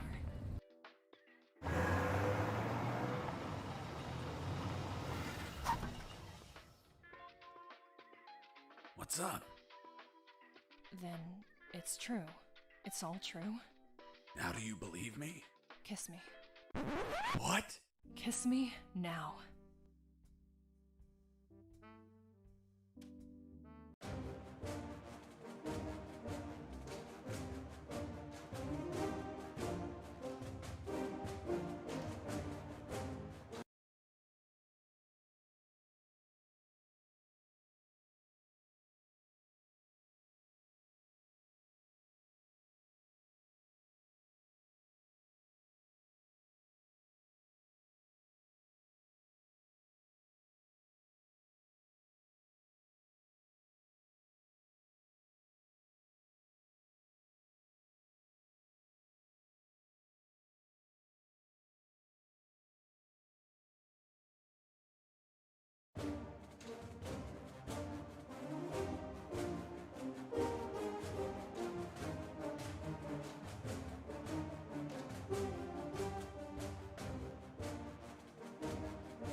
Hey, Jimmy, who the fuck is this Colonel Alan Harris?